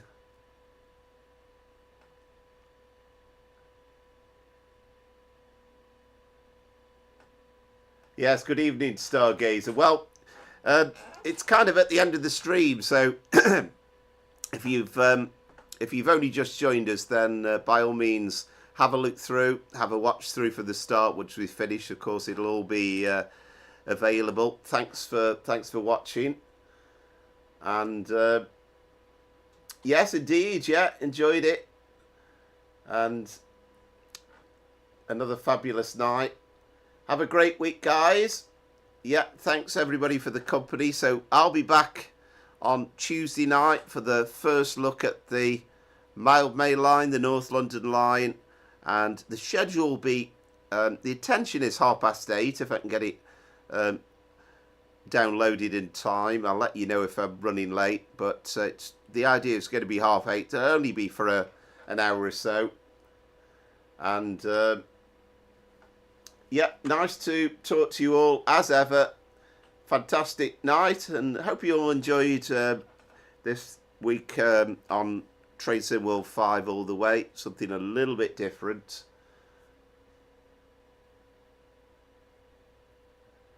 And thank you very much. And on that note, I'm going to say good night and thank you, and see you all again on Tuesday, hopefully. Thanks a lot. All the best. And bye from Power Flower, Trains and Planes. It's goodbye.